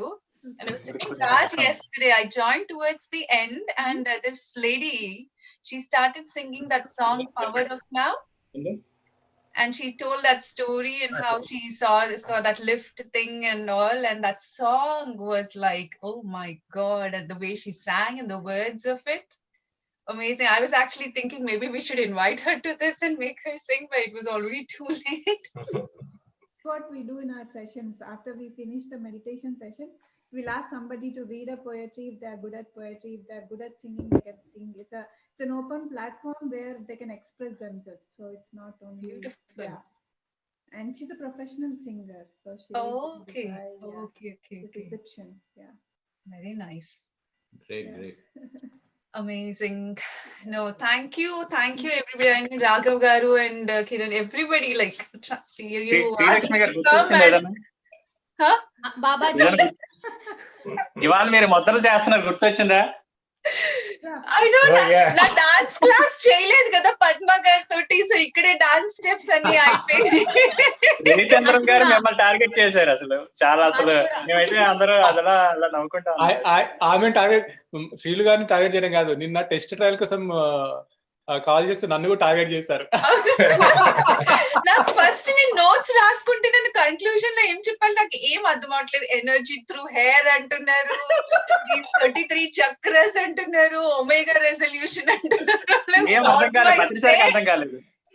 మీకే అర్థం కాలేకపోతే నాకు ఇక్కడ అర్థం అవుతుంది అది. I think Patriji also said kada he is a mystery to me ani. I remember that. Yes, I saw that. మాకు కాదండి 7 chakras గుర్తు పెట్టుకొని కంటస్తా, బట్ 13 చక్రాలు అంటే ఎక్కడ గుర్తుపెట్టుకుంటాం?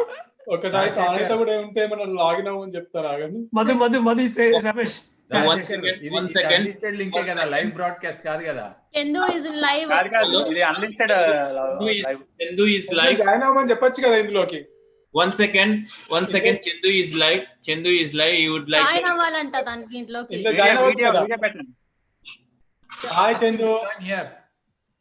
హాయ్ చందు గారు. కాదు రాజ్, రికార్డింగ్ తీసేయండి, రికార్డింగ్ ఆపేయండి. Unlisted sir, unlisted. వెళ్ళిపోతుందేమో. అందుకే రికార్డింగ్ వద్దు, రికార్డింగ్ ఆపేసేయండి. ఆపండి బాబు. ఏ అన్ని ఛానల్ రవికిరణ్ ఆపాల్సిందా? రవికిరణ్ హోస్ట్ కదా. I'm not the host.